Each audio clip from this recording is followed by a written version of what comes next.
person of the COMELEC. Salamat po for a very comprehensive commentary. Next, we'll have former Justice Vivi Mendoza, a known constitutionalist. Justice Vivi, you have the floor, sir.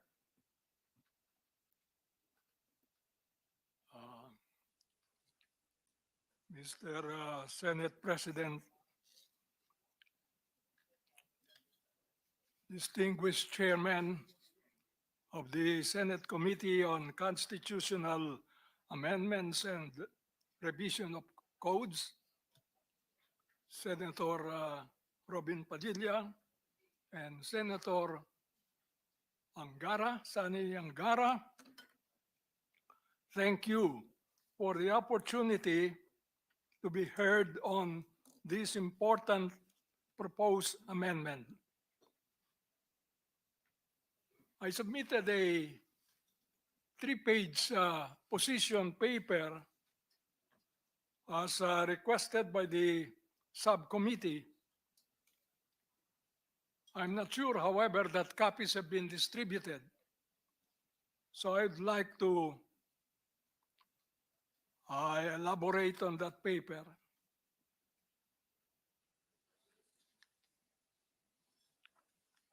The resolution of both houses number 6, as I understand it, seeks to amend the Constitution by giving Congress the power to lift restrictions on the operation of public utilities, educational institutions, and the advertising agency industry.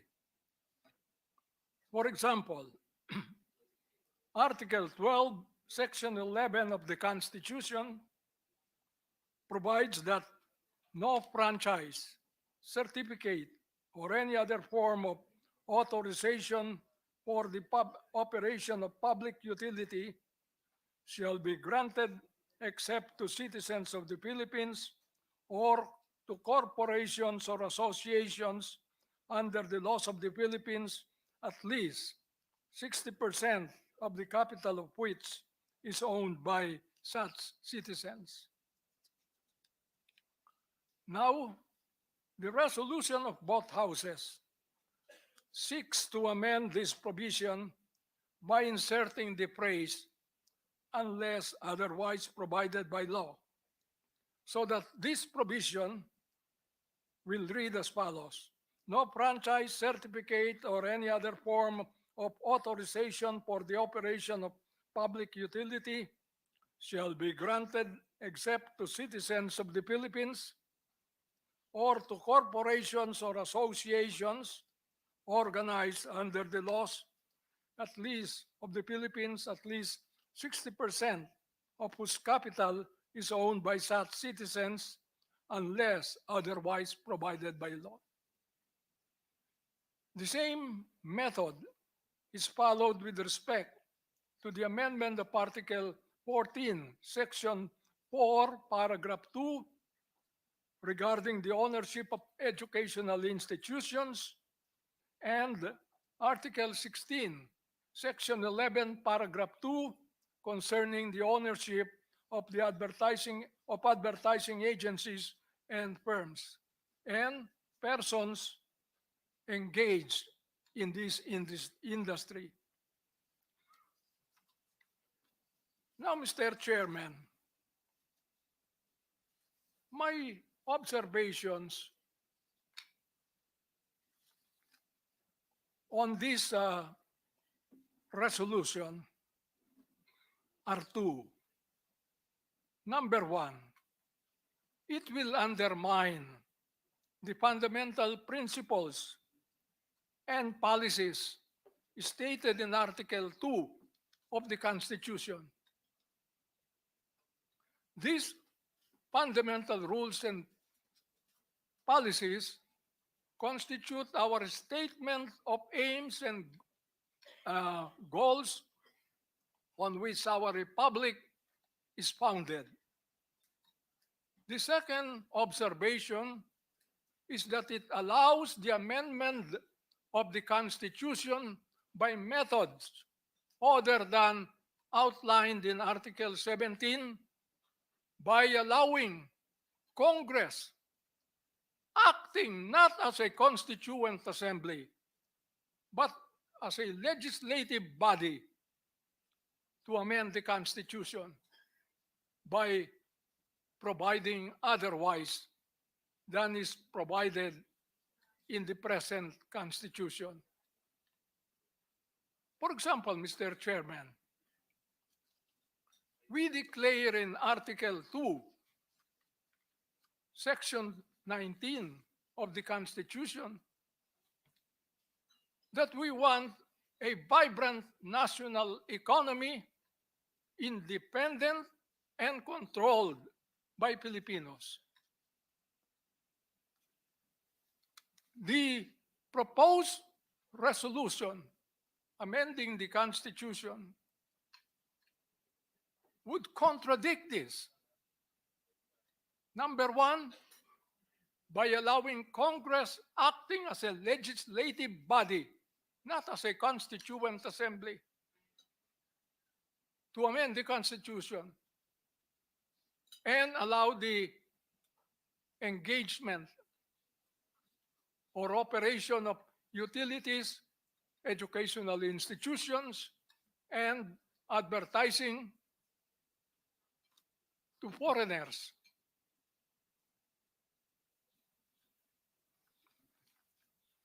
That therefore undermines the basic principles and policies on which this republic is founded.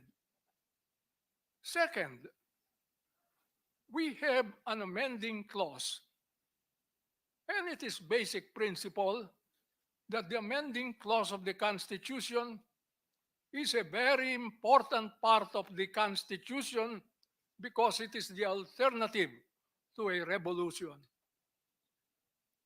Now, if we don't follow the procedures, I would say the wise procedures of Article 17, the amendment clause of our Constitution, we lose the benefits of several procedures. What are they? In my view, they require Congress as a constituent assembly, either to propose amendments to the Constitution, not Congress as a legislative body, or to call a constitutional convention. Now, there are benefits to be derived from such a procedure. Why? Because the two houses of Congress under Article 17 will have to meet as just one body without any distinction whether they are senators or congressmen, except that when it comes to the time for voting, they vote separately for the obvious reason that the members of the Senate are smaller than the members of the House. But otherwise, they're required to meet as a body. What's the benefit of that? They will have the benefit of give and take. They will debate the issues without any distinction, whether they are congressmen or senators. Not only that, having approved amendments, they will submit this to the people for ratification or approval in a plebiscite to be held between 60 and 90 days. All these benefits are lacking, totally lacking in resolution number 6, because it will allow Congress by mere law, meaning to say the two houses voting separately in two different locations.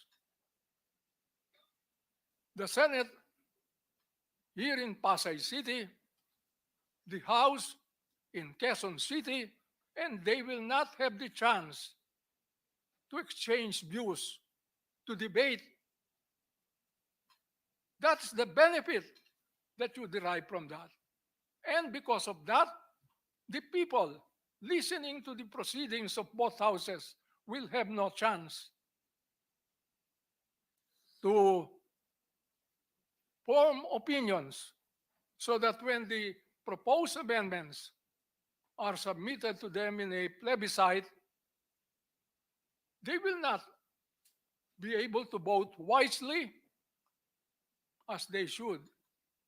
That's the reason I'm opposed to that.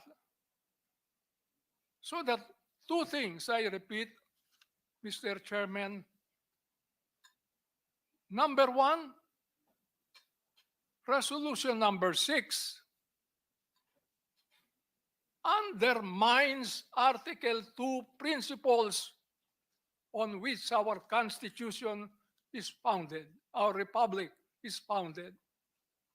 Number 2, it disregards the basic principle that any change in the Constitution must be made in accordance with that provision, not by Congress as a legislative body. Let me quote Chief Justice Marshall. And he said, we hear it very often said, the Constitution is the fundamental law of the land. The Constitution is the highest law of the land. Any law that is against the Constitution is void. All this we know. But let's listen to what was said way back in 1803, when these principles, the sacredness, the higher background of the Constitution were uttered for the first time in the Marbury versus Madison case, of which I'm sure many of us here have heard. This is what Chief Justice Marshall said in the Marbury case.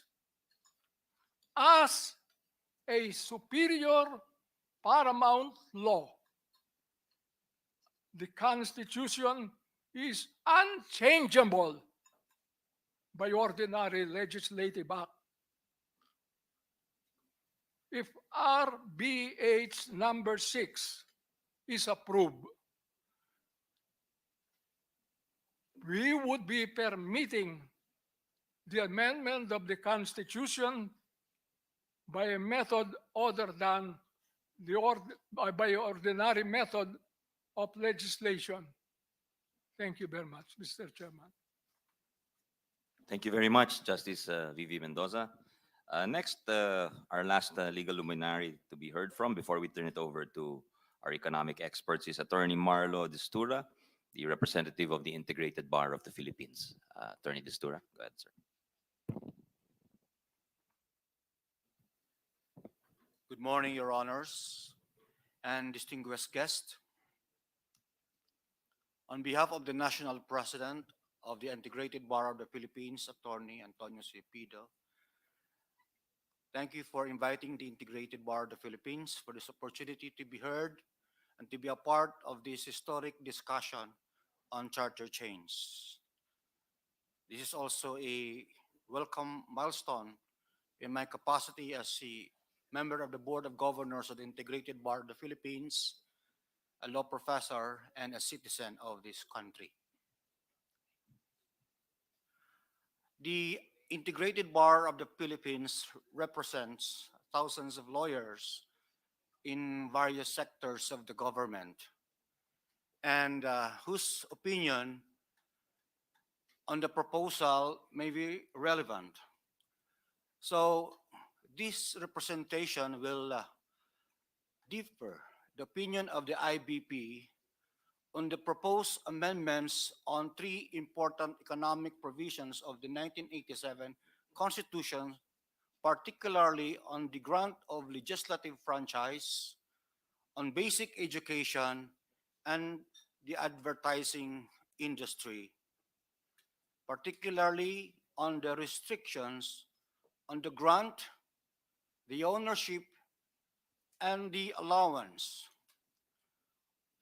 of foreign investors in the country by providing as a proposed amendment in these three economic provisions of the Constitution by inserting the words unless otherwise provided for by law. We will look into the method proposed by Congress through an amendment by Constitutional Assembly by vote of three-fourths of all the members of Congress. We will also look into whether this proposal complies with the requirement of sufficient standard as well as on the control on the part of Congress in enacting legislative uh, laws, legislative actions on the proposed amendments.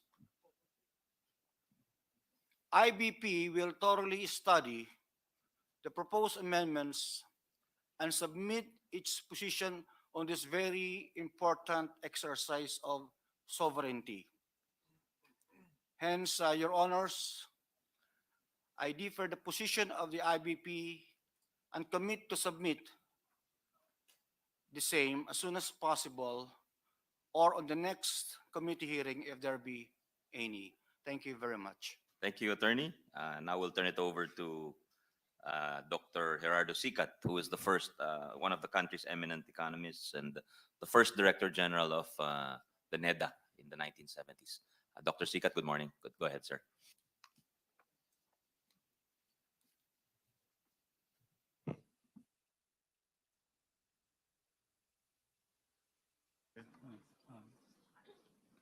Thank you, Mr. Chairman, for inviting me to this important gathering on the topic that we are now very concerned with. I prepared a statement which I suspect could be uh, read a little faster so that I can save time for most of us.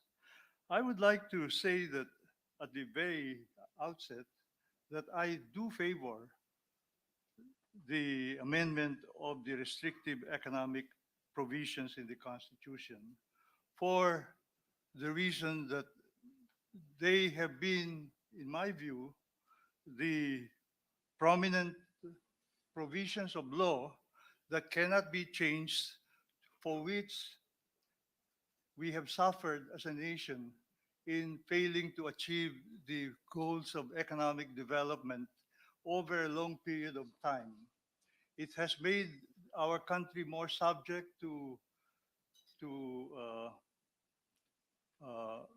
greater volatility because of the uh, failure to achieve major continuous progress in our development efforts.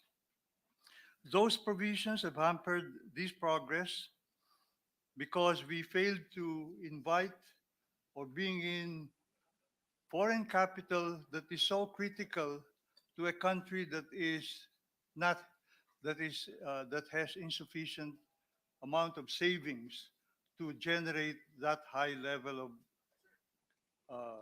development.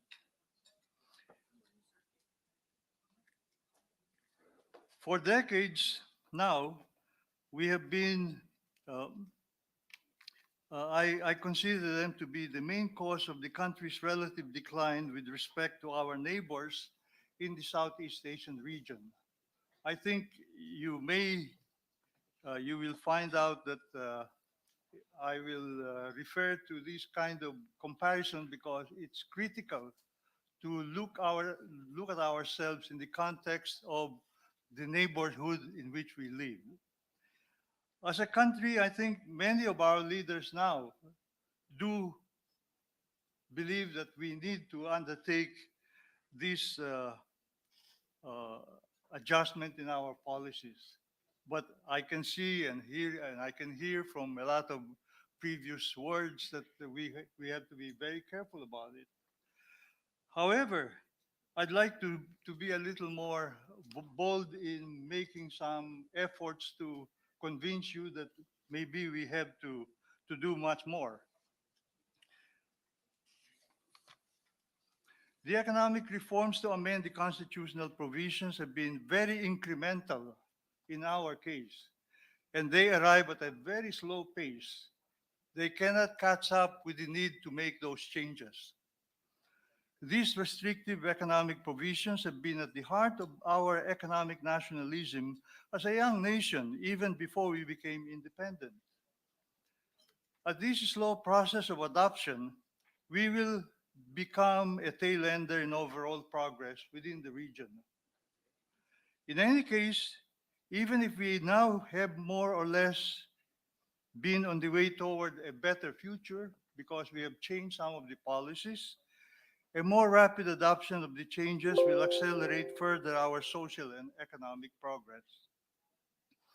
Undertaking the amendments will be the biggest boost that we need in opening the country toward more modernity, technological progress, higher incomes for our people, better employment for our workers, greater pride in our country's achievement in the economic field, and greater pride in relation to our neighbors as we restore our old position in the past. I think I've heard enough to say that there is a great distinction between a fundamental law and ordinary legislation. Let me just make the point already pointed out by one of the resource persons in this hearing that we are the only country in this region with a fundamental law that covers the passage of laws on economic and business matters. All our neighbors, I'll just cite the five countries that formed the ASEAN way back in the past. We are one of the five countries, and the other four are Singapore, Malaysia, Indonesia, and Thailand.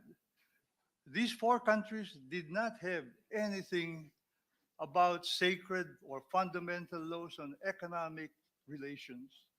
They just have simple, ordinary legislation for all economic and business matters. They have also understood, I think, the need to protect themselves. They're not stupid in that respect. So they have they have learned how to undertake all the kinds of restrictions that they needed to do. But they didn't have to they didn't have to put it in and set it in stone in the form of a fundamental law. The fundamental law to which we were all gathered to follow have caused us enormous pain whenever we had to undertake a need for change. Whenever we have policies that required adjustments, we could not do it. We always look for the second best and the third best solutions. And those second best and third best solutions oftentimes lead the country towards greater bargaining of, of positions, exchange of favors, and so on. So possibly you can say that all the other things that lead to corruption and all the things that lead to the rent seeking within the economy are fostered with this.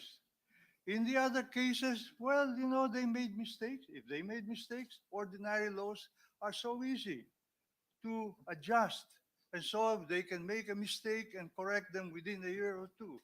In our case, we made a lot of mistakes, and 8 decades from now, we realize this after the fifth decade.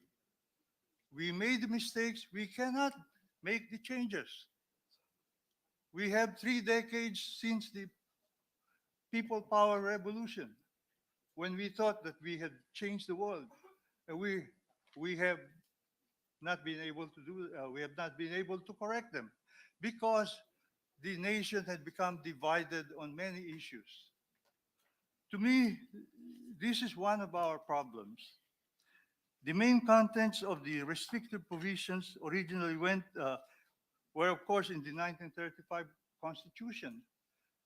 We believed very much in all the things that they told us through our Filipino first policies and all that. And when we wanted to make a few changes, we never could do them. We have known this version of nationalism by the deceptively catchphrase Filipino first. Of course, it's a very nice motto, but of course, it also led us to a lot of misallocations of resources to the wrong people who could make us better off. We know the story, and I don't have to elaborate on that. From the very start, the rules developed for these provisions imparted a set of complex decision rules that could not be changed when circumstances needed change. Malaysia, Indonesia, or the four countries I mentioned, they have no political constitutions, as I said. They principally focused on their constitutions principally focused on the aspirations of the nation, the structure and form of their government, the duties and responsibilities of the main officers of government, and the duties and and the responsibilities of the main officers. All business and all business and economic matters were only uh, matters for legislative agenda. That to me, I think, is the best solution for us to progress. We will have, we have elected leaders to help protect us. Of course, some of us don't trust elected leaders. That's why we have these kinds of quarrels among ourselves. But in numbers, there will be some people who will protect. I think I believe that that is a better solution than having a law set in stone that we cannot change.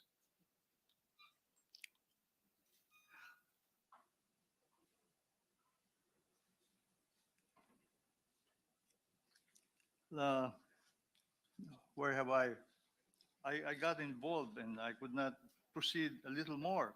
But the fact is that the restrictive provision, Singapore,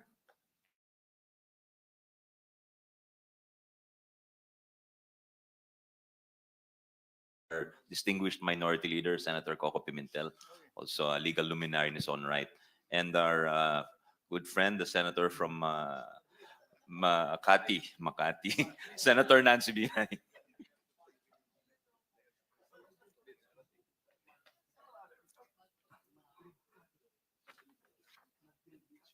Back to you. Would you like time? So we'll recognize you again. I will. What I'll do is just keep on going because what I have said essentially uh, can be expressed by the fact that if the if under ordinary legislation, if we make a mistake, we can make amends. Under our fundamental laws, if we make a mistake, we get quarrelsome. We get into quarrelsome meetings that never end in resolution. To me, that is a setback for the nation year after year. And that's why we find ourselves now behind Indonesia. Indonesia has now entered a stage where they are far above us in making decisions on national economic issues. They have they have made their mineral industries produce for them. They have made their forestry industries produce the papers that we use to print our votes in the Philippines. They've done a lot in this regard. As a nation, we are very slow to react to the needs of the times, and I hope that our leaders will look to the important needs of our people rather than the limited protest against powerful interests and constituencies.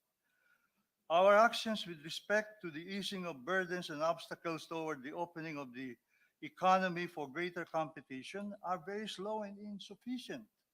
We have to keep pointing out that we are far behind other countries that have surpassed our economic achievements to make some elements of our policy-making institutions to move forward. As we go through the implementation of these new laws, uh, I am not surprised if some element of society would question the constitutionality of some of the aspects of changes. But precisely because of this, we get bogged down again because projects can get stopped because we wait for the constitutionality ruling, and this takes time. This takes resources. This takes delays, and basically even the loss of projects that should have been there years ago. In fact, this alone is sufficient to remind us of previous cases in which the stoppage of many projects have happened. I can cite a few egregious examples, but I will not do that because they're already written in my note. Uh, you can read them if you want to, and I have cited them. I have listened incidentally, I'd like to just make the following point.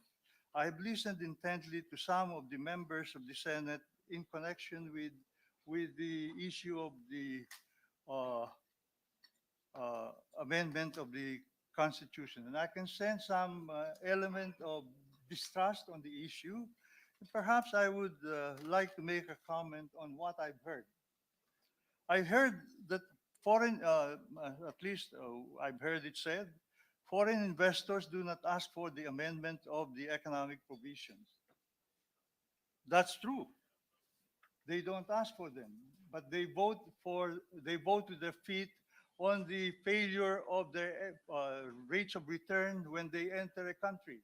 When they fail to earn their rates of return, when they fail to undertake the proper, when they get disappointed in the country, they leave with they make their votes. They leave or they continue with us if they like us. I heard also that the poor and many Filipinos do not understand the issue of constitutional change. On this point, I'd like to make a major note. I believe that this statement serves to sweep under the rug and dismiss the benefits of constitutional changes to the poor in our country. The poor are so challenged to improve their living conditions that they are willing to sell their votes to candidates during elections. They attend any rallies to bust them if provided with food and money for any cause and don't care much about. They seek handouts, ayuda, in many forms, only to solve their immediate problems. If they understood that this constitutional change on the economic provisions would uplift their lives and that of their children especially, they would embrace these changes gladly, I think. We have to explain these things to them. Moreover,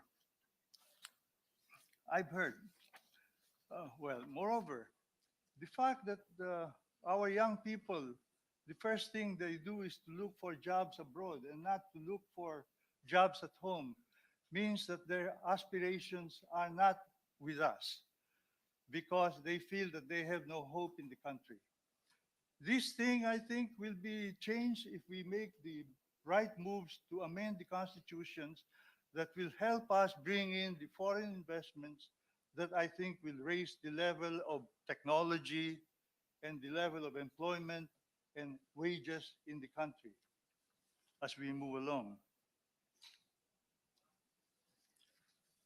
there are also comments that I heard that there are some priorities that are more important than just looking at the constitutional amendments that I'm looking for. And I've heard that it may be better to just improve the ease of doing business. That might be the route. Or to reduce the cost of energy, to mitigate the relationships, the economic hardships of the poor because of the high inflationary costs that we have, or to reduce corruption. Well, my point is this.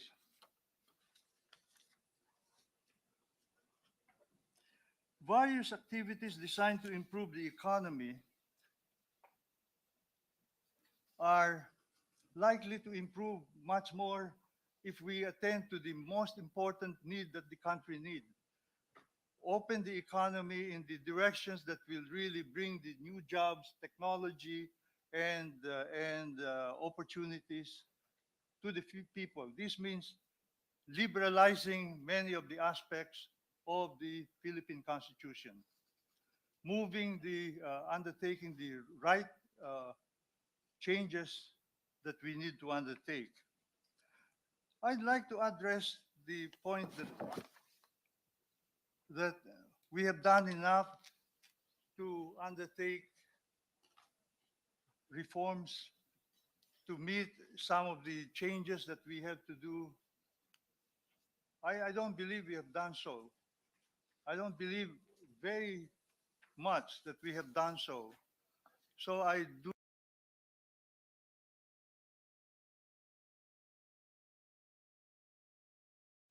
think we need to do, which is to amend the constitutional uh, uh, uh, issues that have stymied our growth on a long-term basis. Thank you very much, Mr. Chairman. Thank you very much for a very comprehensive and history-based overview, Dr. Sikat. Salamat po. Next, we'd also like to, yes, I think we have acknowledged our colleagues here. We'd like to go to our former Secretary of Finance, for also former three-termer of the House of Representatives, Secretary Gary Teves. Thank you, Mr. Chairman, Mr. President, distinguished senators, esteemed resource persons. Thank you for your invitation.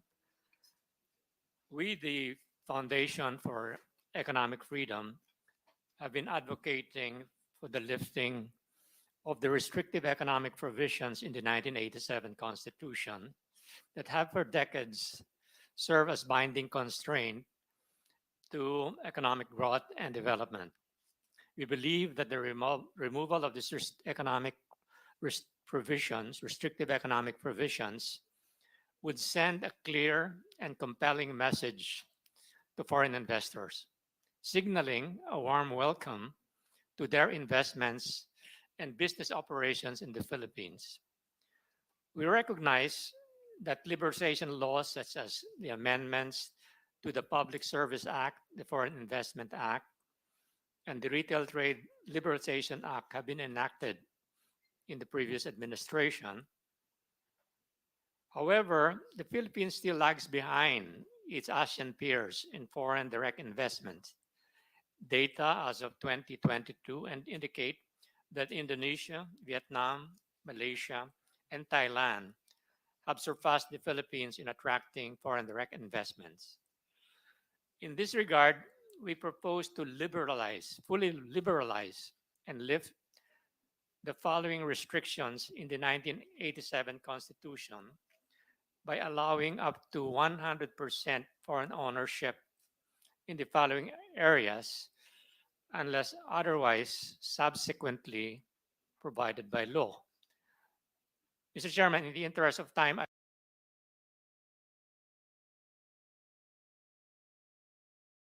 Recording submit our in statement progress. so that this can be useful or be used by your secretariat. These are sections 2, 3, 7, 10, 11 of Article 12, Mr. Chairman.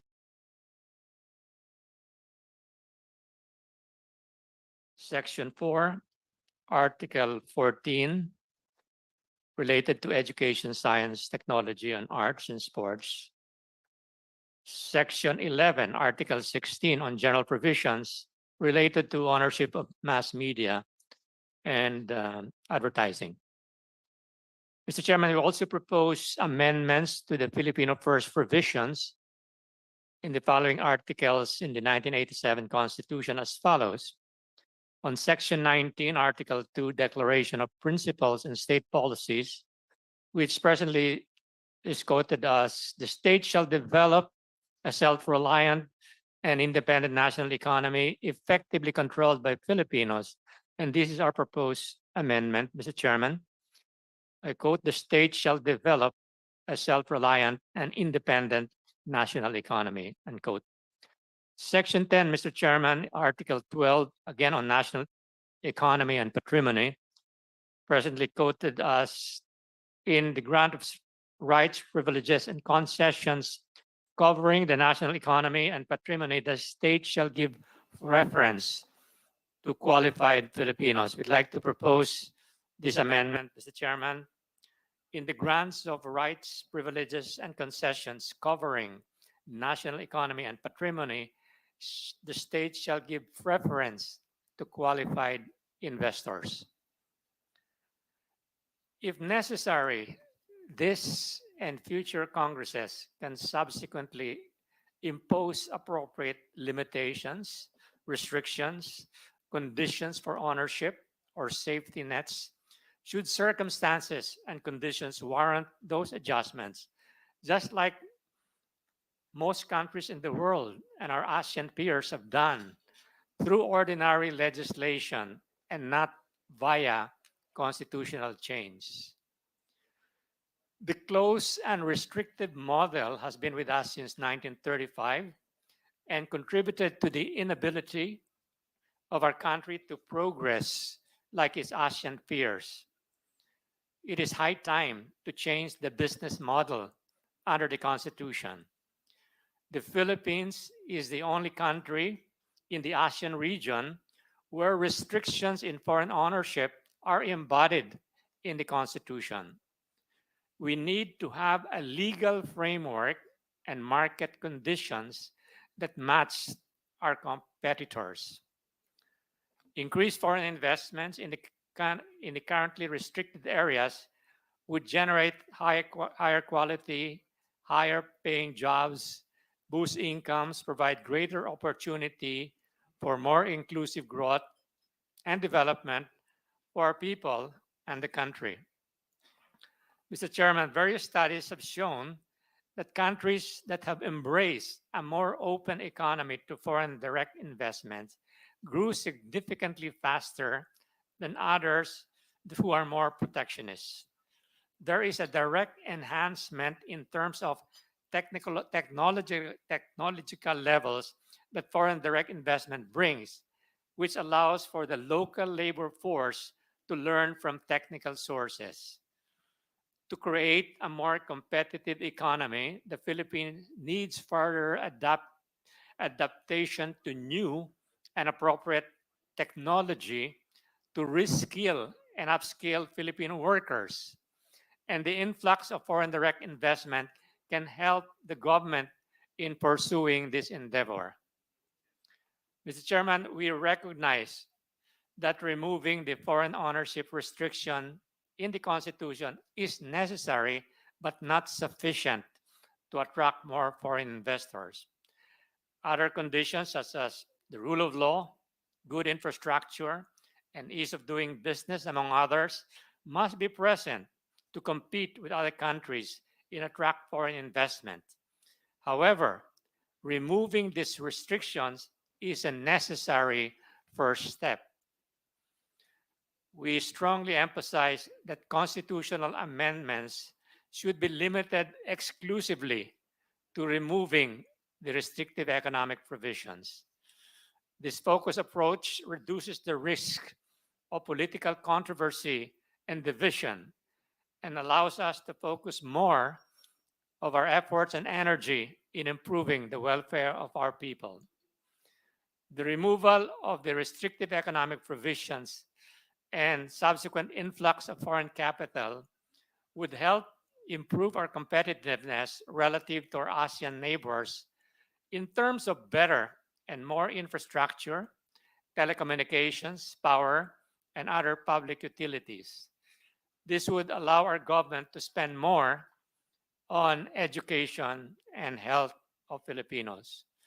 Thank you, Mr. Chairman. Mr. Chairman, may I also submit my statement as well as an updated talking points on the economic restrictive provisions which might be helpful to your committee. Certainly, Thank you certainly. very We'll much. welcome that, you. Secretary Gary Teves. And if any members of the FEF also wish to come, perhaps if they have expertise in the various industries which are, Yes. we will have, with the permission of the chair and the Senate President and the Senate leaders, hearings on the various industries which will be affected.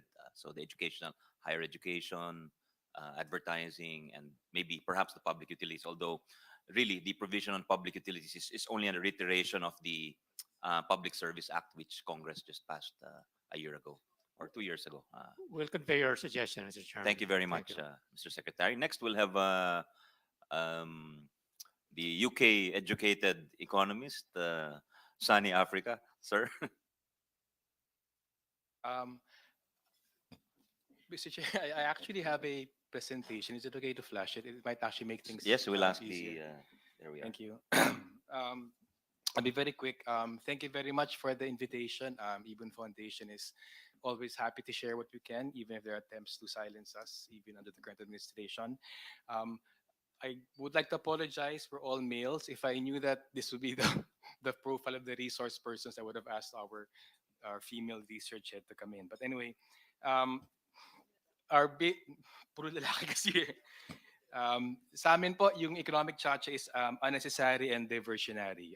So much can be done now if we're so interested and willing to develop the country, but it's also counterproductive. It distracts us from more basic changes in economic strategy needed, and actually also reduces our legal leverage to change things. I have a couple of main points, but I think a lot of them are about facts.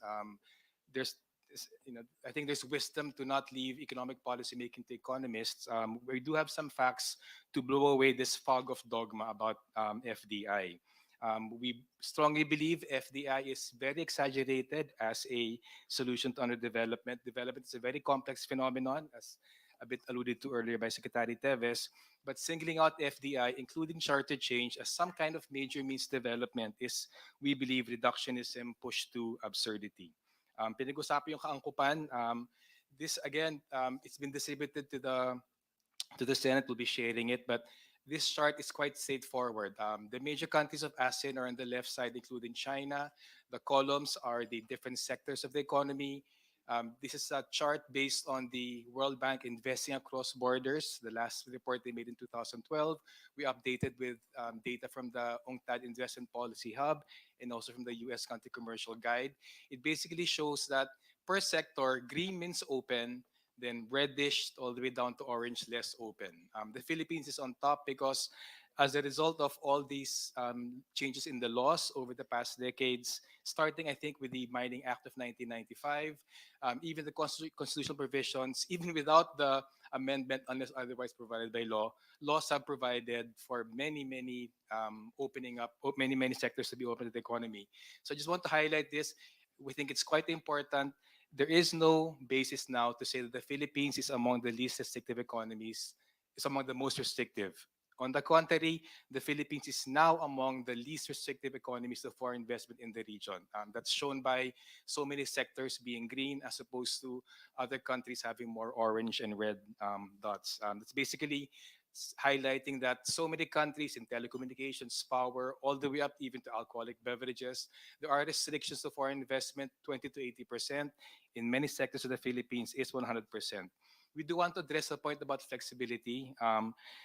Maybe the point isn't do we need flexibility or not, but whether these provisions are needed or not. Because whether they're in the Constitution or in the law, if they're needed, doesn't really matter about the flexibility. And I also want to disabuse us of the notion that we're more flexible once foreign investment comes in. Once foreign investment comes in, we're actually less flexible. Like a drug addict addicted to foreign capital, once foreign investment is in the country, will always be scared for them to go out, will always be scared about the disruption, would always be scared about the withdrawal symptoms. So I do want to stress that the flexibility argument is quite irrelevant.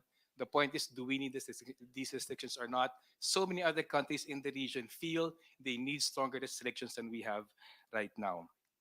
Next slide, please. Um, Again, just some charts about the increasing foreign investment in the country. Um, the argument that, oh, we're getting so much less than our neighbors is actually also irrelevant. The point is, has foreign investment been coming in? Since the 87 Constitution, foreign investment has poured in. UNCTAD reports about $113 billion in foreign investment in the country, whether in absolute terms, it increased 40 times since 1987, or as a share of GDP, it's increased 4 times as share of GDP. Foreign investment has poured into the country. There's no point saying, oh, we're getting so much less. The bigger question is, when this foreign investment has come in, has it developed the country? And clearly it hasn't. So in the parang first place, third place. Next slide. This is a very stylized way. It just shows the economic structure of the country since 1947. You'll notice, I want to highlight 3 main points. Despite the increase in foreign investment, industrial and agriculture foundations of the economy have fallen. The Philippines right now, our manufacturing is its smallest share of the economy since 1949, smallest in 75 years. Agriculture is smallest in our country's history. Again, this is despite a lot of foreign investment coming in, despite a lot of trade openness and globalization. Next slide, please. Um, a little bit of a case study. This is foreign investment in the manufacturing sector, which was already mentioned is 100% open to foreign investment. The manufacturing sector is open to 100% foreign investment, but it has fallen to its smallest share in 75 years. It was 17.9% in 2022. The share of employment in manufacturing is the smallest in the country's entire history. Clearly, being 100% open to foreign ownership in manufacturing has not developed the Philippine manufacturing sector. To make things even worse, about 60 to 70% of our manufacturing is not even Filipino, it's actually foreign. The Philippines right now has the eighth smallest manufacturing sector. Thailand, Myanmar, Vietnam, Singapore, Malaysia, Cambodia, and Indonesia all have much higher shares of manufacturing in their GDP. Next slide. Again, a short example. Again, there's no point gloating about attracting foreign investment and thinking that it transfers technology. Intel and Hanjin were here for decades. They invested billions of dollars. They hired thousands of workers. But when they left for their own reasons, the Philippines has nothing close to semiconductor industry after 35 years of Intel. We have nothing close to shipbuilding industry after 12 years of Hanjin. Same reason, when the Malampay natural gas runs out, we won't have any capacity actually to exploit our own natural gas. The real test for foreign investment is not what they do while they're here, because if you want to make money, they have to invest, they have to create jobs, they have to have economic activity. The real test is what is left behind. For investors, without the proper regulatory infrastructure, will not leave anything behind. Locating the Philippines is not developing Filipino industry. Next slide. Again, to highlight, Philippine manufacturing is the smallest in 75 years, but the majority of Filipino manufacturing is actually foreign, whether by approved foreign investment, the World Bank's own estimates on our national accounts, or even by the revenue share in the top 1,000 corporations. The fixation on FDI quantities has distracted and shifted the focus of policy away from development. When a means to development, FDI, somehow becomes an end, it stops being a good means to development. Next slide. There's been a lot of talk about what other countries have done. I'm so sorry, there's a lot of numbers here. I just want to stress this chart, this table basically shows the Philippines right now, in absolute terms and as a share of GDP, has more investment than South Korea, Taiwan, and China did, whether in their period of economic takeoff in the 70s or 80s, or even at the present. So this nonsense about increased foreign investment will have development, that was not the case in the case of South Korea, Taiwan, and China in the 70s and 80s. It's actually not even the case right now. We have much more foreign investment, but much less development, because the problem is not lack of foreign investment. The problem is a lack of vision for industrial development. Next slide. Um, It's an important quote. The United Nations State and Development Report summarized the development experience over 35 years. They basically said that the core of national development is industrialization for a great many reasons. And the core of national industrialization involves nationality. It's not about having foreigners in your export zone in a low value added enclave. It's about building a national brand. And you will notice there's no point, no country, no industrial power brags about inviting foreign investment. They brag about Samsung, Hyundai, Intel. They brag about national brands because industrial development is about having national brands, not being an address for them. I'm going to wrap up. The last few slides actually highlights a problem with the thinking that the world is changing, the world is globalizing. We jumped on the globalization bandwagon in the 80s and 1990s, causing manufacturing agriculture to fall to the smallest shares in decades, some in history.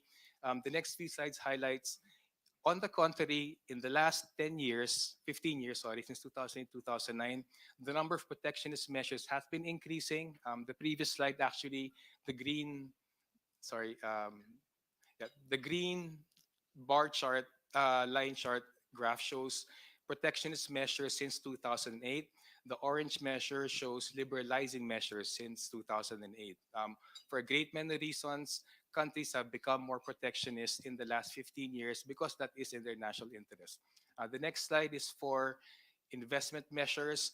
Again, a bit it's up and down. Green shows increasing investment regulations among new measures. Orange shows decreasing investment liberalization measures. Next slide. Also want to highlight, we're a bit obsessed about investment agreements, about liberalizing. I think it's useful to highlight, in the last 15 years, over 60 governments have terminated over 400 international investment agreements for being too liberal. And of these 400 international agreements, nearly 200 were unilaterally terminated. The 2 point I want to stress is, some decades ago, the argument was we can't restrict our foreign investment, we can't protect our economies because it's against the WTO, it's against agreements. That does not hold anymore. So many countries, including Indonesia, are coming up with model investment agreements that are much more restrictive than before. Also, even the WTO, with the US blocking appointments to the appellate body, the WTO is now actually unable to actually enforce a lot of its um, laws, agreements. Last point, um, in the opening statements, there was the OECD investment restrictiveness was shown, and the highlight was that the Philippines has the second most restrictive investment regime in the world. This is that exact same chart, but I'm so sorry I don't see it right now. The dots are foreign investment flows in each of those countries. What's the point? The point is, if the countries are lined up left to right in terms of restrictiveness, yes, the Philippines is on the right end. But if it was true that restrictiveness worsens foreign investment flows, you would have an opposite slope of the dots. The fact that the dots are clustered in the 1 to 5% range of GDP, it actually basically says it is not true on an OECD 83 country level. It is not true that the more restrictive you are, the less foreign investment. Also, not true, the less restrictive, the more foreign investment. There are a few outliers here, Singapore and Ireland, but even actually taking out the outliers, that conclusion is solid. Very, very last point. Um, Next slide, please. Oh, anyway, this is just showing the flattening out of trade and investment. I want to conclude by stressing we all want change. There are a lot of problems, but so many things to improve the economy don't need charter change. We don't need charter change to raise living wages, to give out, to distribute land for free, to provide the means for farmers to make the land productive, build more schools, build more hospitals, give more aid. 10 million things can be done right now without charter change. If we think that charter change will make those things much easier, that's actually not the problem. That's it. Thank you. Very much, Sani, for that data-driven presentation. It's a good counter argument. Next, we'll have Mr. Orion Perez Dumdum from the Constitutional Reform and Reunification Movement, or Correct Movement. Go ahead, sir.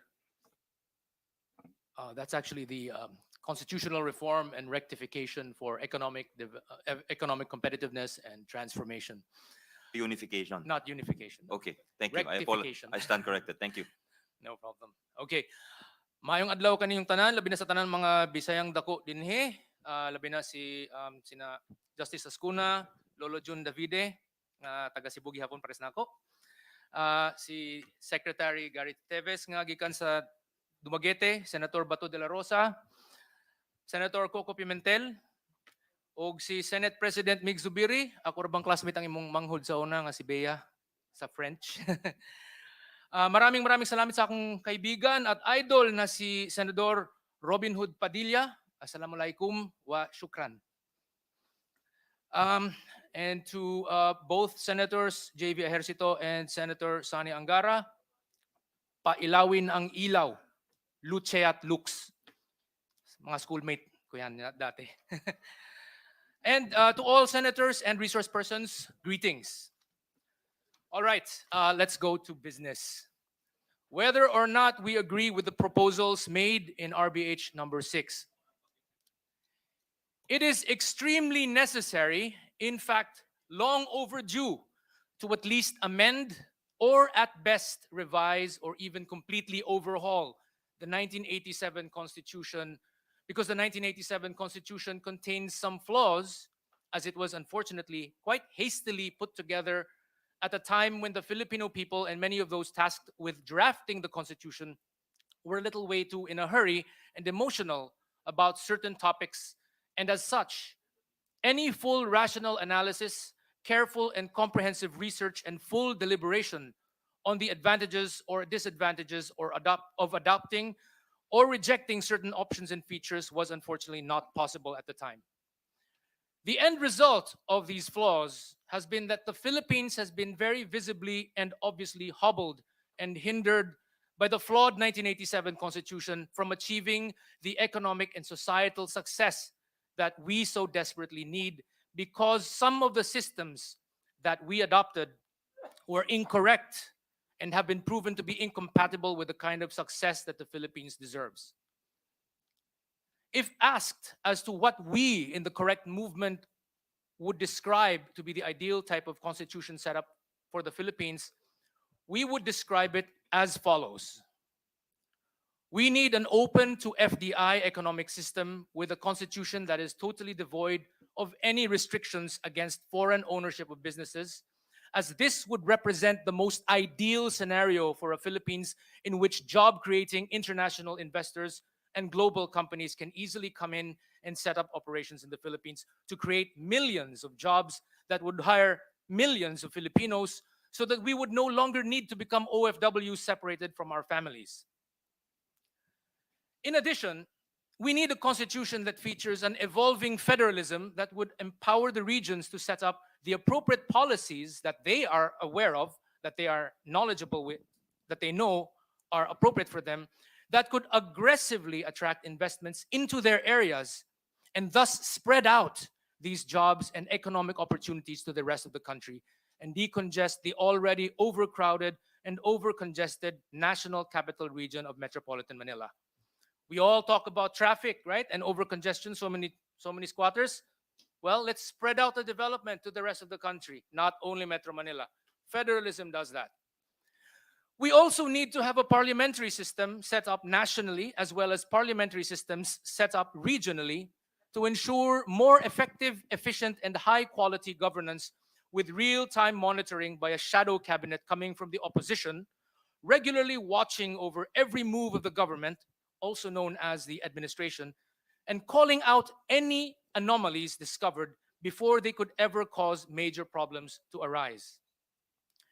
I did want to say, additionally, the 1987 Constitution was written back in 1986.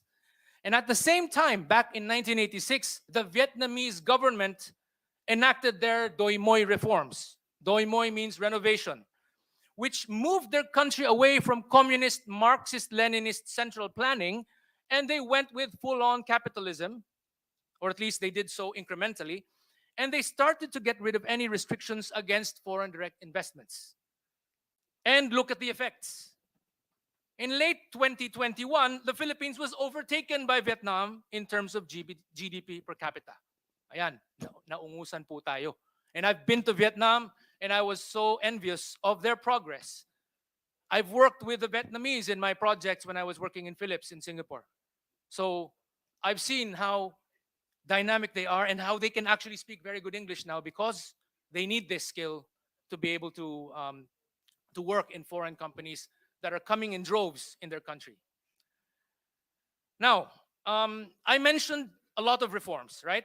But because next year, 2025, is an election year, we know that we do not have much time. So let us, for the sake of being, of time, concentrate first on removing the anti-foreign direct investment restrictions. All right, so constitutional restrictions against FDI, the Philippines is first to be eliminated. Our economic system is one that is characterized by a parochial and autarkist protectionism, resulting largely from a misguided form of nationalism that is incompatible with the realities of the Philippines, including but not limited to its lack of local technological and scientific innovation, lack of an indigenous business culture, low savings rate, low capital accumulation rate, weak culture of and entrepreneurship, and many other systemic factors that have caused the Filipino first policy to fail and cause suffering for a greater number of our people. By embedding numerous anti-foreign direct investment restrictions in the Constitution, such as 60-40 and 70-30 equity sharing agreements, favoring local investors and keeping international investment participation low, or outright bans, there is hardly any wiggle room or flexibility as these restrictions cannot be changed when the global economic situation changes. Most importantly, the Philippines ends up at the losing end when side-by-side comparisons are made, such as when comparing the Philippine Constitution against the Vietnamese Constitution or against the constitutions of other countries within the ASEAN region. And it is not difficult to see why. The Philippines is the only country in the region with such explicit numerical restrictions against foreign direct investments, while other countries have no such restrictions written in their constitutions. While other countries certainly do have restrictions regarding the entry of foreign direct investments or any regulations, they are often not as restrictive and oftentimes not even requiring that the foreign investor have a merely minority ownership share. And more importantly, they are written purely in statutory legislation, which can be easily amended or repealed when called for or when economic conditions change. I'll give an example, just a little bit of an analogy. Kung magsisipilyo tayo, saan natin itatago ating sipilyo? Kasi madalas natin ginagamit ang sipilyo natin.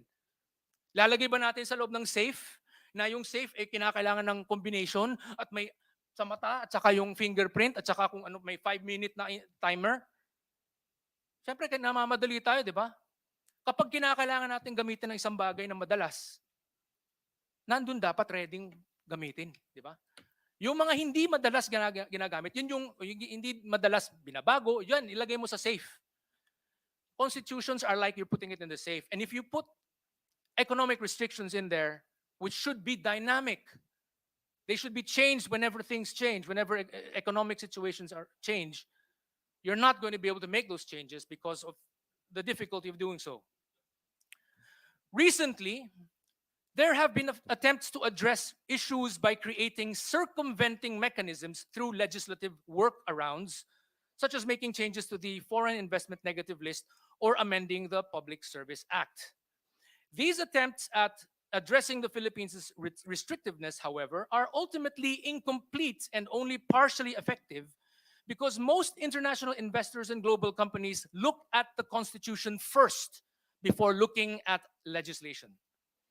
When they find that a country's constitution is restrictive, that country, unfortunately, automatically gets eliminated from their shortlist.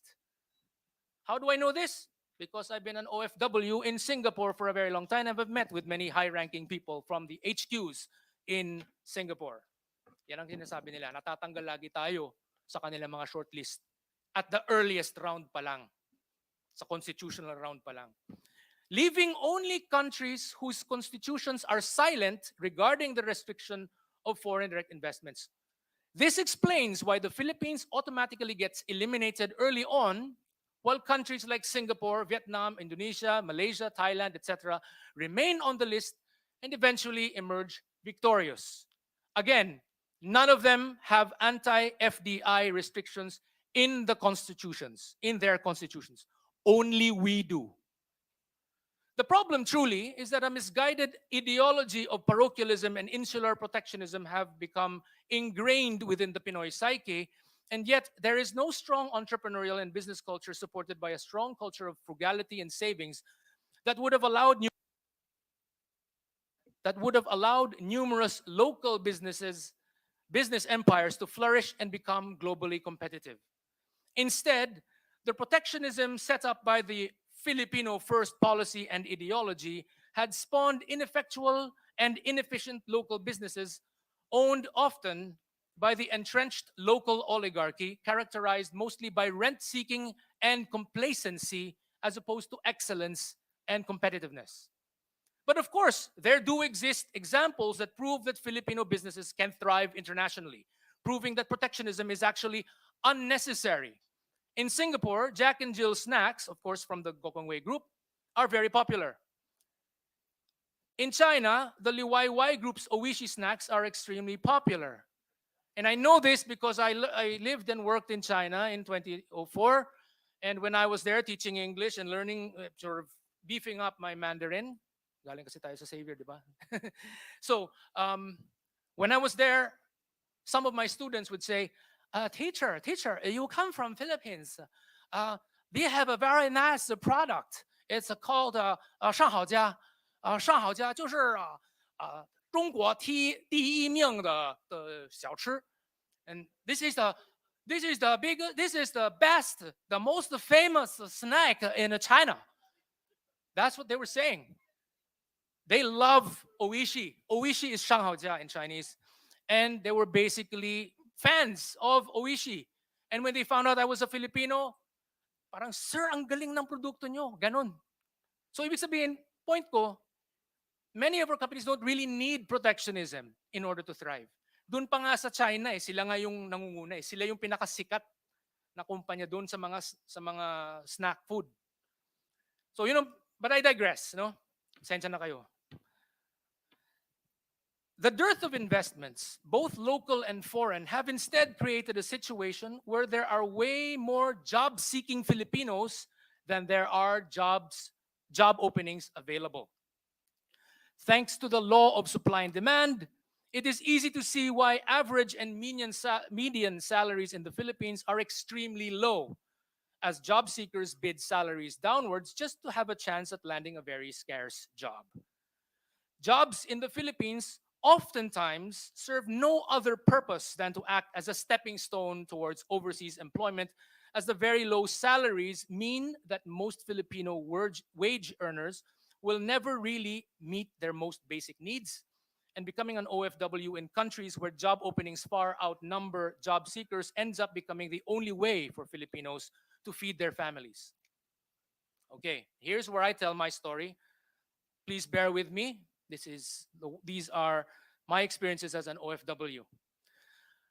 I myself became an OFW since the late 2000 when I had made an internal transfer from having worked in Microsoft Philippines and transferred to Microsoft Singapore, doing the exact same thing.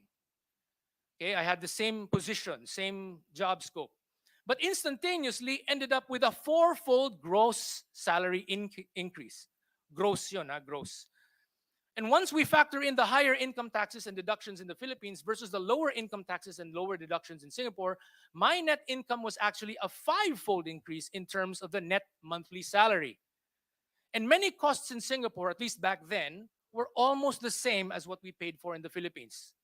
Sa Enterprise Center, where Microsoft was in 2000, chicken rice cost 90 pesos. When I moved to Singapore, when the exchange rate was 30 pesos to 1, I go downstairs from the office of Microsoft Singapore and go to the food court downstairs. It's $3. Pareho. Same price. So, pero ang laki ng sweldo ko sa Singapore kumpara sa sweldo ko sa Pilipinas. And I was already earning quite better than most peers. Now, it is sad that salaries are often much better abroad than in the Philippines. But this also often means that millions of OFWs and overseas Filipinos tend to be away from their families and loved ones, in some cases visiting only once within several years. And the environment of the host country will not always be as welcoming, as I myself recently learned after I defended a fellow Filipina, Miss Zoe Gabriel, also based in Singapore, who was maligned and cyberbullied by a few cyberbullies in Singapore, including the very infamous Serene Ho, who happens to be part of a very small group of anti-Singapore government operatives who seek to exploit the situation of the growing number of foreigners in Singapore in order to try to cause resentment to brew against foreigners, including Filipinos, among Singaporeans, and thus blame the Singapore government for this influx of too many foreign workers and expats.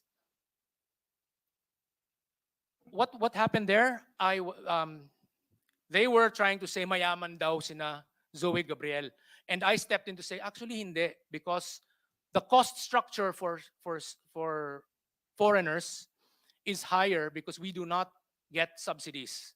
Okay? School system sa Singapore, hindi katulad ng US, Canada, Australia, where everyone is free sa education.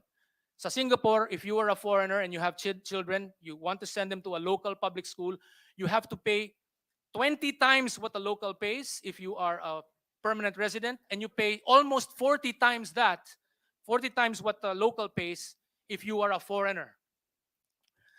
After I defended our compatriot by explaining why their attacks were based on factual inaccuracies, I became the victim of their extremely intensely focused and persistent cyberbullying, precisely because I had managed to disprove their false narrative that they were trying to peddle. They did everything to try to sabotage me and my family in real life, including stalking me on LinkedIn and calling up the company that was listed as being my employer, and they tried to get me fired, making false complaints against me to Singapore's Immigration and Checkpoints Authority, and even making false complaints against me to the Singapore Police Force. When they found out which parish church I attended in Singapore, they sent fake complaints to the parish rector and even to the archbishop. In addition, they seem to have had access to some database which made them aware of which preschool my son was attending, not far from where we lived. These are real vicious psychopaths. If they were in the USA, they would probably have become serial killers. I made numerous police reports and filed a magistrate complaint, but sadly, cyberbullying seems low on the police priority list. We received so many threats, and I got severely inconvenienced. I was subjected to intense defamation by these cyberbullies, which destroyed my reputation in Singapore, which eventually led me to lose my job and my source of income. And that is why I am here today in front of you and not in Singapore attending this hearing via Zoom, which is what happened in 2002. I was still working in Singapore then. Our family returned to the Philippines just around 2 weeks ago, or the 14th of January, after selling and giving away many of our belongings accumulated over the years and bringing in so many balikbayan boxes. While OFWs and overseas Filipinos may seem a bit more prosperous than we had stayed on in the Philippines, some people in the host countries we stay in are not always that welcoming, and ultimately our host societies are not our home. So even if I had become much assimilated in Singapore, having so many local Singaporean friends and learning to talk the same way that they do, Serene Ho and those cyberbullies still saw me as an outsider. And they were singularly focused on trying to get me to leave Singapore. So, what is my point? Ba't ang haba-haba nito? We cannot forever keep on depending on sending out OFWs to work abroad and be away from our families to send money back home. We need to find ways to bring lots and lots and lots and lots and lots of decent paying jobs from abroad to come to the Philippines. How do we do that? We should bring in more international investors and global companies. After all, we OFWs don't care who own the companies we work for. I myself worked for American and Dutch companies while I was living and working in Singapore. So let's bring them into the Philippines in huge droves. Okay? Now, by removing all anti-FDI restrictions from the Constitution, the Philippines can at the very least have a fighting chance in being able to remain on the short lists of foreign companies seeking to invest within the ASEAN region. Eventually, if we play our cards right, the Philippines will succeed in doubling, tripling, quadrupling, or quintupling the amount of job creating foreign direct investors that Wait, we bring in. begging your indulgence, Mr. Yes, sir. Dumdum, you've taken 20 minutes already. Oh, So sorry. if it's all right with you, could you wrap up and submit the rest of your Okay. recommendations? We appreciate the passion and Okay. the love of country. Thank All you. right. So it was a necessary thing for me to show that we cannot continue relying on sending out OFWs. Let's bring the jobs in. So I wanted to say that we in the Correct Movement therefore agree that RBH number 6 is on the right track as far as attempting to make the Philippines more open to foreign direct investors. Unfortunately, we wish to state very strongly our position that the use of the phrase unless otherwise provided by law, while better than the original scenario where such a clause is missing, does not quite achieve the intended effect of telling the international business community that the Philippines is serious about opening up to foreign direct investments and is sadly a compromise suggestion that was concocted during the Noynoy Aquino administration's term as a means to attempt to placate his emotional attachment to his mother's constitution by somewhat defanging such anti-foreign direct investment provisions without deleting them. Mr. Chair. Deletion Mr. Chair. is the only way to go. Okay? Now, I would say I'm almost done. Point of order, Mr. Chair. I'm almost done. Senator Risa? Yeah. Thank you, Mr. Chair. Uh, all of us, members of the committee, have with the chair listened respectfully to the input. I, however, do not appreciate the very personalistic criticism against a former president in relation to Who the can no longer answer? Constitution. Who can no Who longer can, respond? it's not humanly possible for him to answer in relation to his mother, also a former president. And I would just like to seek the chair's support in perhaps removing that from the record and gently reminding our resource person Is to, that a motion? yes, Mr. Chair, Senator to Risa? observe the same mutual respect. All of us around the table, members of the Senate and all our esteemed resource persons have been observing since Could 10 you, a.m. Thank you, could Mr. Thank you Chair. very much, Senator Risa. Could you state the words you wish stricken, the specific remark you wish stricken off the record? Well, Mr. Chair, if the phrase simply referring to former President Noynoy Aquino, his mother, former President Cory Aquino, in relation to the 1987 Constitution about sentimentality, I cannot remember the exact words. I do remember the sentiment, and I feel it is inappropriate to the seriousness of our hearing. Thank you, Mr. Chair. And I Uh, move to strike it from the there's a record, Mr. motion. Chair. They're seconded by the majority leader and the Senate President. Any objection to the motion to strike off the record the remarks regarding the late former president, the two late former presidents, Aquino? Hearing none, the motion is carried. So Thank we'll you, ask Mr. Chair. the. SB and Thank you for that. The stenographers will take note. Yeah, go ahead. Good. Okay, Please, thank please, you. please wrap up. Okay, Sir almost Dumdum. done. So, RBH number 6 proposes at best a mere half measure that will not be very effective. So right now there are 3 areas that are being proposed, but in reality there are actually 6 areas. 6 areas in the Constitution that actually are related to foreign direct investment restrictions. My main point is trying to say, why not, instead of just having unless otherwise provided by law on these 3 areas, let us instead delete all of the areas that have anti-foreign direct investment restrictions. And I will name them here. Article 12, Section 2, which is about resource extraction and production sharing. Article 12, Section 10, the general 60-40 clause hanging over every sector. Article 2, Section 11, public utilities 60-40 clause. Article 14, Section 4, paragraph 2 for the 60-40 for education. Article 16, Section 7, Paragraph 1, the ban on foreigners owning media. Article 16, Section 11, Paragraph 2, the 70-30 for advertising. This does not mean that we will not have restrictions.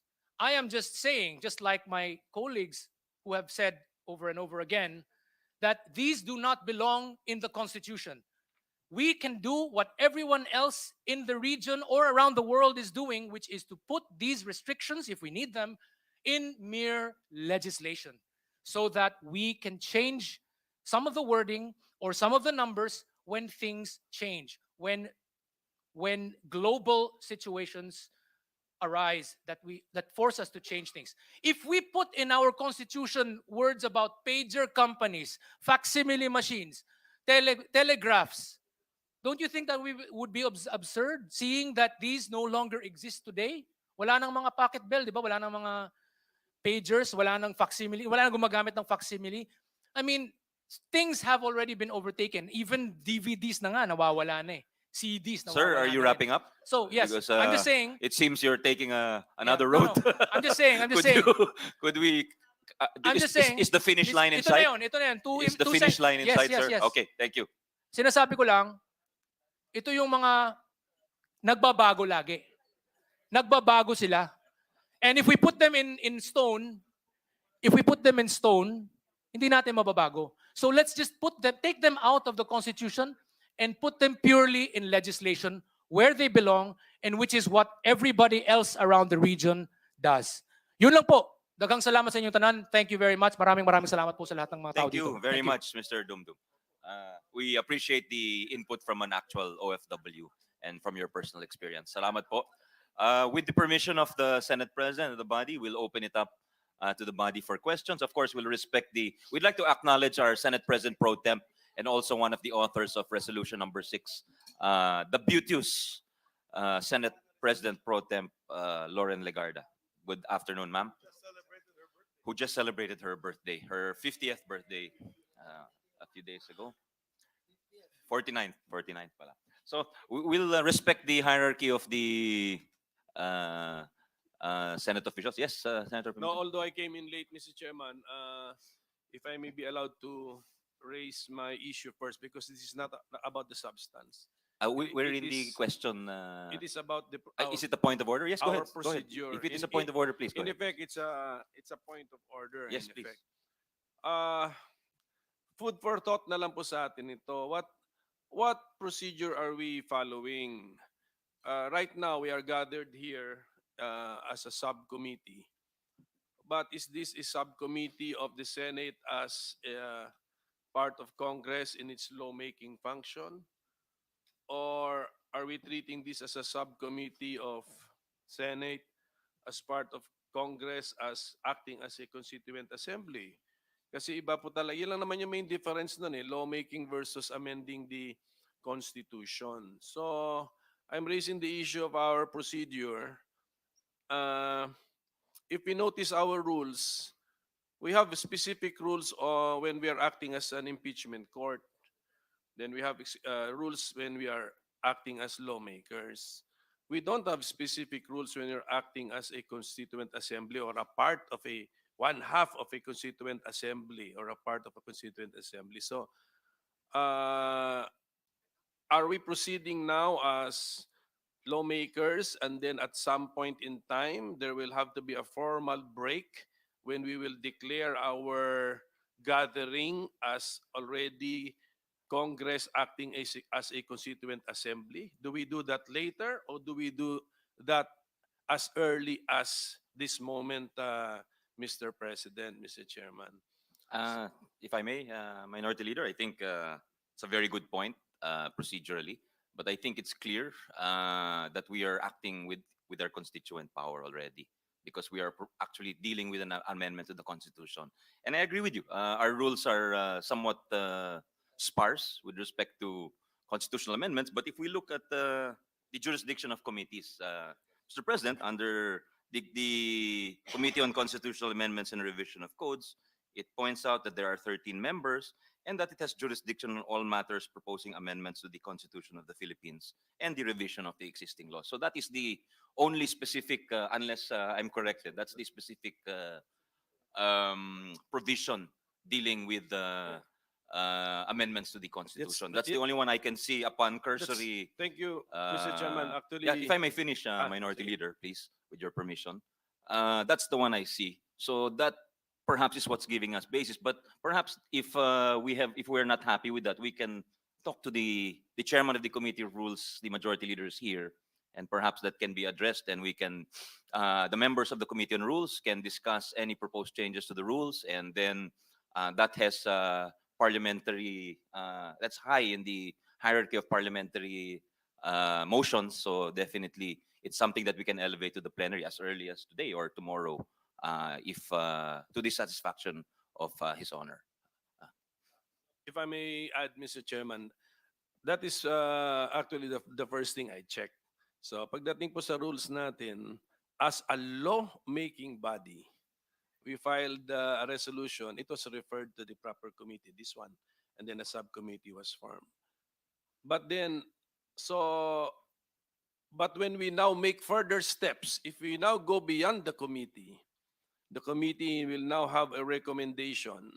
My point is there must be a clear break, Mr. Chairman, very clear break when the Senate is no longer acting as a lawmaking body, but we are now performing our duties, our tasks as so-called constituent assembly, because we are now acting under Article 17, entertaining to propose amendments to the Constitution. So maybe for today's activity or event, we can justify it using our rules. Yan sinabi po ng ating chairman.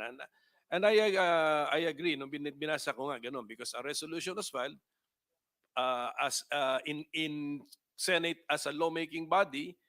Our rules accommodate it, referred to the proper committee. So ang aking food for thought, Mr. Chairman, are the steps after, siguro, after this committee hearing that we, if I could just siguro advise the majority to start thinking about this point, Mr. President, Mr. Chairman. We need to make this formal break para klaro na ano na yung ano natin. Kasi because if we do not make this formal break and we treat it as if we are processing a bill, so ang tanong ko, what is the final product? Although, let us say, concurred in by the other house, then we have now an enrolled bill. We are treating it like it's a law. And we all know a law cannot amend the Constitution. So that is the danger, Mr. President. So just an advance food for thought, Mr. President. Thank you. Thank you, Minority Leader. That's a very good point. I think Honorable Chairman. maybe at the start we should have already said that we are exercising our constituent powers under the fundamental law rather than ordinary legislative power. But since you've raised it already, perhaps it's apropos to say also that the vote requirement is different, and the vote requirement will be as indicated in Article 17 of the Constitution, which is 3/4 of all of the members, meaning 18 of 24 senators. So that's one of the differences that you're perhaps alluding to. And on the decision naman to whether to propose more specific rules, I leave that to the leadership of the Senate, who's here listening intently to you. Is that can we settle that perhaps in the Committee on Rules? Pero one more point para lang may ano na rin po yung input. There is also a kind of law ito ordinary law, where there was also a different vote requirement. Diba? I think this is the exemption from tax laws. So, That's majority. so yes. Majority So vote, yes. ibang majority doon per Yes. the Constitution, but that is a law. But- Yes. So kaya nga, so let us not look at the vote requirement na as if that is because 3/4 ang na-achieve, yun na, we are already compliant. At the point where Yes. Basta ang point ko, meron din kasi doon sa ano ba yung sa we're saying we must be clear in which Yes, in which capacity we are yes, exercising our yes, power. yes. And in that sense, I agree with you, Your Honor. Yes. Actually, nung nag-impeachment court tayo, we also made it a point to wear robes, just to highlight to the people that we are performing a very different function, no longer lawmaking but as senator judges. Ito naman, we have to do a formal I'm not proposing that we change, I don't know, we have a dress code, no, Phone. but there must be a formal break between our Senate as part of Congress, the lawmaker, into Senate as part of Congress as the Constituent Assembly. Formal break po, not an informal uh, i-assume na lang natin that we did it. So yan lang po, Mr. President. Thank you, Mr. Yeah. Chairman. Thank you Goodbye. for those inputs from our Mr. legal Chairman. and constitutional luminary. Mr. Chairman. Before I recognize Chief Justice Yes, David, I would like to I- ask Senator Bina if she has any comment on the suggestion to wear robes. Any, no, no. Anyway, we'd like to recognize Yes, Chief with the- Justice with the Davide. permission of the Go ahead, chairman, sir. I submitted a position paper and the preliminary statement, which I not read anymore kanina, practically includes the points raised by the Honorable former Senate President Coco. Chief Justice, Senate President Zubiri. Thank you very much to the subcommittee chair. We take note of the manifestation statement of our good minority floor leader, and we had a huddle with the majority floor leader. We'll take it up with the committee on rules and come up with specific procedures and rules for once all the discussions on the committee level is done. Once probably you have your committee report ready, Your Honor, we can move towards that particular uh, um, particular meeting as an assembly. It's on the part of the Senate, on the part of the Senate. So we can come up with the rules at the proper time. We can adopt it on plenary, and it could be adopted rules of the Senate. So yun lamang po, just for the information of the body. But nothing in the rules will prevent you, Your Honor, Mr. Chairman, from discussing amendments, possible amendments and refinements to the Constitution, as it's been done during the time of Senator Kiko Pangilinan when he was chairman of the Constitutional Committee on Constitutional Amendments, as well as Senator Robin Hood Padilla, who's had already several hearings on this topic. So once the committee report and will be taken up in plenary be done, we'll have a set of rules ready for the implementation of in assembly. Thank you very much. Mr. Chairman. Thank you very much, Senate President. Now Majority Leader Thank you. Villanueva. Thank you very much, Mr. Chairman. Just to put on record our sincerest thanks and gratitude to our minority leader for pointing out the importance of ensuring that there's jurisdiction indeed with this subcommittee. And I refer to Rule 10 of our Rules of the Senate, Section 18. And I quote that membership of the permanent committees, including the respective chairperson, shall be chosen by the Senate. The chairperson of each committee may be designated, the vice chairperson or such vice chairpersons of the committee, and create such subcommittees as may be deemed necessary. I think it is important to note also what we have heard this morning, Mr. President, Mr. Chairman, as mentioned by no less than our esteemed retired Justice Adolfo Ascuna with regard to the track and path that we are treading upon at this point in time. And what we can say, Mr. President, Mr. Chairman, is that in the light of what we will be discussing in this subcommittee, we are ready to settle all of this in the Committee on Rules so that we can further discuss this issue. So we thank the minority leader for raising this very important aspect of this procedure. Thank you very much, Mr. Chair. Thank you, Majority Leader and Senate President and Minority Leader. Now, if we could open the period of questioning of our resource persons, and we thank our resource persons. With your permission, may we work through lunch. Of course, we'll respect the hierarchy in the Senate. So, Senate President Zubiri, would you like to ask any questions from our resource persons? I'd like to wave and listen to all the sides of this issue, and I'd like to waive my time to other colleagues. Thank you, Senate President Zubiri. Senate President Pro Temp Lauren Legarda, you have 10 minutes, ma'am. Please. Thank you very much to our subcommittee chair, and greetings to my colleagues, Senate President and Majority Leader. Thank you. Very basic questions, and I address this to any of our esteemed justices and former justices of the Supreme Court, our legal luminaries. So let's go back to basics. What are we proposing for amendments under the proposed resolution, which is authored by the Senate President, Senator Angara, and this representation. The proposed amendments to the three economic provisions of the Constitution pertain to the nationality requirement for participation in public utilities, basic education, and advertising. That's very clear. Only three specific economic provisions, no political provisions. While the proposals do not fix the level of participation of foreign nationals in the industries, the relaxing of the nationality requirement is expected to be achieved with the insertion of the clause which we included, which you mentioned earlier already, some had comments, unless provided by law.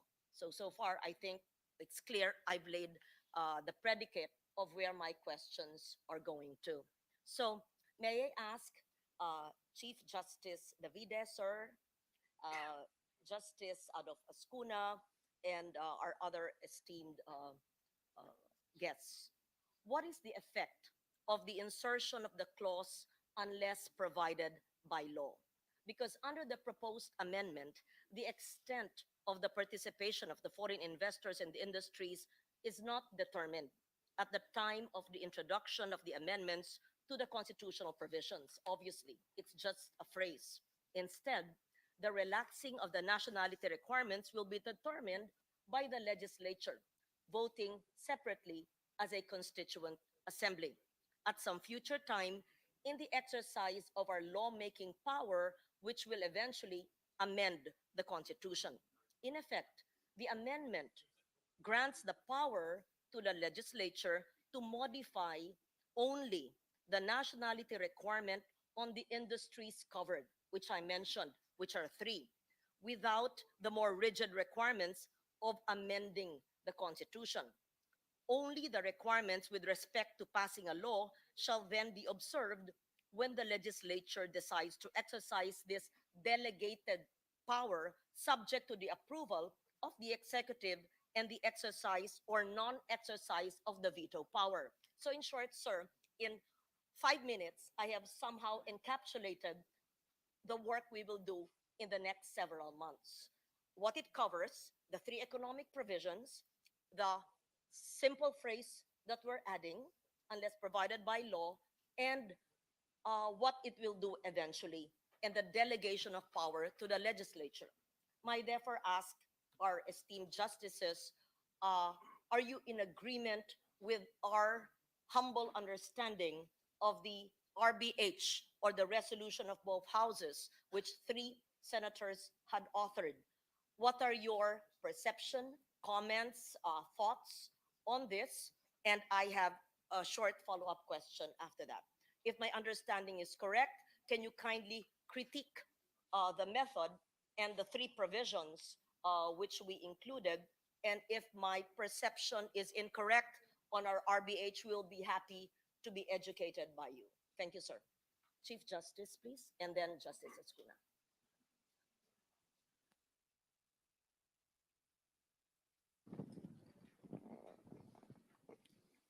Resolution of both houses number 6, as I observed in my preliminary statement, is not very clear whether it is calling for a constitutional convention or whether, rather constitutional assembly, CONAS, or it is simply trying to pass its ordinary legislation by vote of 3/4.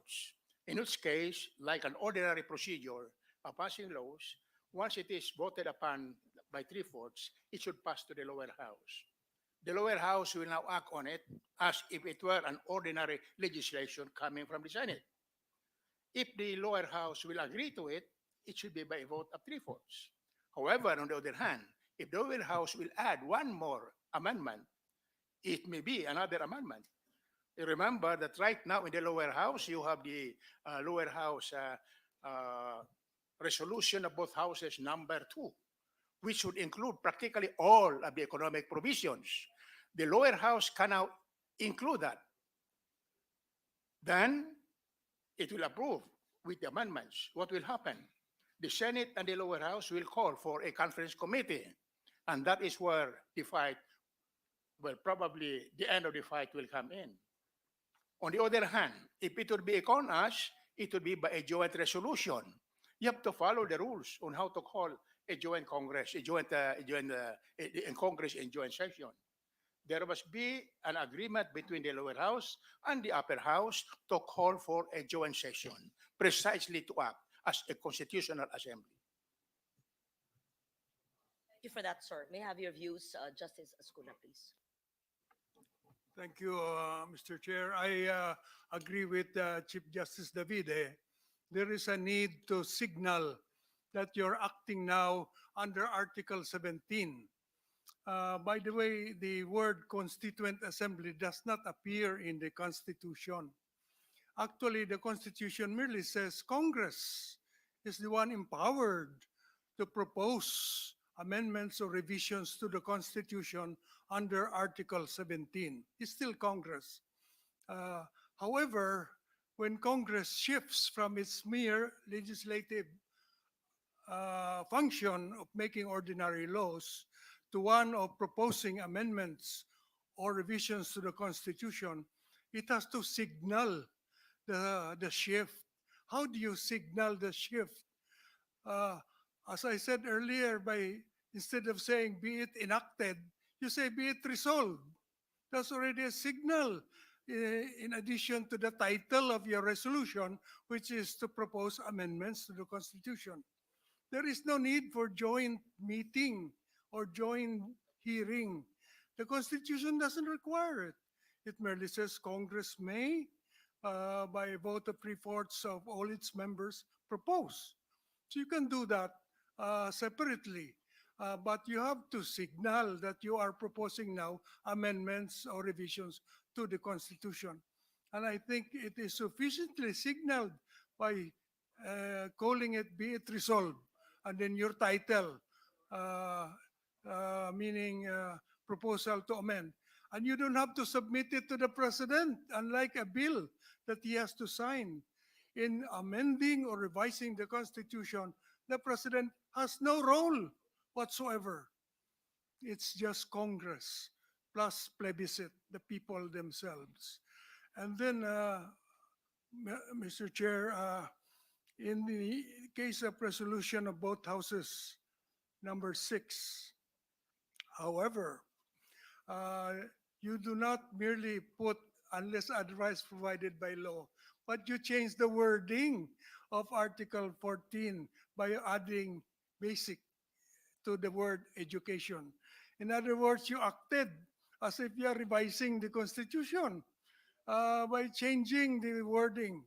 The effect, I know, is to limit the nationality requirement to higher, to basic education and allow foreign investments in higher education. But you're already doing what Congress should do later on. Just say, unless otherwise provided by law. So just word it this way: educational institutions, etc., unless otherwise provided by law, shall be owned by Filipino citizens. Later on, Congress can pass a law saying that basic education is not, foreign investment is not allowed in basic education. That's how you do it. Don't change the wording of the law except of the Constitution, except to add unless otherwise provided by law. And then you can even put that in the title, a proposal to amend the restrictive economic provisions of the Constitution, Articles 12, 14, and 16, by adding the words unless otherwise provided by law. Ganun lang. What is the effect? The effect, if approved by three-fourths of the Senate and three-fourths of the House, it becomes a proposal submittable to a plebiscite. And you submit it to the COMELEC for COMELEC to hold a plebiscite within that 60-day, 90-day formula. And if approved by the people in the plebiscite, then the amendment is carried. The provision in the Constitution is now amended to read education, etc., shall be owned by unless otherwise provided by law. So it's still prohibited, but a law can be made to change it to allow foreigners. That on ordinary law. That's no longer amending the Constitution. You are now allowed by the Constitution to amend the law. Is that irregular? Of course not. There is already a provision in the Constitution now that says that practice of profession shall be limited. Practice of the legal profession shall be limited to Filipino citizens except in cases provided by law. Nakalagay na ngayon yan sa Constitution. Tingnan ninyo. So that formula is already in the Constitution, accepting. So there's nothing wrong in saying that advertising shall be limited to Filipino citizens except as may be provided by law or unless otherwise provided by law. It makes it changeable by legislation. That's all it does. Thank you, Madam President. Thank you, Mr. Thank Thank you you. for that. With your indulgence, Senate President Pro Temp, the Senate President wants to intervene.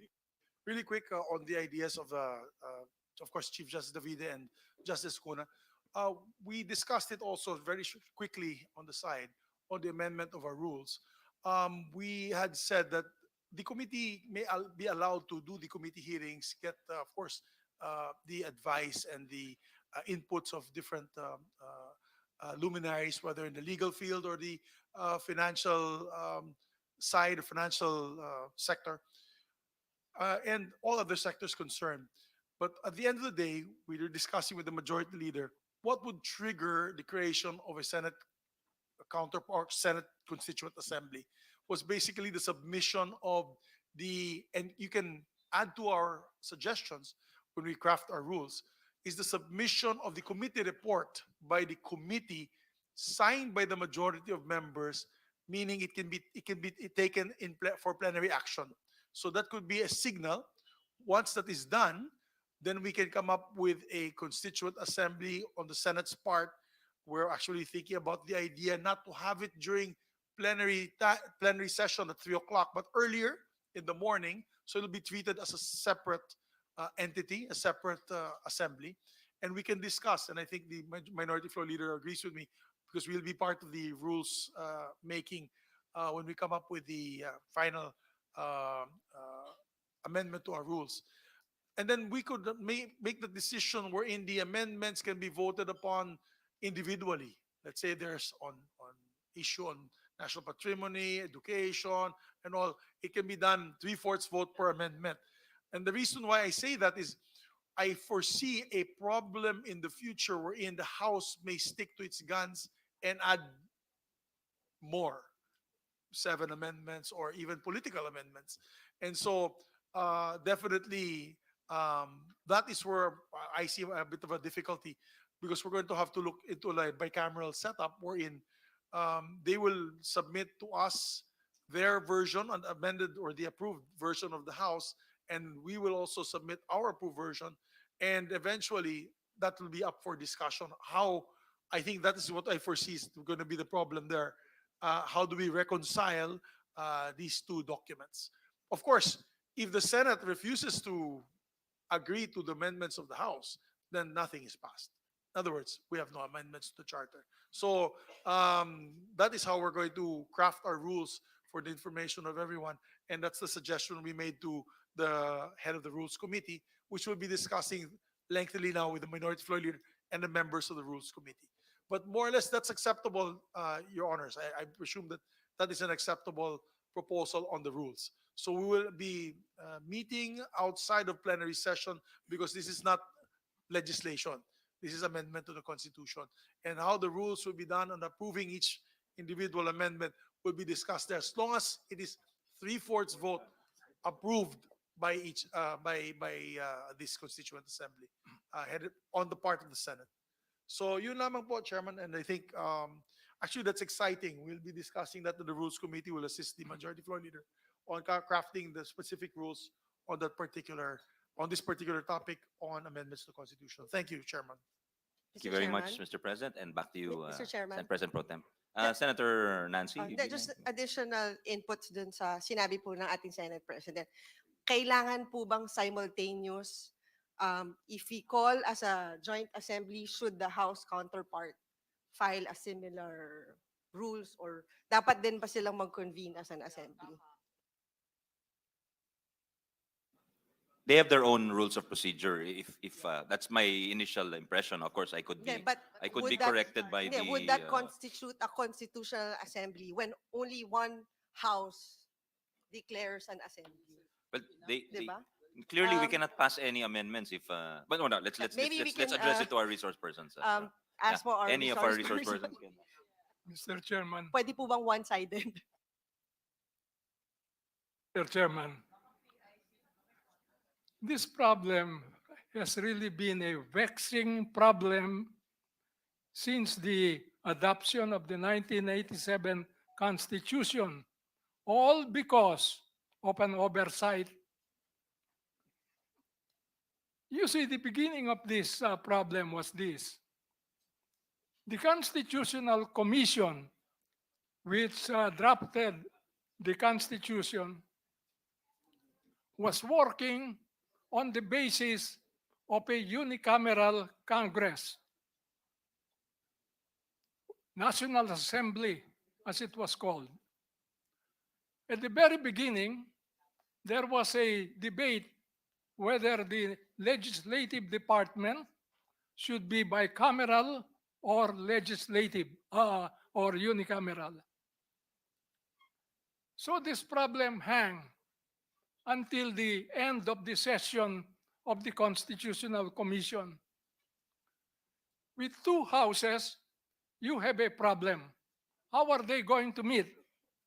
As you are now experiencing the problem. The chairman, if I recall, from my reading of the records of the commission, was the late Commissioner Suarez. The question was, what are we going to do? On what assumption are we going to work on? On the assumption that we will adopt a bicameral Congress or a unicameral National Assembly. This problem was not resolved until the very end. So, with that problem, it was agreed in the Committee on Constitutional Amendments and Transitory Provisions. It was agreed this way. Said Suarez, we will keep it like this until it is decided otherwise that it will be bicameral. In what way? He was talking with Commissioner Regalado. And what would it be? In the event that we adopt a bicameral Congress, we will insert the word joint assembly, the votes of the two houses counted separately. On that basis, so all the provisions of the Constitution, the draft of the Constitution, based on a unicameral National Assembly, were put on suspensions. Then finally, Commissioner Rosales, the chairman of the executive department, said, we have agreed it will be a bicameral Congress. So all provisions of the constitutions were amended so as to reflect this. And so you have several provisions of the Constitution. For example, when the vote for president is counted, the two houses meet in a joint session to proclaim the president and the president-elect. When there is a vacancy in the office of the vice president during his term, the president is given the power to nominate, and his nomination of the vice president will have to be confirmed by the two houses in joint session, voting separately. All voting separately. Number three, when there is a problem is the president disabled from performing his official duties, and his cabinet believes he's disabled, but the president insists that he's no longer disabled. Who resolves the problem? It is Congress in joint session again, voting separately. When martial law is declared and the proclamation of martial law or the suspension of the privilege of the writ of habeas corpus is suspended, who can revoke that? Congress. But how can Congress act? It is only here where Congress, although meeting again jointly, vote as a whole, but otherwise meeting jointly. In all of these instances, Congress is required to meet in a joint session, but the votes of the two houses are to be separately counted as a consequence of the decision of the executive department to have an executive department committee changing these provisions. Now, Mr. Chairman, I should say, these are non-legislative functions of Congress. The main function is lawmaking. These are non-legislative functions. The amendment of the Constitution is not the work of Congress. It is also a non-legislative function.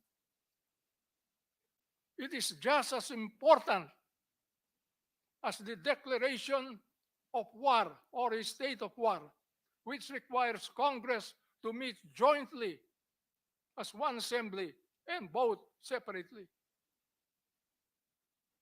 If you regard the amendment of the Constitution as important as that, don't you think that this silence in Article 17 as to how Congress should act as a constituent assembly, would there be doubt in your mind that it is not Congress as a lawmaking body, but it wears a different hat, that of being a constituent assembly? And in two decisions of the Supreme Court, Tolentino versus Comelec, Gonzales versus Comelec, the Supreme Court said, when they act as an assembly, they do not act with any distinction whether they are senators or congressmen. They act as one assembly, members of a constituent assembly. Therefore, I submit, Mr. Chairman, that this body is not a constituent assembly, nor a part of a constituent assembly. Because to become a constituent assembly, by resolution, my opinion is that the two houses must first agree to sit together and then pass a resolution to constitute themselves into a constituent assembly. It is only from then that you have a constituent assembly contemplated in Article 17, Section 1, Paragraph 1. Otherwise, no. That's it. It was an oversight, and I think it behooves Congress. I've been raising this problem because many times I've been invited to testify before Chacha committees, both houses of Congress. And in both instances, I've insisted on that. Otherwise, to say that they must vote separately, you are disregarding the fact that Congress is not acting as a legislative body. Congress is acting as a constituent assembly. Isa lamang po, isa lamang assembleya, not Congress. Because when we speak of Congress, we speak with the two houses. We imply the House and the Senate. But when we speak of a constituent assembly, we call on the Congress to wear its other hat, that is, as a constituent assembly. Thank you. Point of order, Thank Mr. you, Chair. Justice Mendoza. Yes, what's the point of order, Senator Risa? Mr. Chair, thank you. Yes. And with thanks to the indulgence of the Senate President pro tempore, I think that Justice Mendoza is raising a prejudicial question. And so my point of order would be until we agree upon and comply with the proper constitutional procedure, I would move, Mr. Chair, to suspend these hearings. Yeah. I so move, Mr. Chair. There is a motion to suspend. What is the pleasure of the body? No, I I think, I object, Mr. Chairman, because yeah. I think our rules allow the discussions of amendments to the Constitution. We're talking about Yeah. topics such as the economic provisions, even discussion on how it will be implemented. We do this every administration, every Congress. So if that's just the prejudicial question will be taken up each time there's an amendment proposed and filed to this committee, then this committee will cease to exist. It will have no function whatsoever. So with due respect to my dear colleague, Senator Risa Veros, I object to her motion. Yes, I second the motion of the Senate President. Clearly, we have a standing committee on constitutional amendments and are free to discuss it, particularly with such able and distinguished resource persons. Thank you. Thank you, Senate Yeah, no, President. let me Senator also Amy. put on record, Mr. Chairman, my Majority Leader and objection Senator Bato also. de la Rosa for an orderly proceeding. Yes, go ahead. I Majority would Leader. just like to put on record my objection as well as Mr. we have Chairman, already put in the records. With of your this permission, Justice chamber- Mendoza, there are some, we must settle the point of order before we go to the discussion. With your As- permission. Yeah. Thank you, Mr. Chairman. As this representation already read into the records the basis of the jurisdiction of the committee, including the subcommittee, Mr. Chairman. Thank you. Yes, it may be, yes, Senator de la Rosa. Yes. Yeah, Mr. President, I just would like to manifest my support to our Senate President because right now, as we speak, we are not yet wearing our second hat. We still have no hat right now. So I thought you were wearing a hat. I thought you were wearing a hat. we have to wear our second hat later, maybe, Mr. President. Right now, there's no prejudicial issue right now. So, Next guy. thank you, Mr. President. Senator Escudero. Yes. It's Senator Bato who might need a hat, Mr. President. May I, to educate us as well, may I ask my former professor, Justice Vivi, yung pag-uusap po ba sa pagitan ni Commissioner Suarez at ni Commissioner Regalado na kailangan joint session, voting separately, kapag ang napagkasundoan ay bicameral, ay nasa record ng Constitutional Commission o pribadong pag-uusap po ba yan? it's in the record, Mr. Chairman. No. And I can cite the record if you give me time. If it's in the record, Mr. Chairman, I think there is good reason to proceed with it cautiously because all of these proceedings might be for naught. Because as we know, the debates in all of the laws that we pass form part of the intent of Congress. And insofar as the Constitution is concerned, the debates too would form part of the intent of the framers of the Constitution. And if that is what they intended for it to mean, then we might be treading on questionable, to say the least, waters if we proceed in this manner. Baka may bagong akusasyon na naman na sinasabotahin ng personal. It's better to proceed with it cautiously and take note and take heed of the points raised by Justice Mendoza as well as the other justices and Chief Justice before we proceed, because this is already the beginning of our second hat. I think that's the point of Justice Vivi. Mr. Chairman, Again, we don't know yet And the committee report will be the product of this proceedings. So perhaps we can proceed with the hearing and hear out all of our resource persons. And for today, until we decide on the matter and be guided accordingly. Para naman hindi masayang yung hearing today. Yeah. I appeal to Senator Risa for at least for this afternoon. Thank you, Senator Cheese. Mr. Chair. Senator Lauren was also raising her hand. I think she wants to speak. And then the minority leader, I think, wants to speak also. So, Senator Actually- Lauren, Senate Pro Tem. Actually, Yeah. I have not utilized my time, so Yes, but there's Yes, a point of correct. order, and in the correct. rules, point of I- order takes precedence. Your I Honor. know. Are the So let's settle the point of order, so we can go back Have to you you. settled it already? We've Or- not. We've Ah, not. not yet. We are hearing the Okay. arguments Okay. for and against, Your Honor. Yeah. May we settle the point of order, Mr. Chair? Then I proceed with my questions for the justices. Yeah. Yes, but please, After. that's why. If we can settle this, then we can go back to you. Senator Minority Leader, yes. Well, as I understand the point of order to be, it's not really a permanent suspension. It was just a temporary suspension of the committee hearing. State that, PRO, Your so Honor. that not so that we can digest the inputs given to us. But I think the movant wants to add something. So Back to the movement, Senator Risa. Thank you, Mr. Chair and dear colleagues. So just to reiterate, as the minority leader said, my motion was to temporarily suspend the hearings until we answered what I believe is a prejudicial question being raised by Justice Mendoza, until we determine and comply with the proper constitutional procedure. But and as part of, as the minority leader said, digesting what has been brought up so far, also through reviewing the records of the deliberations of the Constitutional Commission.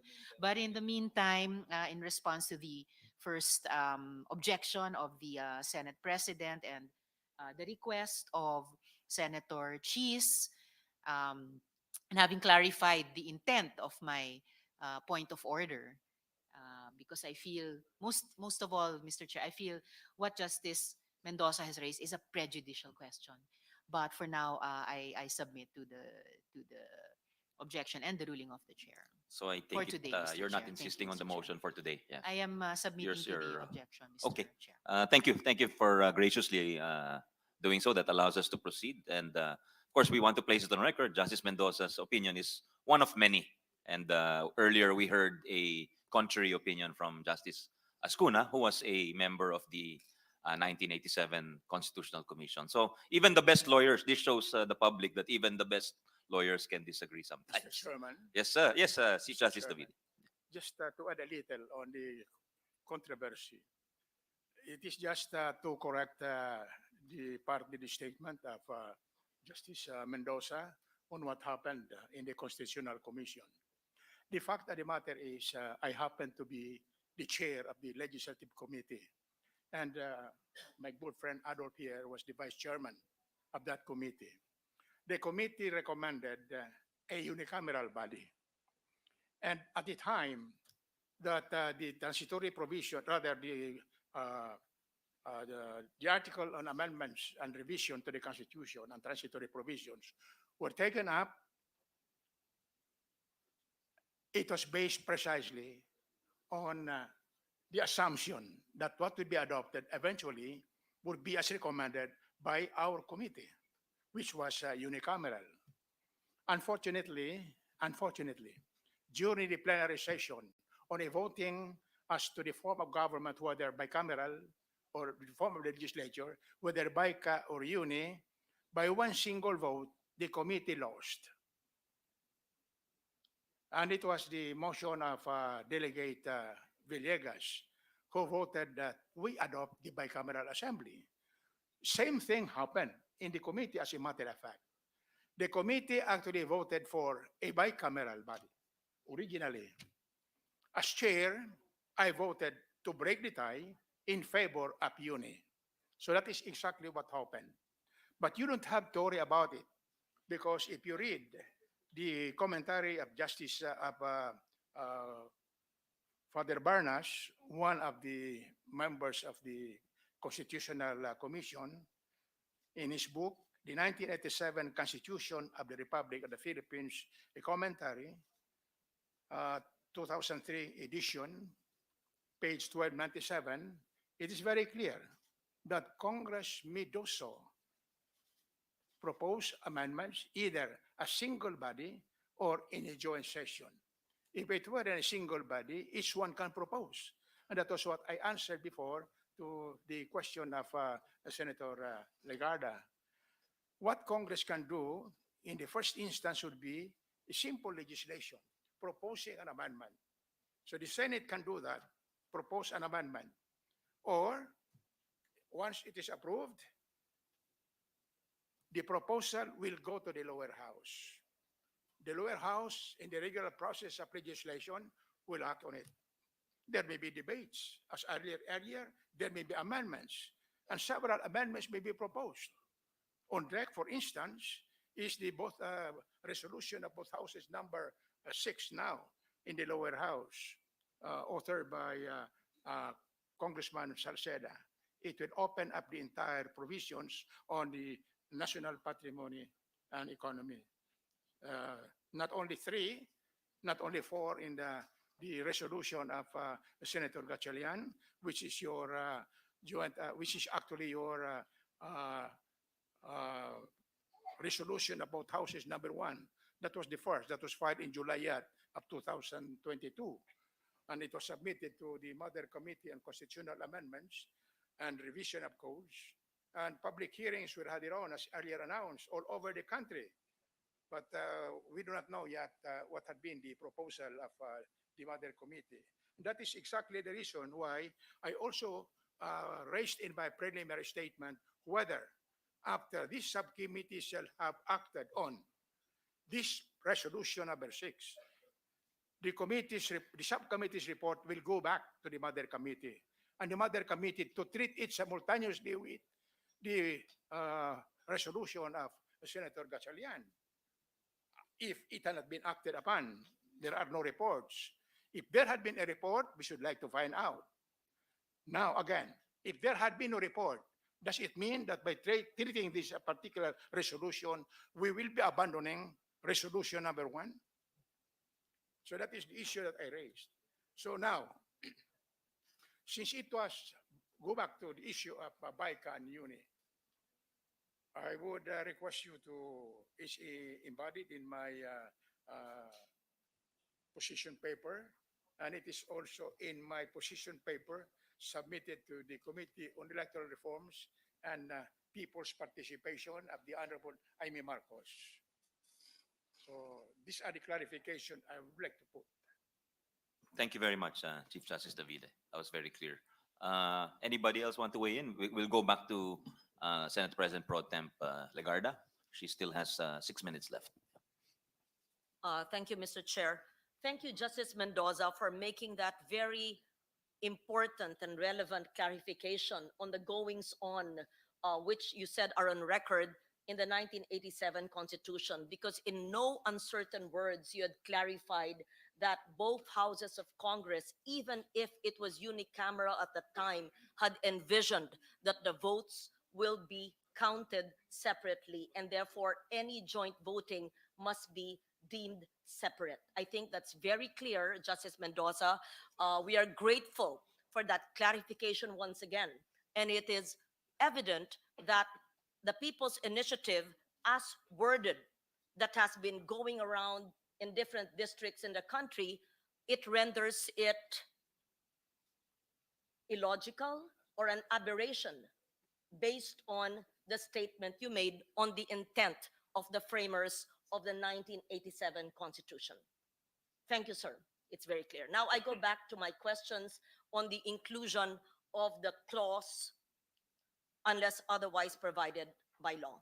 The addition of the clause unless otherwise provided by law, while giving us, the legislature, both houses in this case, the power to modify the nationality requirements in the future by legislation, should be read together, obviously, with other provisions of the Constitution, including Section 10, which you mentioned, Article 12, on the national economy and patrimony, which has been discussed in the past several weeks, because we know that we're only amending Articles 12, 14, and 16. I will not read the whole section into the record, but perhaps Section 10, when it says Congress shall, upon recommendation of the Economic and Planning Agency, when the national interest dictates, reserve the citizens of the Philippines or to corporations at least 60%, and we know that. And at the end, it says, the state shall regulate and exercise authority over foreign investments with its national jurisdiction and in accordance with its national goals and priorities. So my question is, because we are amending to our RBH number 6, only Articles 12, 14, and 16, how, and we are not amending the national economy and patrimony provision, how can we be aligned without touching this provision? Will we be consistent with other articles of the Constitution if, unless otherwise provided by law, is only instituted in Articles 12, 14, and 16? Will it be, in short, will it be consistent with the national economy and patrimony provision of the Constitution, several lines of which I read into the record? Thank you. I address this to Justice Oscuna, Chief Justice Davide, and Justice Mendoza. Thank you, sir. Mr. Chair, may I answer that question? Go ahead, It's Justice. true- It's true that under Article 2, Section 19, it provides that the state shall establish a national economy that is independent, resilient, independent, and effectively controlled by Filipinos. Effectively controlled. Now, if we amend sections, Articles 12, 14, and 16, to make the economic restrictions on the percentages changeable by legislation, it does not mean that it will result in an economy no longer effectively controlled by Filipinos, because you can still provide, for instance, 51-49, 51 Filipino, 49 foreigner, is still effectively controlled by Filipinos. It doesn't have to be 60-40. In Spain, it's 51-49, and the foreign investors are happy with that. They don't like 60-40, but they are acceptable to 51-41, so 51-49. So it's still effectively controlled by Filipinos. So it's not inconsistent, Mr. Chair. You can also put safeguards such as reciprocity, safeguards such as what is provided for in the International Covenant on economic, social, and cultural rights, that a nation may, a people may allow the foreigners to enjoy their resources in accordance with the principles of mutual benefit and international law. So you can introduce that. So when you say it's subject to legislation, number one, the restriction continues until legislation provides otherwise. Number two, the legislation should take into consideration the framework of investments under the rest of the Constitution, which is that it is supposed to be an economy effectively controlled by Filipinos. So it has to be consistent with that framework, and the entry of foreign investment must be for our mutual benefit. That's why I believe, Mr. Chair, that we should not remove the restriction with respect to non-renewable resources, because that would imperil the effective control of Filipinos over the entire economy. So advertising, even education, and public utilities will not necessarily remove the effective control of Filipinos from the entire economy. Thank you. The views of both Justices Mendoza and Davide, please. Thank you. Perhaps? Justice Mendoza.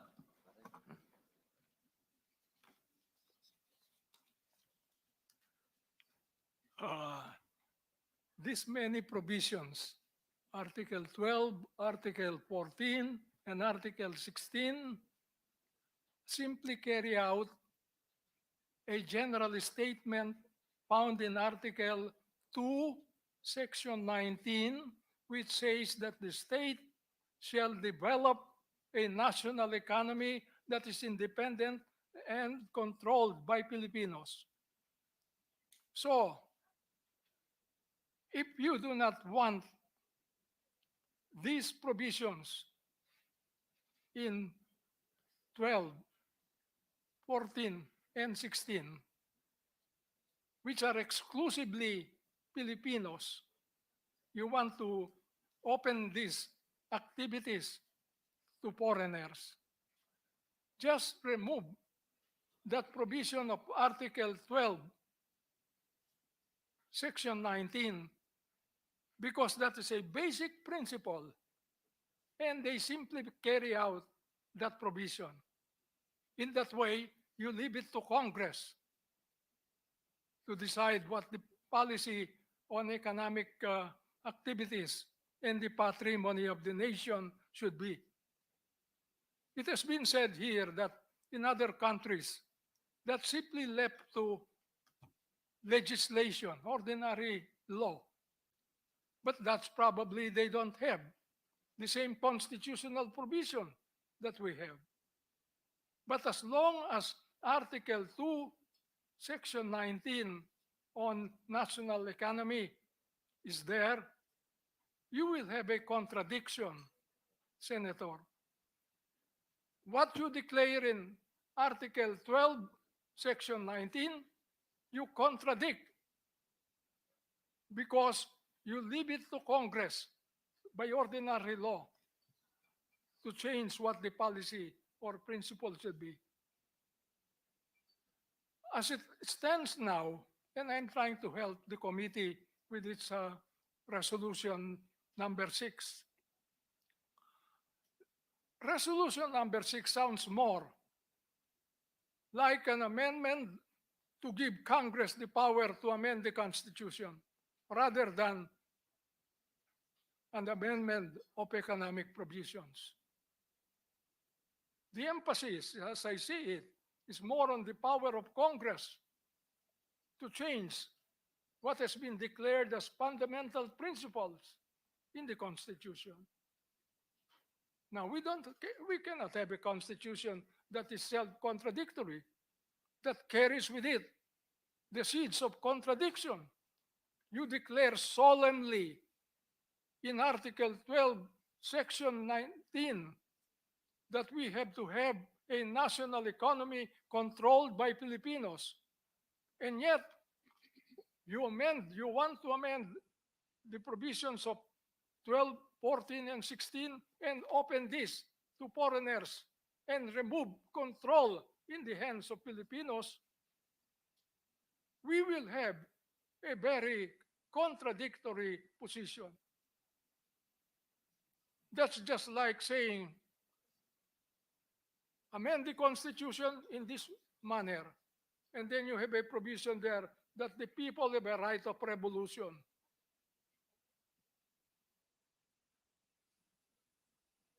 Thank you for that, Justice Mendoza. That was actually the crux of the matter, my question, because we're amending 12, 14, 16, but focusing on the article or the section on national patrimony and economy, where it says that the economy will be run by Filipinos. My question answered it very distinctly.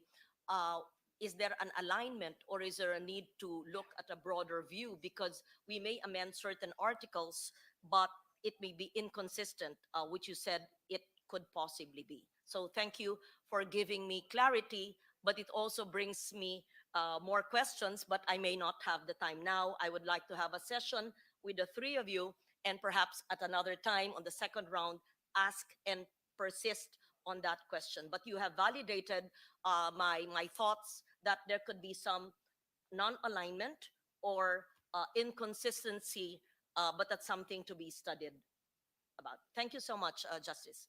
Chief Justice, please. Yes, I am glad that this matter was taken up because at the end, of the day, what would be actually amended would be two sections of Article 2 of the Constitution on state principles and policies. The first would actually refer to education. The state, that's Section 17 of Article 2, the state shall give priority to education, science and technology, arts, culture, sports to foster patriotism and nationalism. I read that earlier. Accelerate social progress and promote total human liberation and development. The second is what Justice Mendoza had said, but it is actually Section 19.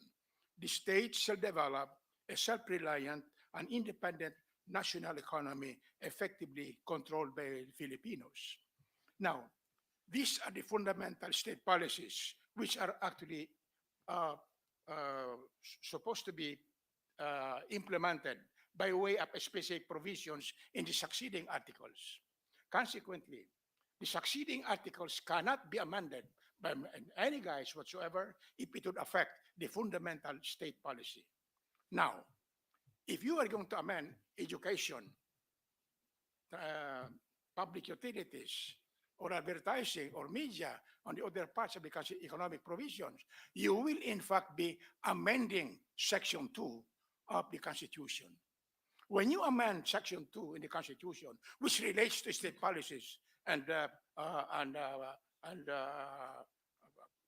fundamental policies, it would mean, therefore, not just an amendment, it is a revision of the Constitution. Now, a revision cannot be done by this time.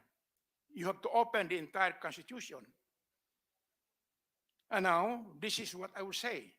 Any proposal to adopt the parliamentary form, the federal system mentioned by the Resource Speaker, Mr. Dumdum, even in the matter of the economic emancipation proposed by our former Secretary Gary Teves, will open actually the Constitution to revisions, not merely amendments. Are we prepared for a revision? There are again two ways, according to Section 1 of Article 17. What shall we do right now? Shall we call for a constitutional convention? We should open the entire Constitution, not only what is being desired today, probably adopting a parliamentary form or a federal system. You can do that, but it should be by revision. I am not prepared for a revision. As I mentioned earlier, I am against any kind of amendment to the Constitution.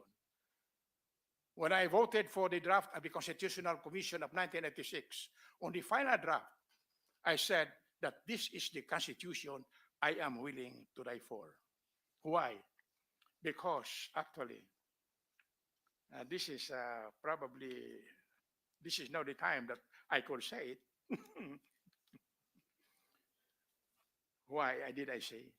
It is the only constitution in our country, and even in the whole world, that is pro-God, pro-life, pro-Filipino, pro-people, pro-poor, pro-social justice, pro-human rights, pro-family, pro-marriage, pro-environment, and I will add now, pro-youth, pro-women. Shall we amend? Shall we revise? Thank you very much. Thank you very much, Justice. You have 2 minutes left, Madam Pro Temp. I have longer questions, but I will yield my 2 minutes, Mr. Chair, to the others who may ask on the second round or the second hearing. Thank you, esteemed justices. Thank you, Mr. Chair. Thank you very much, Senate President Pro Temp Legarda. Next is Majority Leader Villanueva, and after that, Minority Leader Pimentel, then Senator Chairperson Robin Padilla, then Senator Risa Ontiveros. Thank you, Mr. Chairman. Let me put on the records how grateful and blessed I am as a member of this August chamber to be here this morning, this afternoon, Mr. Chairman, and listen to the great minds of our justices, economists present here today. I cannot overemphasize, Mr. Chairman, the overwhelming joy and gladness that I am feeling, that I am here with you sitting in special ringside tickets, Mr. Chairman, listening to our idols, our legal luminaries. I just have some few points, Mr. Chairman, that I'd like to raise, considering that this representation is the chairperson of the Senate Committee on Rules. And the Senate President made mention about the direction that we are about to tread after after series of hearings probably, and when we come up with a committee report. Just to put on record, Mr. Chairman, I'm here to listen, and I have yet to make that decision on whether or not I am for or against charter change. And it's such a great privilege to be in that position, to have this opportunity to listen to experts.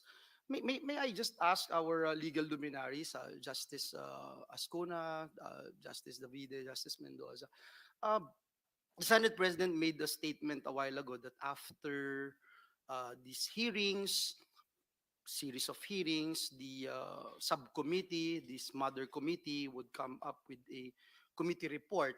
And once we have the committee report, can the Senate actually enter its function as a constituent assembly? And with that, we will be, as Senator Bato mentioned, we will be by then wearing our second hat. And as the Senate President made mention a while ago, we can do that in the morning so that it will not interfere with our legislative function as a Senate in afternoon session. I also wanted to know if, based on the records of the Constitutional Commission, what should be the next steps for the Senate to formally assume the function as a member of a constituent assembly and not merely as legislators? I mean, do we need to have another joint resolution, or will an ordinary resolution suffice, Mr. Chairman, or this RBH number 6 be sufficient for this purpose? These are questions that I would like to seek clarification, humbly submitting to this body, and awaiting for the answers by our resource persons, Mr. Chair. Yes, anybody can weigh in from our legal experts, since it's a procedural question. Anyone care to answer from our three justices? Justice Ascuna, yes, I see you With the reaching for your mic, sir. permission of the chair, I respectfully submit that the Senate can act first or independently of the House in proposing amendments, as long as it's very clear that they are acting under Article 14 and not under Article 6. There's the ideal way is to have resolution of both houses worded the same way. That's why it's called resolution of both houses. It should not differ, and it should be approved in the same way, with same wording. That's why a joint hearing is not necessary, but you should caucus together. Uh, Perhaps it was better before, when there was only one legislative building, when the Senate was upstairs and the House was downstairs, and it was very easy for you to get together.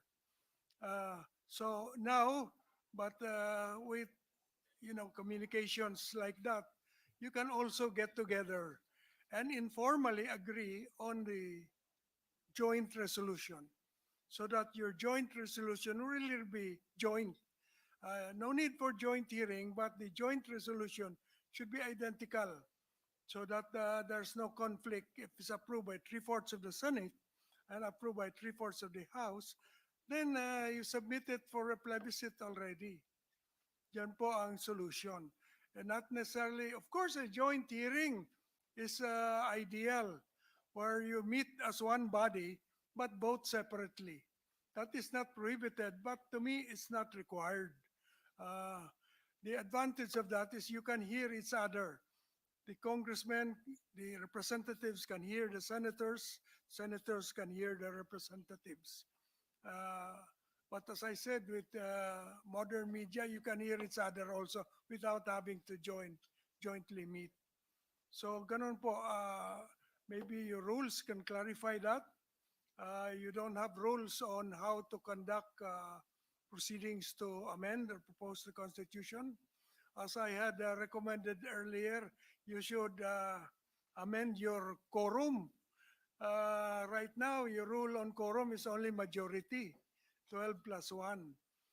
You should amend it so that if you are considering proposals to change the Constitution, your quorum should be 18 because that's 3/4. That way, even if joint voting is required, you can you have to require 18 senators to be present in the joint voting. So the Constitution says each house can adopt its own rules. So you are free to adopt your own rules pursuant to the Constitution itself. So you can adopt rules on how to amend the Constitution. I respectfully submit there's no need for a joint hearing as long as you signal that your activity is now under Article 14 rather than Article 6. Maraming salamat po. Thank you very much, Justice Asgono. Did I get it right? You were saying we don't need another resolution other than RBH 6 if we conduct ourselves or constitute ourselves as a constituent assembly when we finally deliberate on the committee report. As you made mention a while ago, the word "be it enacted" can also be replaced by the word "be it resolved." So that is already a signal to the other house that we have indeed constituted ourselves into a constituent assembly. Is that a correct? My own view right now. Please, Justice. I David. do not know if the Senate rules provide for the calling of a joint session. I do not know if the Senate rules also provide for the calling of a joint session. Now, if there are none in both, probably the Speaker and the Senate President may agree to call for a joint session, precisely to consider this. Otherwise, you have to go to the other way around, meaning to say you submit it as a single proposal as if in ordinary legislation, with in mind, however, according to the suggestion of Justice Adolf, that it is really intended for amendment to the Constitution. I hope, however, that the Senate and the lower house can agree on some amendments to the respective rules, precisely on the matter of calling for a joint session. The Constitution is very clear that you have a joint session for the SONA, for instance, that is a joint session. And in the provision on martial law, the lifting of martial law, you have a provision regarding a joint session. So probably that could be settled. Thank you. Thank you very much, Chief Justice Davide. In fact, we just exercised this particular rule that we were talking about when we called for a joint session to listen to the keynote speech of the Prime Minister of Japan, Prime Minister Kishida. But not to vote jointly. Yes, definitely. Definitely. Not to vote. Thank you. I just wanted to. Mr. Chairman, if I may just say a few words. Please, please. Justice is finished? Tapos na po. If Okay. Chief Justice Go ahead. David is finished. Go ahead, Justice Mendoza. Yes, yes. I think what should be done here, and this is a precedent, you see right after the war, the Congress that we had was the Congress of the Commonwealth government, which was a bicameral Congress. If you want a clear example of what they did when they amended the Constitution to grant parity rights to Americans and to corporations owned by Americans, Just turn to the pages of Mabanag versus Lopez Bito because the war destroyed the records. It's there in the concurring opinion of Justice Briones. What did they do? They invited each other to come together. And what did they did? After the invitation of one house was accepted, the two houses met together according to the certification of the secretaries of both houses. They met together in the session hall of the House of Representatives. Where? In Lepanto. You want to see the clear example of a resolution? It's there.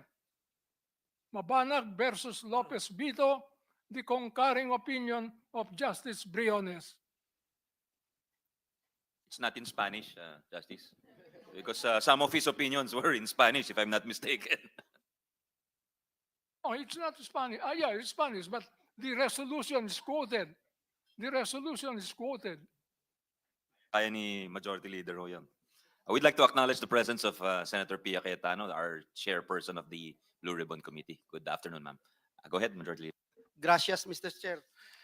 Mr. Chair, another thing that I'd like and this is my last, Mr. Chairman, to ask Dr. Sikat, Secretary Teves, and even the executive director of Ibon Foundation. I was looking at the factors deterring foreign investments, no, and Secretary Balisacan noted, NED the secretary, that said that aside from removing certain restrictions in the constitution, there's also a need to address issues relating to ease of doing business, high cost of inputs like energy, and the predictability of our policies. In terms of prioritization, uh, perhaps we can also look into this. Ano ba yung what should come first, no? Removing the restrictions in the constitution or addressing these other issues? Si Senator Aimee made mention a while ago, and she's been very vocal about it with her dealings with investors, foreign investors, for quite some time, as she has been the chairperson of the Senate Committee on Economic Affairs. Uh, Parang hindi ho nabanggit itong pagpapalit o pag-aamyenda ng ating konstitusyon. Ano ba talaga yung factors that prevent foreign investors from investing more in the Philippines?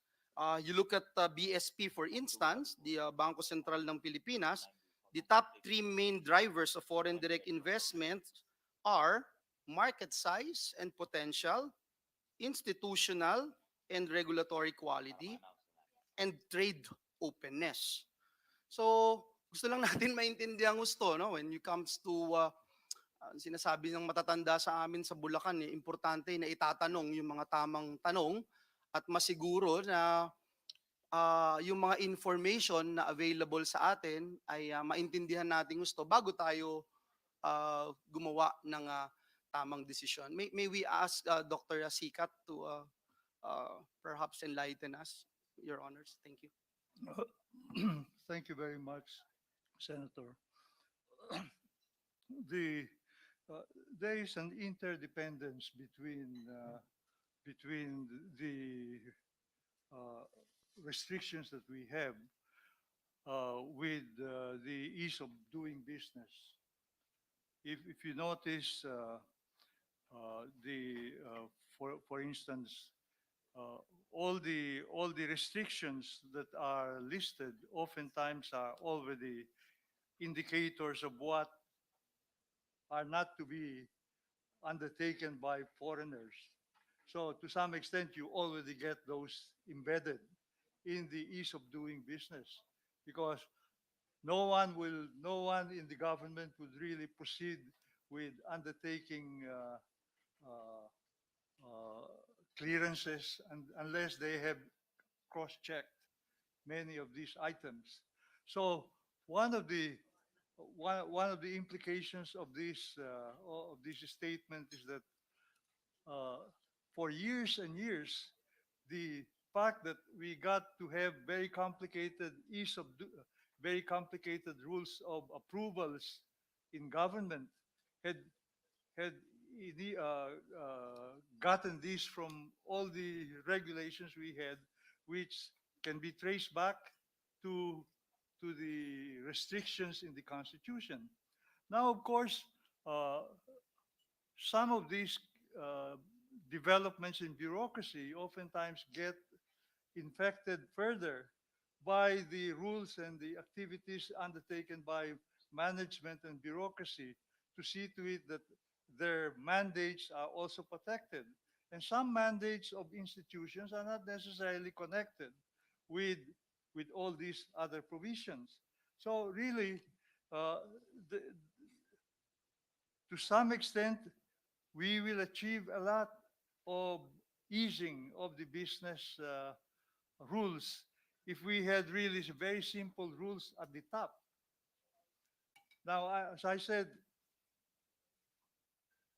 a great difficulty is that at the top you have unshakable rules written in stone that cannot be easily changed. Of course, foreign investments, depending on what they do, they have different kinds of responses to certain uh, incentives provided by the government or by institutions. Uh, the main point, of course, is that their main concern, I think, is essentially living with the hosts when they are inside, but seeing to it that their borderline, their rules about what they do on rates of return and so on should be also respected. When those things get violated, they move out of the system. Thank you, Director Sigat. Siguro I'd pose this question as well to Secretary Teves, who made mention a while ago that with this, and can we just focus on the amendments based on RB H6? You made mention, sir, a while ago that after this, if it materializes, there is a clear, compelling message to investors that we're open for business. Majority Leader Villanueva. I hope I can explain it in this manner, Senator. Generally, there are two types of investors now. One would be the group who would know us already. They're dealing with us despite all the limitations imposed in our Constitution. The other would be group of investors that are not yet familiar, they don't know much about the Philippines, but they have excess funds and they'd like to put it somewhere. So normally, when it comes to, let's say on my left, let's say these are the potential investors who are not familiar with the Philippines, they would start with conducting what we call a table survey, Mr. Senator. Putting, for example, what's the legal framework in the Philippines compared to Thailand, Indonesia, Vietnam, etc. As pointed out earlier by my colleague, if right off the bat they say the legal framework, prohibition against the following activities embodied in the Constitution, and then they see that in other countries these are not there. So the instinct of the potential foreign investors who are not yet familiar with the Philippines is to say, I'd rather than look at more seriously the other countries. So we're losing potentially that group of investors if they realize that up to now we're still putting those restrictions in the Constitution. No? So that's the reason why in our statement, Mr. Senator, we're saying that the removal of this economic restriction, it would be necessary, but not a sufficient condition. We still have to work on those areas that you properly mentioned. No? So I thought that maybe that would be really a good starting point but we have to continuously work on those other things that you mentioned, improving our infrastructure, improving further our public utilities availability, power, etc. So we would like to be in a similar starting position with the others. We are now at a clear disadvantage in terms of at least the legal framework. So that's the reason why have been advocating for this constitutional change. May I add something which as a layman, and maybe I will hear my colleagues, but maybe Mr. Chairman, Mr. Senator, it might be a product of my subconscious, no? Um, we are interested in ensuring that there's consistency among these provisions. We talk about it. As a layman, maybe we can ask what is, I could not remember, Chief Justice Davide, what is the fine legal distinction between an amendment and a revision? No? For instance, in our statement, Mr. Senator, we did say that we're proposing also amendments in the Declaration of Principles. For example, we said that instead of the state shall develop a self-reliant and independent national economy effectively controlled by Filipinos, and restate this. In my mind, as a layman, is an amendment. Restate it and quote, the state shall develop a self-reliant and independent economy, national economy, removing the words effectively controlled by Filipinos. Would that be an amendment or is that a revision to ensure that there's consistency with our position that we would like the economy to be fully open, liberalized? So that is something that I'm not too sure how to handle it because I'm not a lawyer, but I said my subconscious is working on me as far as that particular position is concerned. Thank you. Thank you very much, Secretary Teves, and I'm sure it will be tackled here in this committee hearing. But I don't want to spend more time on just this particular issue. And before I hear the answer of Executive Director Africa, let me just show you something, Your Honors. No, when you talk about liberal ownership rules, sinasabi ho nila yung foreign direct investment sa entry is influenced by political stability, market size, trade openness, exchange rate rules, skill levels, labor market conditions, and infrastructure. Now, examples by analogy, Director Africa, no? Yung Singapore and Vietnam. These countries do not allow foreign ownership by land. Yet, FDIs, if you look at the slide that I am showing right now, yet FDIs are continuously increasing. This shows that restrictive foreign ownership will have somehow, if you look at this slide, a very little effect in terms of FDI if there are other incentives to invest in the country. Now, another example is Cambodia. Cambodia, which permits 100% ownership, foreign ownership of companies in most sectors, yet it has lower FDIs compared to other ASEAN countries, imposing caps on some industries, Your Honor. Foreign businesses report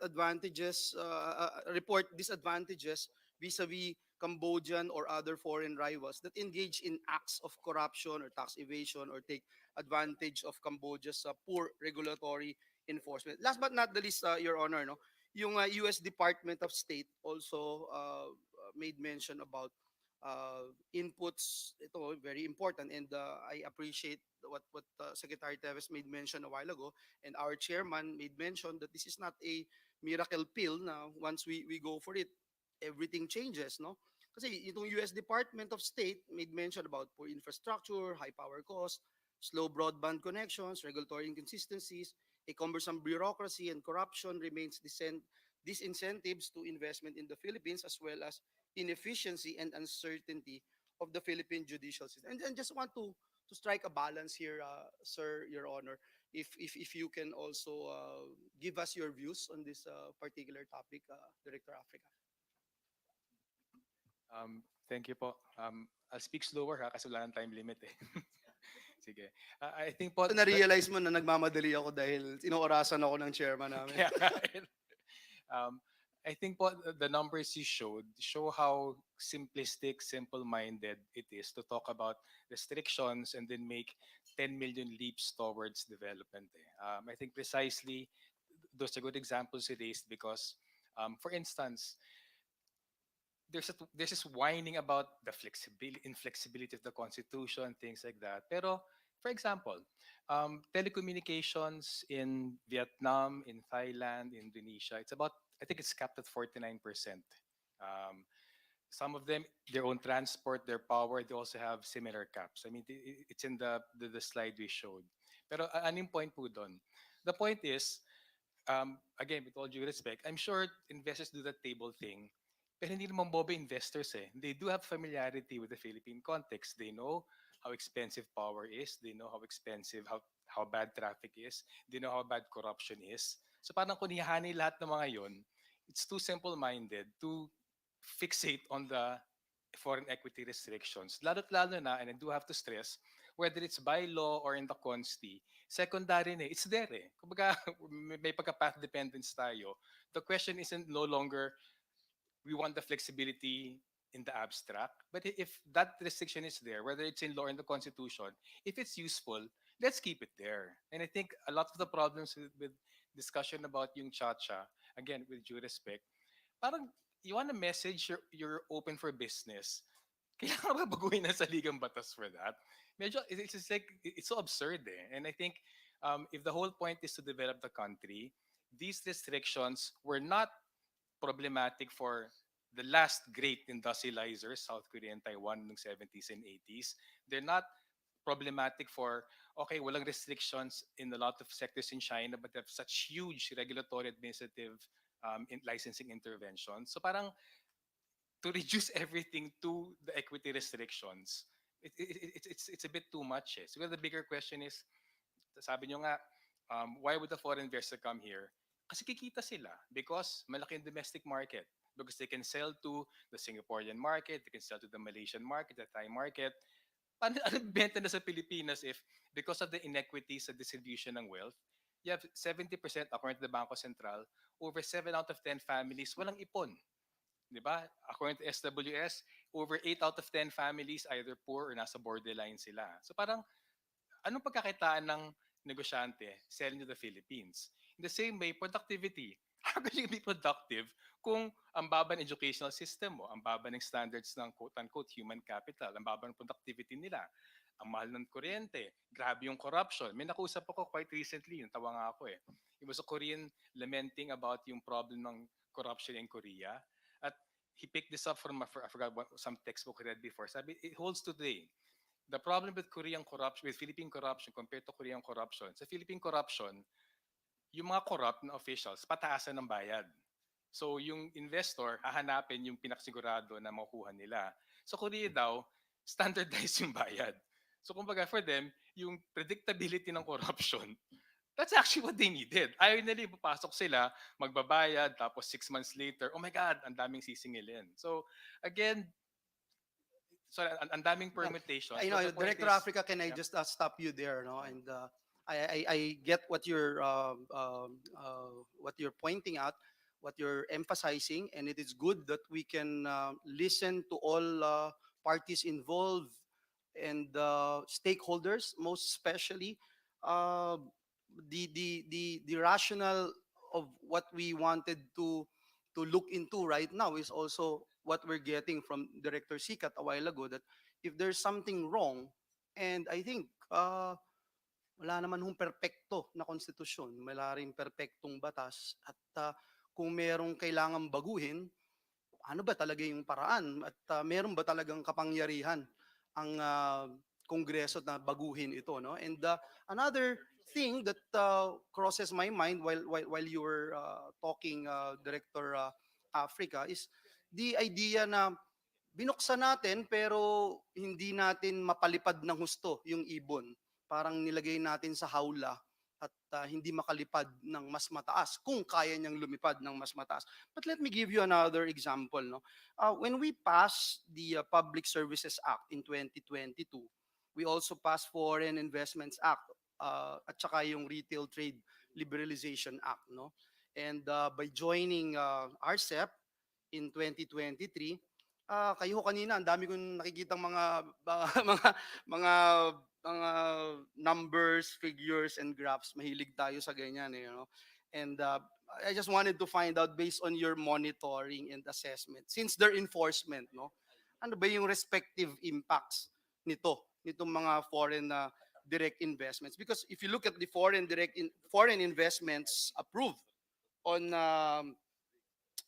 second quarter of 2022, if we can show the slide, it was recorded at 59.09 billion pesos, Your Honor. 59.09 billion pesos, an increase of 27.8% from 46.26 billion pesos total foreign investments in the same quarter of 2022. So again, the question is, looks like it's working, the laws that we pass, but will it go higher? Will it increase further if we liberalize it all the more and open up more investments, Your Honor? Um, Sir, I do want to stress, may yung tinatawag na fallacy of composition, very appealing kasi na, of course, when an investor comes to the Philippines, of course, they're going to hire workers. Of course, there's going to be economic activity. Of course, there's going to be that marginal contribution to growth and everything. Pero para sa amin, fallacious to think na yung pakinabang in a firm is yung pakinabang ng ekonomiya. At bakit ganon po? Kasi yung problema dun sa ganong klaseng pag-iisip na yung pagpasok ay automatically, pag unlad na natin yon, nakakalimutan, kung pumasok sila, pero walang long-term contribution sa pag-unlad natin, pag alis nila, walang may iwan sa atin. So sa amin, isang magandang example talaga yung Intel. Yung Intel came here, their second overseas plant was in I think not Cavite, Makati, bago ilipat sa Cavite in 1973. Over 35 years nandito sila until 2009. They invested over $1.5 billion. They hired about 2,000 workers. They were exporting at some point, I think, $400, $500 million a year. Magandang headlines. Tuwan-tuwa yung mga tao every time they report yung expansion trabaho. Pero in 2009, I don't know why, they left. Part of the plant went to Vietnam, part went to Malaysia. They shut down dito. Ano niiwan sa Pilipinas? I think yun yung time din 2009, bumili yung CDR King sa atin. And I'm not being facetious. Yun ang problema. They were here for so long, yung metrics natin for the success was yung investment, yung jobs, may technology transfer, wala Kasi peking technology transfer nangyari. Because they were here, we were coming out with press releases, Philippines, one of the biggest exporters ng semiconductors sa world.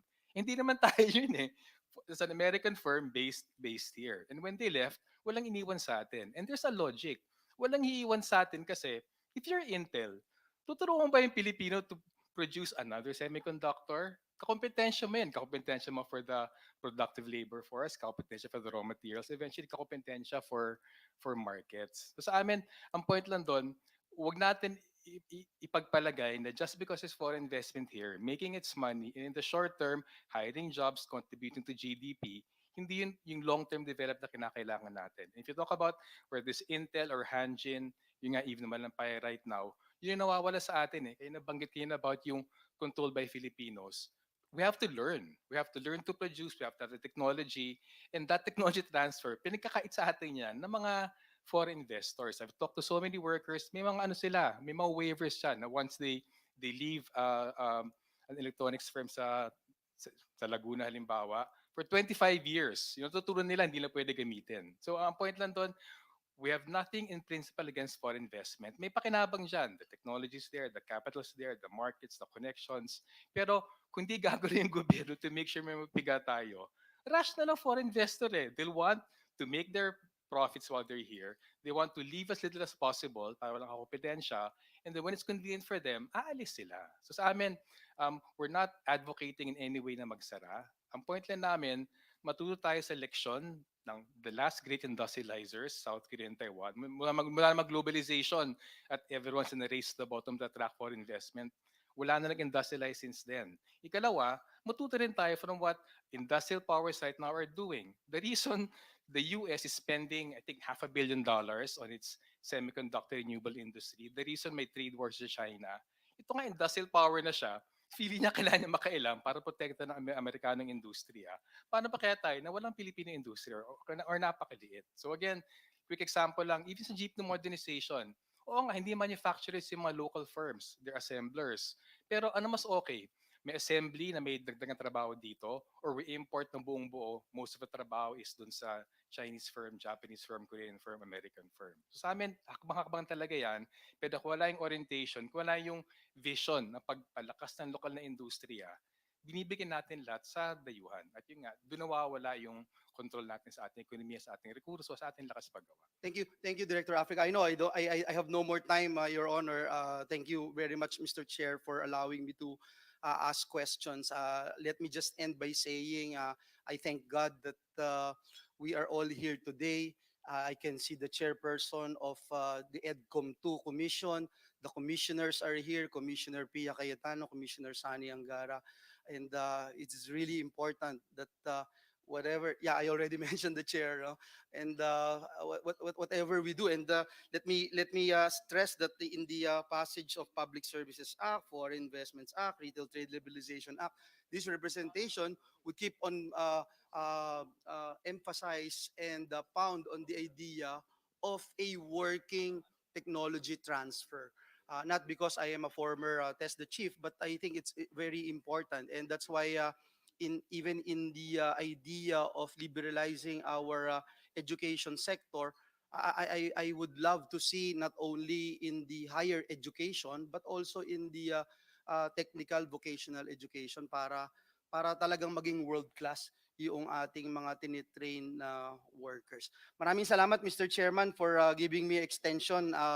I think some of our colleagues would like to ask questions na kaya thank you. Thank you very much for the very pertinent and practical questions, Majority Leader. Now we turn it over to our committee chair, Senator Robin Padilla. Idol. Maraming salamat po. Ikaw po ang idol ko.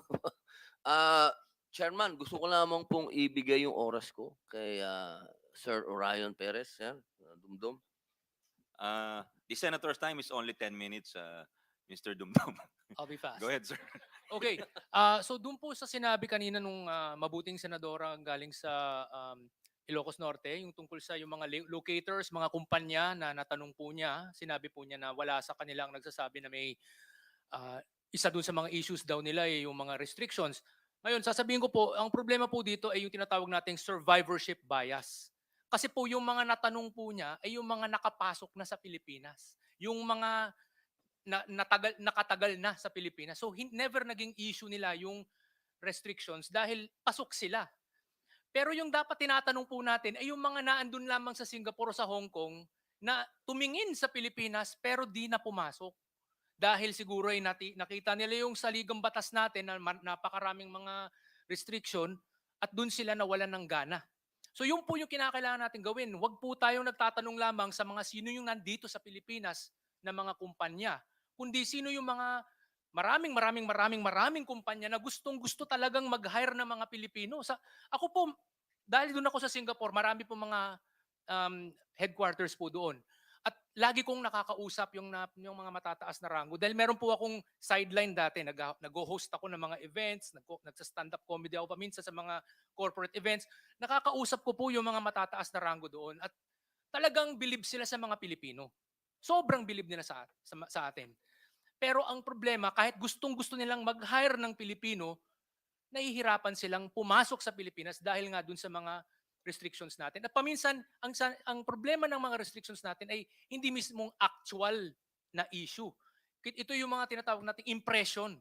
Parang natatakot sila na dahil dun sa Article 12, Section 10, parang natatakot sila na okay, pasok kami ngayon, yung industriya, yung sektor namin, pasok ngayon, baka next year magkaroon ng bagong amendment sa Foreign Investment Restricted List at biglang mapasok yung kumpanya namin dun sa listahan yan. At paano na kami? Parang ganun yung yung Kung issue pangangamba. ng policy stability is what Yun. you're adverting. Yun po, yun po. Your Takot Honor, sila Mr. doon. Chairman, if I may just Ah, very quickly, Tapos, very Yes, quickly. yes, of course, Majority No, Leader. I'm very interested on what Mr. Dumdum is talking about. But do you have any like ballpark figure or something? Kasi tama ho ito magandang mapag-usapan natin yung hindi pa nakakapasok dito, no? Kasi mahirap talagang i-anticipate yan, and I'm sure in your field nakikita nyo po yan, ilan yung mga ganyan yung situation, looking at our country as a country of where they can put in a lot of money and invest and hire and create more jobs in the country. No, meron ba tayong mga pag-aaral po dyan, just to give us well, ako mismo wala akong pag-aaral dun. I would say Dr. Sikat might probably have those. But ang masasabi ko, ito ang masasabi ko, no? Magtanong po kayo doon sa mga kumpanya, mga galing sa western countries, no? So mga European, Australian, British, Canadian, American companies na pumasok sa Malaysia, Thailand, Indonesia, Vietnam. Halos lahat ng mga yan, unang tiningnan ang Pilipinas bilang opsyon. Una nilang nakita ang Pilipinas dahil magagaling po tayo mag-Ingles eh. Magagaling po ang maraming mga inhinyero natin eh. Pero doon po sila natatamaan nung mga restrictions natin. At paminsan hindi po actual, as I said, ito yung tinatawag nating nanangangamba sila na baka naman next year masama na yung particular na sector namin, no? So yun yung parang thread, ano tawag diyan, sword of Damocles hanging over companies na pumasok sa Pilipinas pag nakikita nila yung Section 10 ng Article 12. Yun po yung isang problema.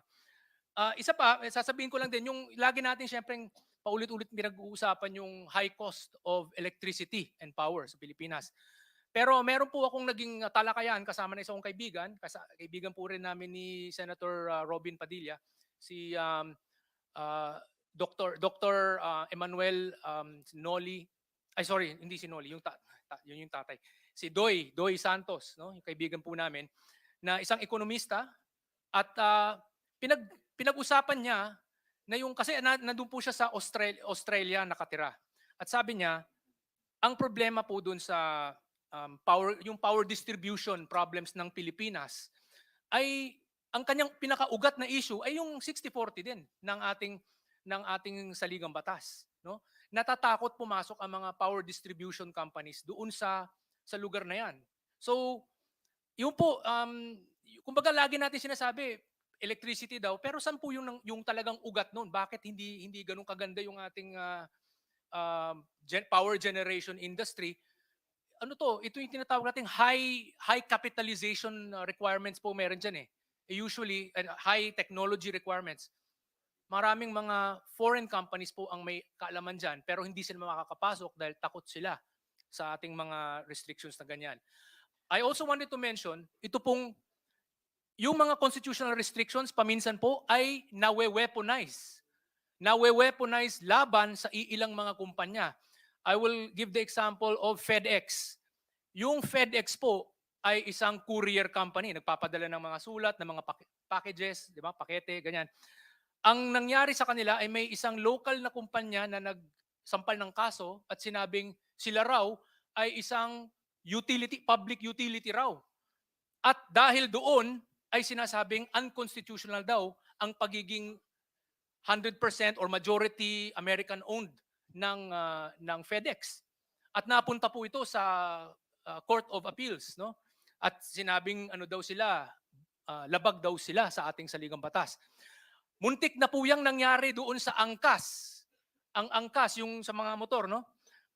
Ang angkas daw ay sinasabi rin ng iilang mga kalaban ng angkas na ano daw sila, public utility raw sila. Pero, tapos inano daw, unconstitutional nga daw. Dapat 60-40. Bakit, ano yan, Singaporean yung may-ari, si Angeline Tam. Buti na lang si Angeline Tam, ang kanyang asawa ay Pilipino na si George Royeca at inayos po nila yung mga papeles nila para maging majority owner si George Royeca. Secondly, sasabihin ko, ang katotohanan tungkol sa angkas ay hindi naman sila public utility. IT company po sila. Gumagawa po sila ng phone mobile app para makapag-connect ang mga gustong sumakay at sa mga driver ng mga motorsiklo. Hindi po sila transport operator, hindi po sila may-ari ng mga motor, hindi po sila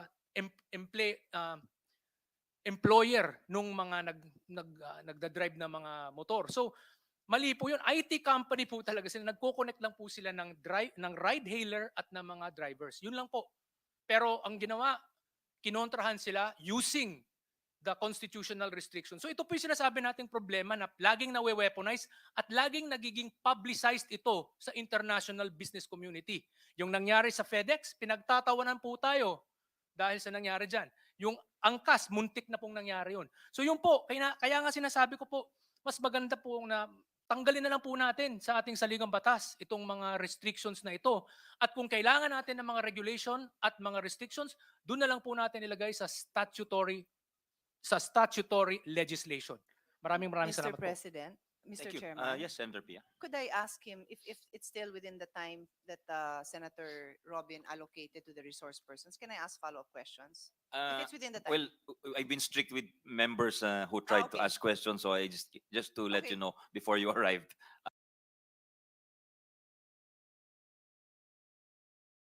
Some of our members wanted to ask I questions. was listening to your rules, so no problem. I So, just thought, we apologize I for that. just I just thought want to that- be consistent in the application, as much as I problem. want to no problem. indulge you, Your Honor. Yeah. Pasensya na po. Yes, next to ask questions is the Minority Leader, Senator Risa. Deputy Minority Leader. Salamat, Mr. Chairman. Bago yung mga hinanda kong tanong, I really would like to follow up yung usapin ng prejudicial question, which I believe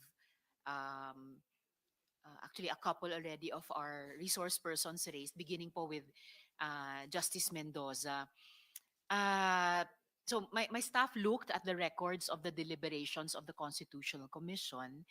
At kung pwede, Mr. Chair, I'd like to read one paragraph where it says, Mr. Regalado, I also noticed that both sections 1 and 2 are premised on the anticipation that the commission, not only the committee, will opt for a unicameral body. In the event that a bicameral legislative body will carry the day, has the committee prepared contingency proposals or resolutions? Sumagot si Mr. Suarez, yes, in that situation, we would propose to include the words in joint session assembled. And then nag-follow-up question si Mr. Regalado, but still maintaining the same number of votes? Mr. Suarez, the commissioner is right. Mr. Regalado, thank you. So, at tingin ko po, Mr. Chair, relevant po ito, pertinent dun sa prejudicial question na kung anong rules ang dapat i-apply. The word assembled kasi po suggests a physical assemblage as proposed earlier by Justice Mendoza. So parang ang intent po nga ay may pagkikita pero magbobotohan ng hiwalay dahil nga may same number of votes. Maybe our framers, those physically present, and if Chris Monsod is still online, maybe our framers could shed light on this. At kasi kaya nga po ako nagmungkahi ng suspension kanina para po magkaroon ng clarity yung ating proceeding. So just to add a little more clarity at this point in time, could our framers of the Constitution shed light on this issue, Mr. Chair? Would Justice Mendoza or Chief Justice Davide like to address this first? Justice Mendoza? Yes, that's what they really decided in the Constitutional Commission. And it was only by reason of oversight that the corresponding phrase was not placed there. But the other provisions of the Constitutions were amended. Oversight lamang. Oversight. So by oversight, Justice, ang hindi po nailagay ay yung in joint session assembled. In Tama po. joint session assembled. Pero yun po sana yung intent ng framers, at least based on the records of the deliberations. Yes. Yes, because we speak only of separate voting if they're in joint session. Kasi kung if they're not in joint session, no sense in saying voting separately kasi talagang magkahiwalay. But precisely because the intention is to compel the two houses to come together and assemble so that the enacting clause will say, be it enacted by the Senate and the House in joint session assembled by the vote of three-fourths, voting separately, hereby propose. Maraming salamat po. So malinaw, assembled, pero klarong-klaro at consistent, voting separately. Yes, because this is just one house. What is required is for the two houses. Sabi ko nga, I don't believe you were here, Senator, when I said it. Kung gusto ninyo makita kung anong ginawa when after the war, right after the war, we had a Congress with two houses. When the problem of parity rights came up, and that required constitutional amendment, the two houses met together at nakalagay doon sa certification of the secretaries that the two houses met together where in Lepanto, Sampaloc, where Congress was holding sessions. So that illustrates the application of that provision. Thank you. Salamat po. Opo, wala pa po ako doon. Pero yung mga magulang ko, buhay na po noon. Would either CJ Davide or Justice Ascuna like to add to this? Or Chris Monsod? I stick to my original position also, that there are two ways for Congress to propose amendments. One, in joint session, voting separately, or in ordinary legislation with one body proposing a proposal for amendment to the Constitution and approving the same by three-fourths votes. And then that should be submitted to the lower house or to the upper house, as the case may be, voting also by three-fourths vote. And then plebiscite already. Permission, Senator Risa, I Yes, just of want to course, Chair. acknowledge I might Senator just, Villar's presence. Mr. Chairman, Go ahead, ma'am. Thank you, Mr. Chair. Chairman, if I can just say a few more words Yes, to Mr. Chair. amplify what I said. Okay, go ahead, sir. Beyond this debate about construing the silence of the Constitution, there is some benefit if the two houses come together. They can exchange views regardless of their status as senators or congressmen. The Constitution contemplates they are not senators or congressmen. They are members of a constituent assembly. Isang body lamang. So, the benefit of exchange is there, which you cannot have if you leave this policy making to Congress by law. Because one house will be acting here, the other house will be acting over in Quezon City. You will not have the benefit of exchange of views. Salamat po, Justice. And CJ, dun sa second instance na sinabi nyo, the second way that Congress could amend the Constitution, as if through ordinary legislation, and even if as you propose by three-fourths vote, still consistently voting separately, obviously. It's a second way na yon. I agree, Senator. Because you represent two different interests. The national interest is represented by the Senate. The local interest is represented by the House. That's the essence of bicameralism. Salamat po, With your Justice. permission, Yes, Mr. Senator Chair. Risa, it's on this point very specific. Justice Mendoza, what if the House and the Senate had a Zoom meeting? Would that fall within the contemplation of the Constitution? Because we had Zoom meetings and Zoom bicameral meetings during the pandemic. So that's not provided in the Constitution, but neither is it prohibited. So I'm wondering, would that fall within your contemplation of a joint session, or you need to be physically present in the same room? Yes, well, probably you can find some reason for not meeting together. But as long as you do not discriminate between Senate and House of Representatives, But if you meet in one place, senators and congressmen, and then in another place, senators and congressmen, I think you can see there that there is an effort at bicameralism, excused only by pandemic. Okay, thank you, Justice. Thank you, Senator Risa, for the interjection. Thank you, Mr. Chair. You're very kind po, Justice, yung that we'll find some reason not to meet together. Hindi na po ako magko-comment doon. Justice Ascuna, would you like to add anything to this question before I ask Chris Monsod?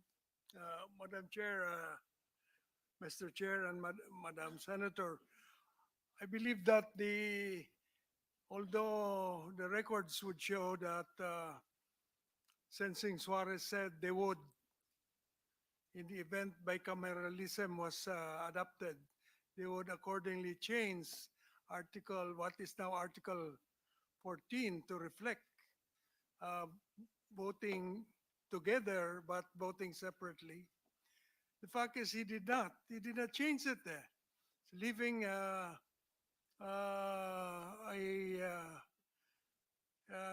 ambiguity to the manner in which Congress will achieve the three-fourths vote. So ultimately, it will have to be the Supreme Court that will decide what is the manner in which this three-fourths vote by Congress will be achieved. So it is good, I believe, that the Senate now is going through the process of adopting a proposed amendment by way of a resolution of the Senate and the House voting separately and meeting separately, and submit that later to the Supreme Court to be decided whether that is a proper manner of proposing amendments to the Constitution. Ultimately, we have to have this resolved by the Supreme Court. I think Justice Suarez, in leaving the ambiguity without changing the wording, wanted it to be determined by the Supreme Court, Madam Chair, Mr. Chair, Madam Senator. Salamat po, Justice Ascuna, which is precisely why, Mr. Chair, I hope that we can clarify this one way or another. Hopefully, the simpler and the shorter time duration way. In any case po, to my first question, may mga assurances po that these discussions only concern the economic provisions specified in RBH 6. At nagbanggit din po sina CJ Davide at Justice Mendoza tungkol dito. But a constituent assembly throws the whole 1987 Constitution wide open for review or amend and possible distortion even. And no provision is actually safe. Tama po ba yun?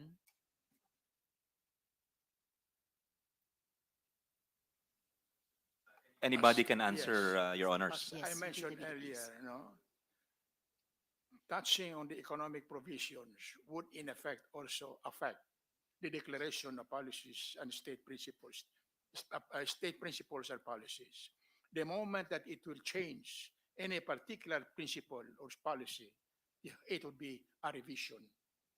Because the provision now on the article on national patrimony, for instance, or on the general provisions or on education are only implementative of the declaration of principles and state policies.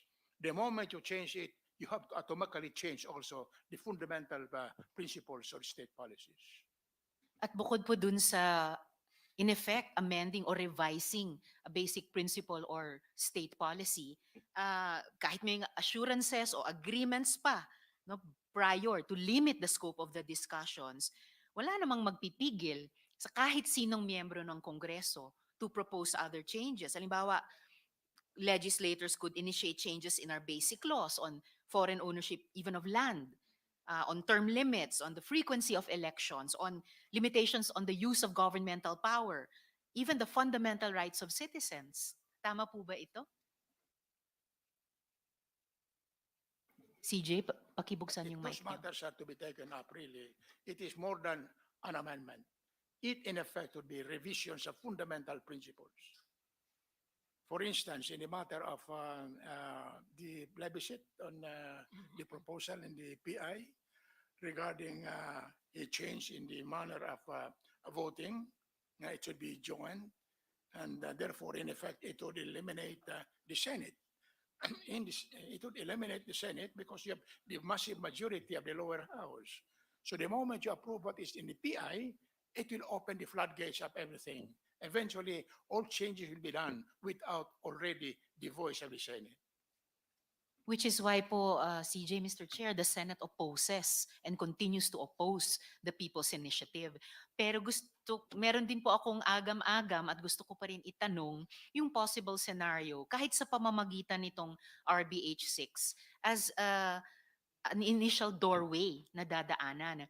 That couldn't it lead to that scenario in a constituent assembly, in Congress jointly assembled, that any representative or even senator could then, once the door has been opened to amendment o lalo na revision ng isang basic principle pa, fundamental policy, na pwedeng kahit sino sa amin, in effect, mag-propose ng amendment or revision to any and all parts of the Constitution. Very clear under Section 1 of Article 17 that there are two ways of revising the Constitution. Amendment or revision may be done by Congress or by a constitutional convention. The third proposal, however, can be done by the People's Initiative. We are talking here of amendment by Congress itself, and therefore it should be a constitutional assembly acting as a con-us, no? But considering that the Constitution is not very, very clear about it, mentions only join, we have the proposal of Father Bernas, one of the commissioners. Now, it could be done in either of the two ways we have taken up much earlier. Either by way of ordinary legislation with the two bodies voting separately and in a separate session, or in a joint session voting separately. Hindi po ba parang nagbubukas kami ng Pandora's box at hindi natin alam anong lalabas dito from the depths of that Pandora's box once the process is initiated? Mr. Chair, Justice Ascuna. Mr. Chair, it cannot go outside of the resolution because of the requirement that a proposed bill or resolution shall have only one subject. If they will add to the resolution of both houses, number 6, for instance, they will amend it to include a political subject. That will be in violation of the rule that a proposal shall have only one subject. So if they want to bring in extraneous matters, it should be another resolution. And the Senate will not agree to it, so it won't be a joint resolution. So this joint resolution is limited only to economic provisions. In fact, you can put that in the title, a resolution to amend and economic provisions and for no other purpose, something like that. Then, in other words, limited to the rule of one resolution, one subject matter. Thank you, Justice Ascuna. I'm glad to have that on record as we continue to deliberate this resolution of both houses. Dun naman po sa Senate hearings on the Fraudulent People's Initiative, it was clear as day how many members, unfortunately, of the House were willing and able to use the influence and the resources also of government to advance certain interests. Nung mga, even in those early days, tila buong makinarya ng gobyerno ang nagamit para lokohin yung mga Pilipino para sa makasariling layunin. At sa ganitong klima, and again, I'm proceeding on the premise that of a Pandora's box, not something that can 100% be limited with all due respect by that one bill or one resolution, one subject rule. So ano po yung assurance natin na hindi lang ililipat yung ganyang klaseng makinarya para isulong whatever comes out of RBH 6?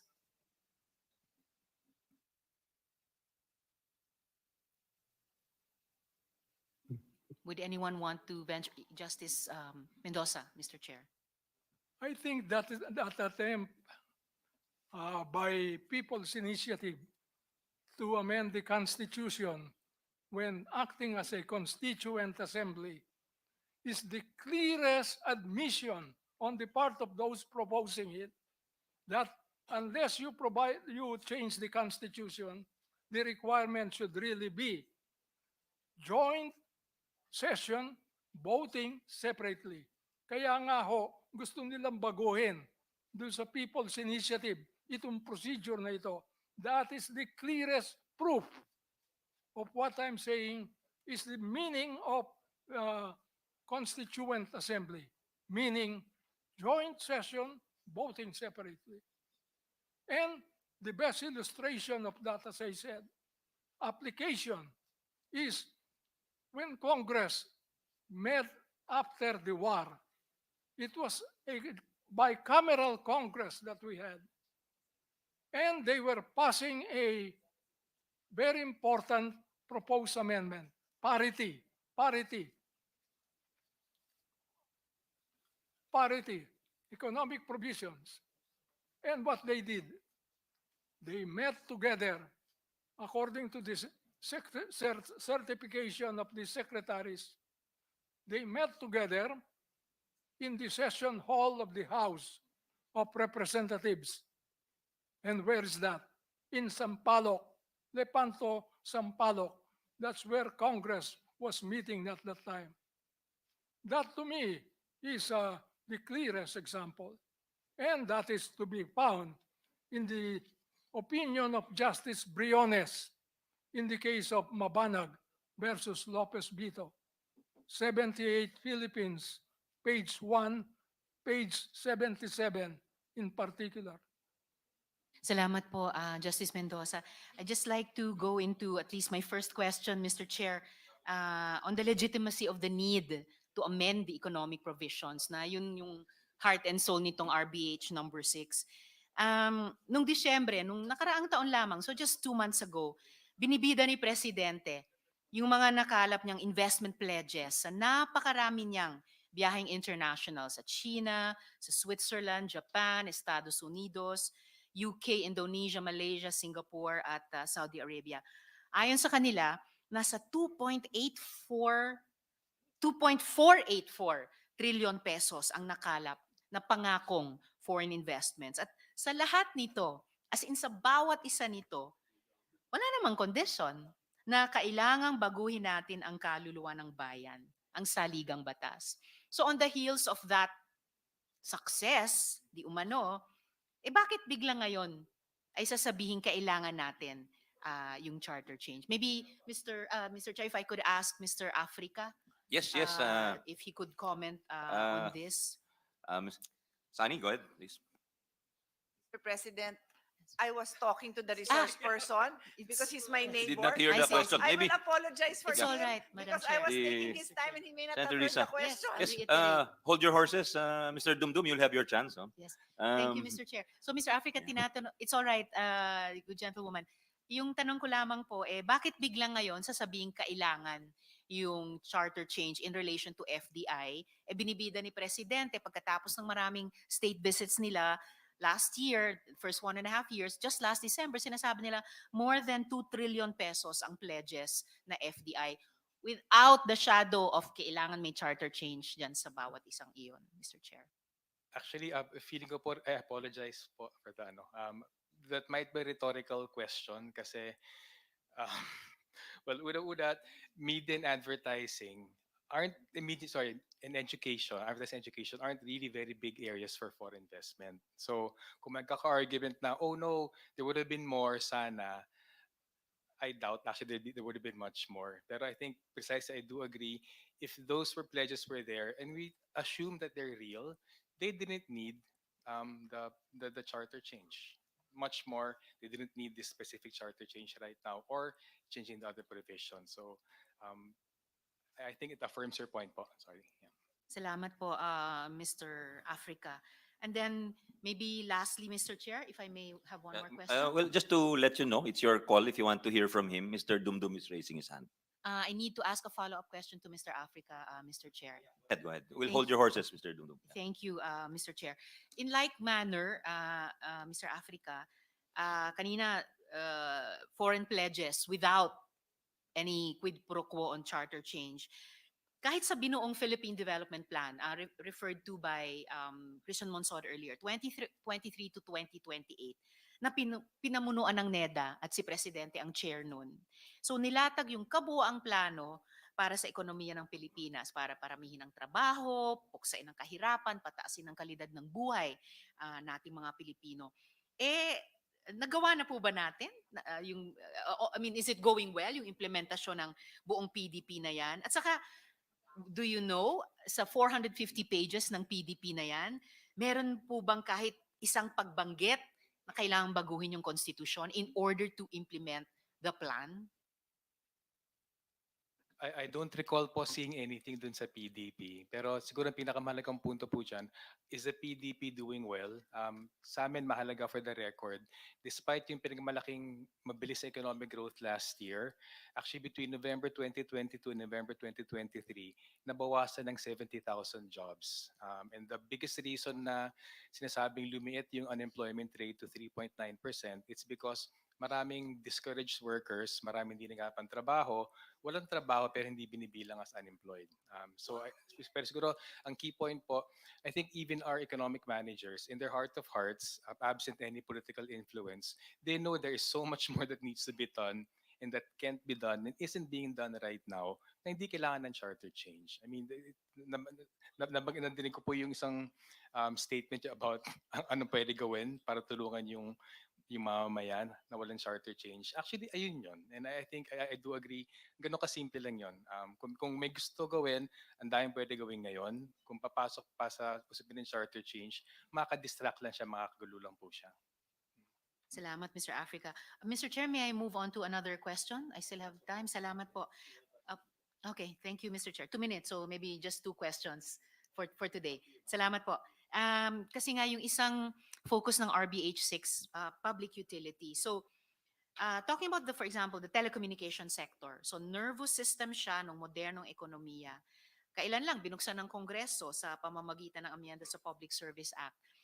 Doon po, sinasabi ng NEDA na yung problema ay yung duopoly. Yung manong duopoly ng Globe at PLDT Smart at kahinaan ng NTC bilang regulator. So, hindi magamit ng ibang kumpanya ang towers nitong dalawang higante. Mahal mag-text at tumawag sa mga subscribers ng bagong kumpanya sa Globe at PLDT. Hindi makuha ng NTC yung frequencies na hindi naman ginagamit nitong dalawa para magamit sana ng mga bagong kumpanya. At saka kahit maliliit na cable companies na pwede sanang gawing mura ang internet, ay kailangan pang kumuha ng prangkisa. Well, sa ating Kongreso. So, sinasabi ng NEDA, kahit noong pa man, bago pa man ipasa ang amyenda sa Public Service Act, wala sa border. Wala sa, at NEDA na to wala sa constitutional restrictions ang problema. So nandito po sa loob ang problema. Ibig sabihin, sa bawat industriya. At wala pa tayong ginagawa sa Senado kahit matagal nang nakasalang ang OADT o Open Access in Data Transmission Bill. So yung una sa last 2 questions ko sa ngayong hapon, Mr. Chair, sa palagay po ba natin ay papasok ang kapital, Pilipino man o dayuhan, kung nakikita nilang may dalawang higanteng nakahambalang at walang ginagawa ang Kongreso upang payagan ng iba na ayusin ang serbisyo sa mas murang halaga? So, to Mr. Africa still, Mr. Chair. Favorite resource person, Sunny. So, please listen to the questions. Sige po. I'm sorry po, I can't speculate if a big telecom provider will come here. But I think historically, a lot of transnational corporations have come in, even if may corruption, as long as they have the connections to be the ones getting the inside track. So there's a general statement lang po, but kung dun sa specific na question yan, I don't know. But also to be clear, even the big telecommunication firms, they do have substantial foreign capital already. So they know how the business operates. So it's not like, again, it's not like bulag sila na mag-table read pa sila kung kumusta yung mga bagay-bagay. They know how things operate. And I think if that is going to be an advantage for them, they will use that. And last point po, in a lot of ways, a lot of the anti-corruption campaigning the last years has been led by foreign transnational corporations sa mga jurisdictions na wala silang kilala. Sa mga jurisdiction na may kilala sila, gagamitin nila yung same connections nila just the same as any domestic provider. Salamat, Mr. Africa. At huling tanong ko para ngayong hapon, Mr. Chair. Alam po ba natin na sa Thailand, lubhang mas mura ang serbisyo at mas mabilis at malawak ang internet? Pero sila po ay may batas din na nagsasabing bawal maging majority owners ang dayuhan. Gayunpaman, yung apat sa top 5 na telecoms companies nila ay nakapagpasok ng kapital. Like you were saying earlier that many of these big transnationals kahit sa telecom sector, may sarili ng foreign capital sa resources nila. Nakapagpasok ng kapital mula sa mga kumpanya sa Singapore, China at saka Norway. So, alam po ba natin ito, and could you please enlighten us further about this? I think po that's a very good point kasi sa aming pagkwenta, Thailand has a 49% cap on foreign ownership, Malaysia has 30%, 49 for certain services. Vietnam is capped at 49%. Indonesia is also capped at 49% for the infrastructure, for the facilities. So I think that is a good case in point.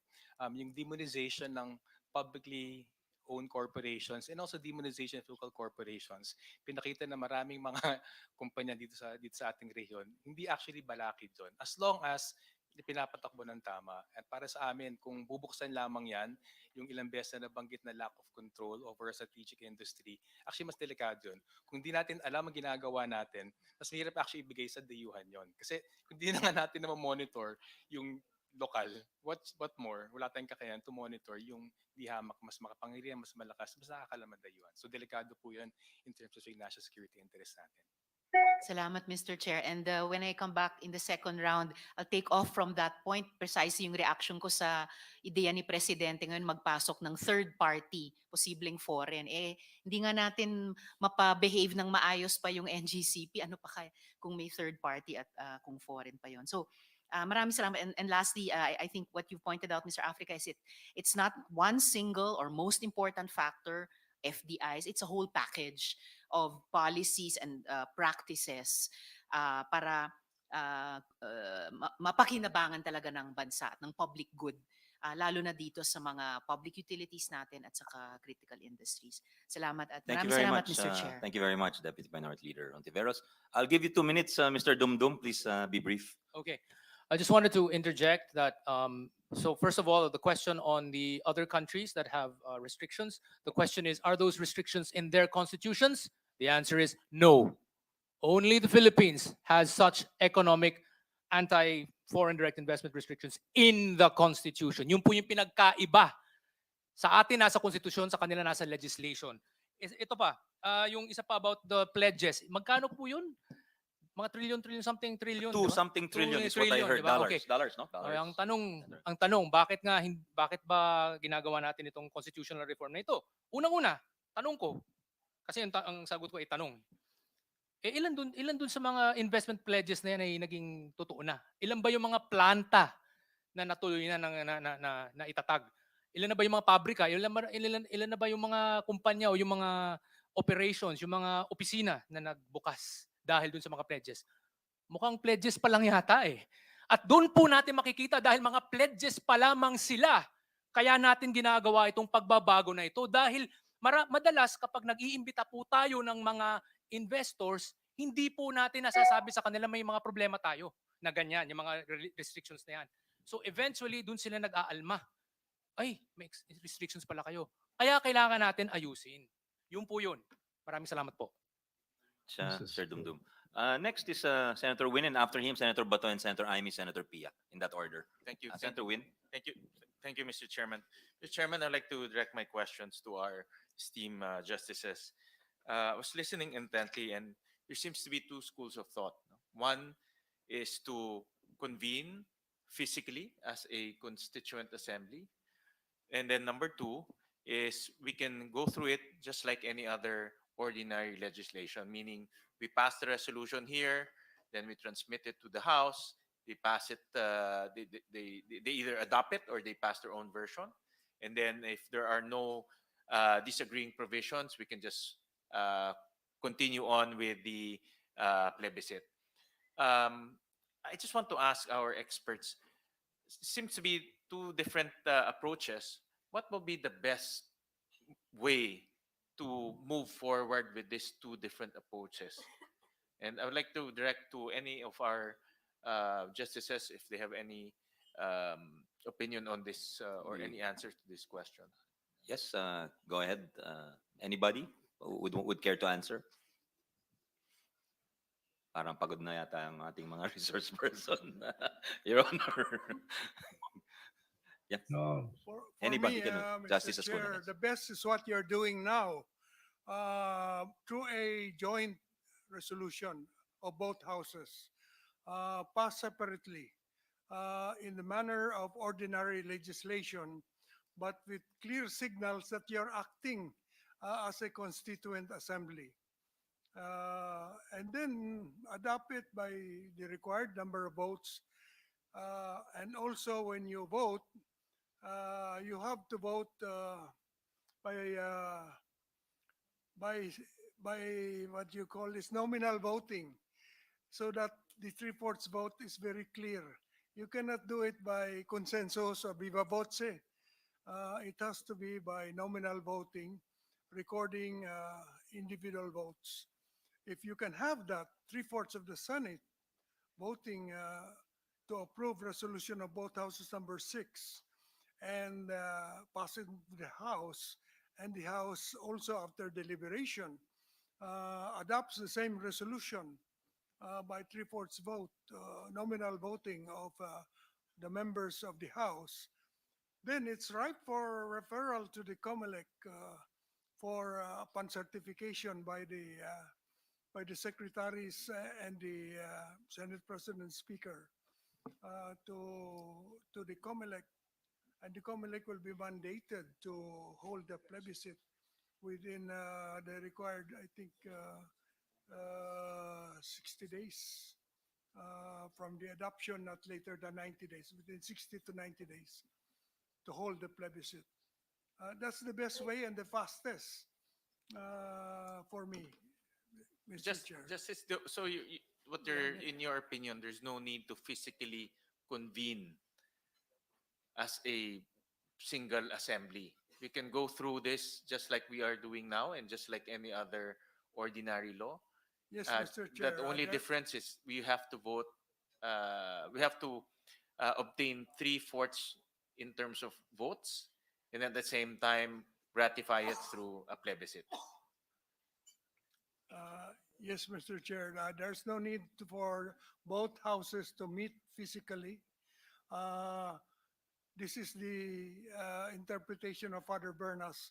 You can do it like the way you're passing an ordinary law. That means you can do it without meeting together, provided, as I said, it's very clear that you're acting not to make a law, but to propose amendments to the Constitution. But also, again, the quorum and the required number of votes must be observed. Want to, with your permission, Senator, we just to acknowledge the presence of our chairperson of the Public Services and Economic Affairs Committee, Senator Grace Poe. Afternoon. ma'am. Your Honor, just on that particular issue. Yes, Chief Justice, yes, please. The best really is the one you recommended in your Senate,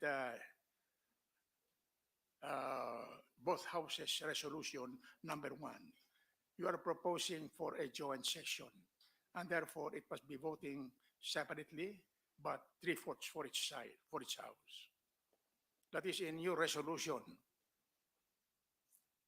Thank you, but that calls for a physical convening of both houses in one area, in one location.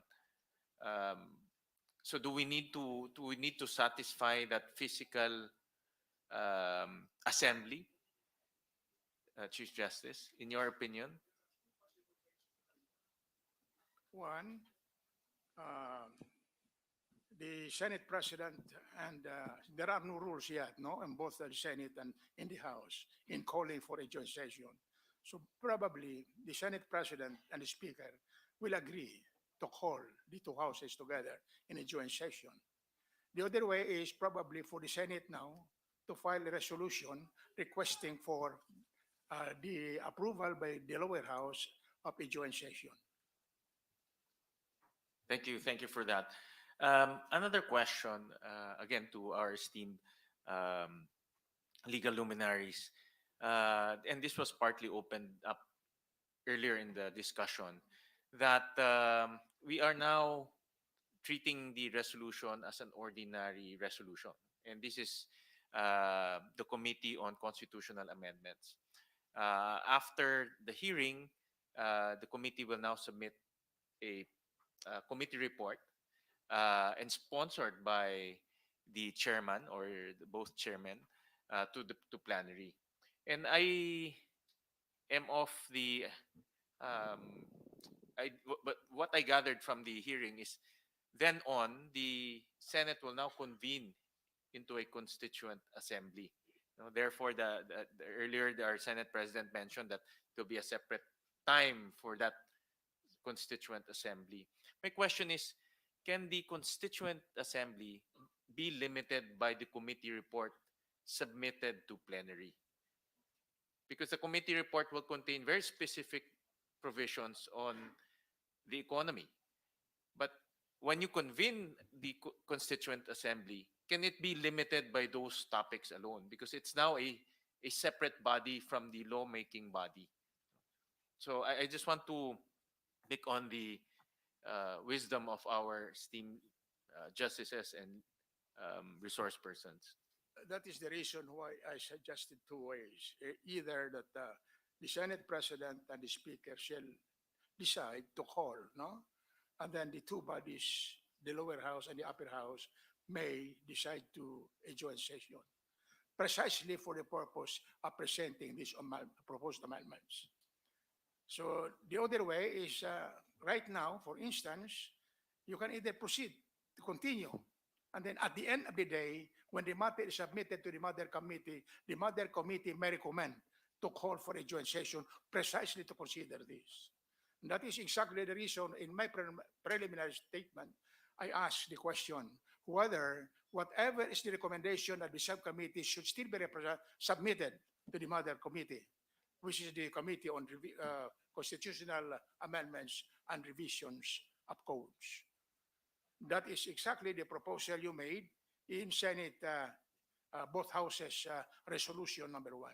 And in the organization of the constituent assembly, just here in the Senate, it can be limited by that committee report because it will consider that particular committee report, meaning it will not consider the other political proposals or other proposals other than that committee report. Yes, it would be limited exactly to what is being proposed. But yet, the whole trouble is, during the hearing thereon, somebody may move to amend, to add. It has to be there has to be discipline among the For members. instance, the best example is, in your proposal, you included media. In the discussion of resolution number Senate joint, or rather the Number both houses six. resolution number 6, number 1 may be taken into account, and therefore the 4 may be taken into consideration by the Mother Committee. And I understand also in the previous Congress, I think 18th Congress, the House also submitted, although this is in previous Congress, 3 additional amendments to its economic provisions, no? Which is land ownership, natural resources, and I think it's the ownership of economic enterprises. No? Can that be included once they also convene into a constituent assembly? My point of the matter, Chief Justice, how do we limit the constituent assembly to only certain provisions that we want to amend so that it will not be unwieldy when it convenes? Let's consider when you are doing this as a regular legislation. What you approve here would be an ordinary law going down to the lower house. I rather disagree with Justice Mendoza on this regard, that it is already a constituent body. It is an ordinary legislation going to the lower house. The lower house, acting on their own, will consider possible amendments. It could add. other areas of amendments. Like, for instance, as I mentioned earlier, the proposal in the lower house, both houses resolution number 2 of Congressman Salceda. I'd just like to, with your permission, Senator Win, just to acknowledge the presence of Senator Alan Peter Cayetano, the former Speaker of the House and our former Majority Leader. Good afternoon, sir. Go ahead. Thank you, Mr. Chairman. And Mr. Chairman, thank you for that, Chief Justice Davide. Thank you for the answers. And my last question revolves around the specific industries or sectors that we're trying to liberalize. No? In the proposal here in the Senate, there are two resolutions.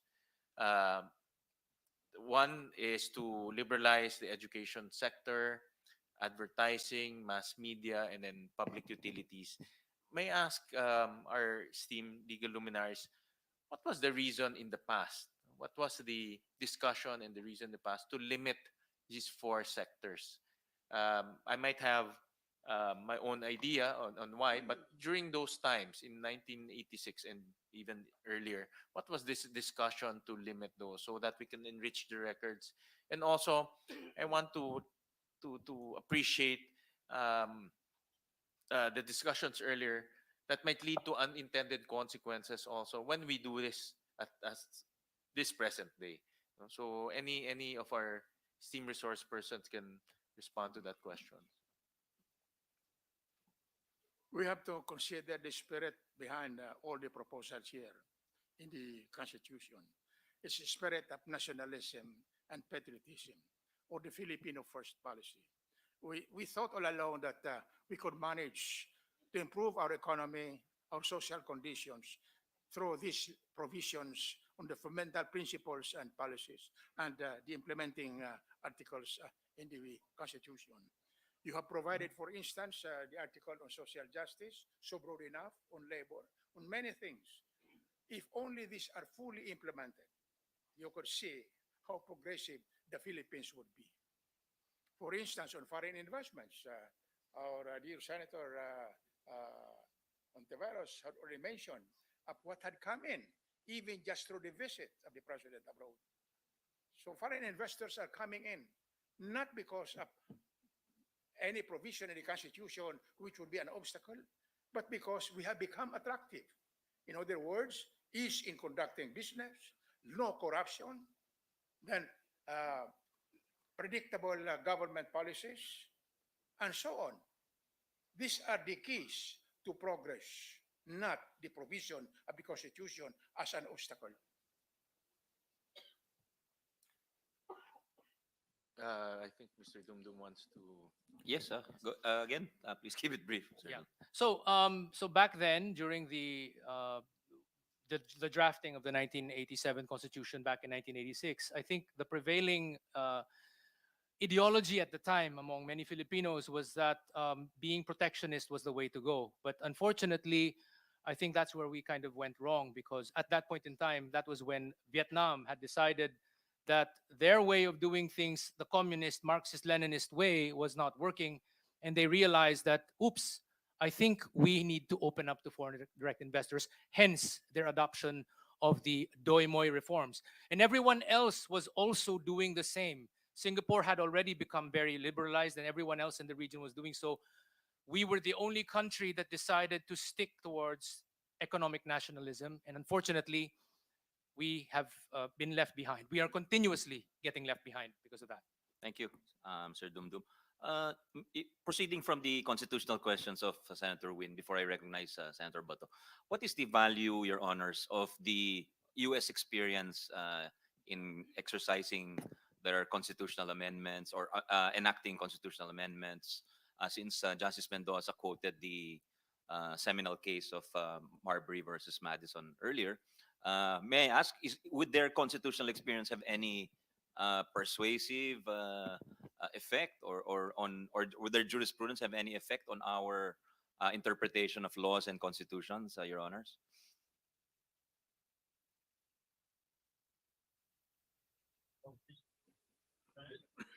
Mr. Chair, the U.S. Constitution has been amended several times, I think more than 20 times. In fact, the Bill of 27, I Rights. believe, Your Honor. 27. Yes. Yeah. The Bill of Rights was not in the original Constitution. There are amendments. That's why they're called First Amendment, Second Amendment. What I want to point out is that their process of amending their constitution is through adoption by separate states. And the legislature of separate states passes a resolution adopting the proposed amendment according to the requirement of the respective constitution. So there is no meeting together of all the more than 50 states legislature so that they can hear each other. They meet separately. So there's nothing wrong with the Senate and the House meeting separately. In the US, the individual states don't meet with each other. They adopt the amendment by themselves. And after a certain number of states have acceded to the amendment, it is effective. So that's what I know of their procedure. And Mr. if Chair. correct me if I'm wrong, Your Honor, but I think the Senate and the House do not also sit together in a joint assembly. Tama ho ba? Meaning the Senate passes the amendment separately, the House passes the amendment separately, and then it goes to the state legislatures, as you mentioned. Tama ho ba, Your Honor? I'm not sure on the federal level, Mr. Chair. I think they meet together. But what I mean is the individual states, all 50 states don't meet together. Thank you. Thank you. Just wanted to add there, what the good justice is talking about is the process of ratification, which is different from ours.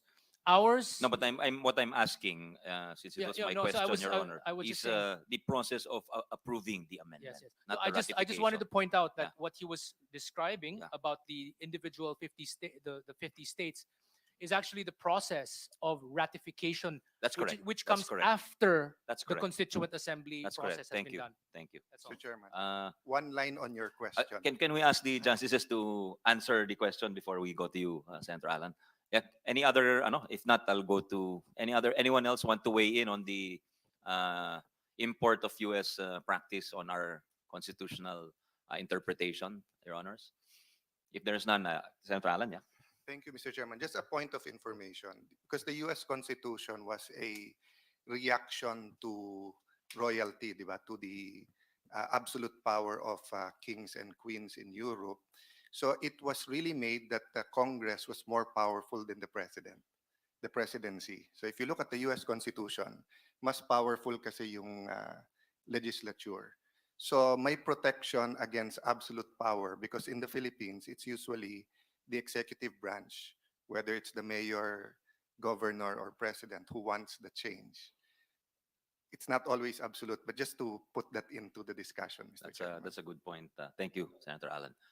Senator Bato, you have the floor. Thank you, Mr. Chair.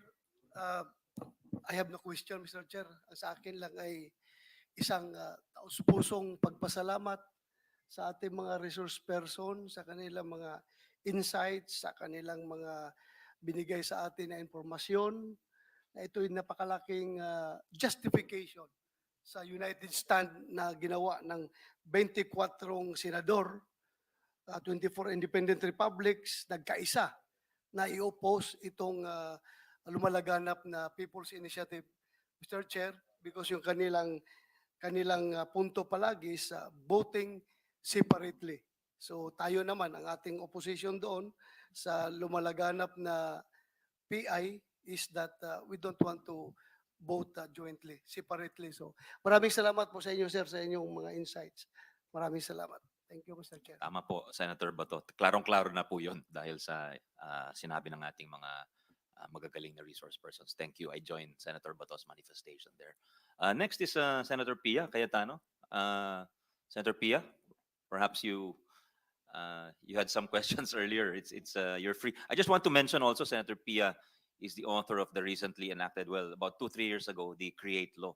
And there, a lot of what was mentioned, the things that we need to do, meaning to incentivize technology transfer, scientific development, not just the jobs created and the amount of investment, but also the future growth.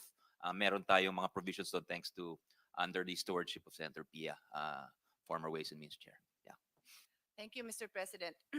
I'd like to also greet our esteemed resource persons, my professor, Vivi Mendoza, if you remember me, sir. Of course, Chief Justice Davide, we worked very closely when you were our emissary to the United Nations. And of course, Secretary Teves, who I recently have been seeing on the golf course, but then I stopped. So goodbye to my golf career. Anyway, to everyone else, good afternoon, Justice Scan as well, and Dr. Sikat and everybody else. Mr. President, Mr. Chairman, a few questions. As you said, no, I'm coming from my experience as the chair of the Committee on Ways and Means, and one of our resource persons. I was, by the way, listening. Thanks to technology, I was listening to YouTube, so I heard the opening statements of our colleagues and the statements of our resource person. So I may not have been physically present, but some of my question come from the statements that were made that I caught on YouTube. One of the resource persons mentioned the flip-flopping of our rules or our um, the way we conduct business and the way we encourage the foreign business community. And that is exactly what we tackled during the hearings in the Committee on Ways and Means.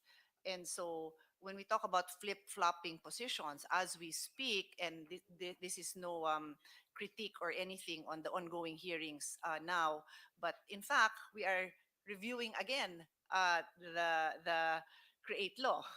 And one of the revisions being, one of the proposals there is to go back to the incentives that was given to some investors that have been there for 30 years or more. And this has been thoroughly discussed.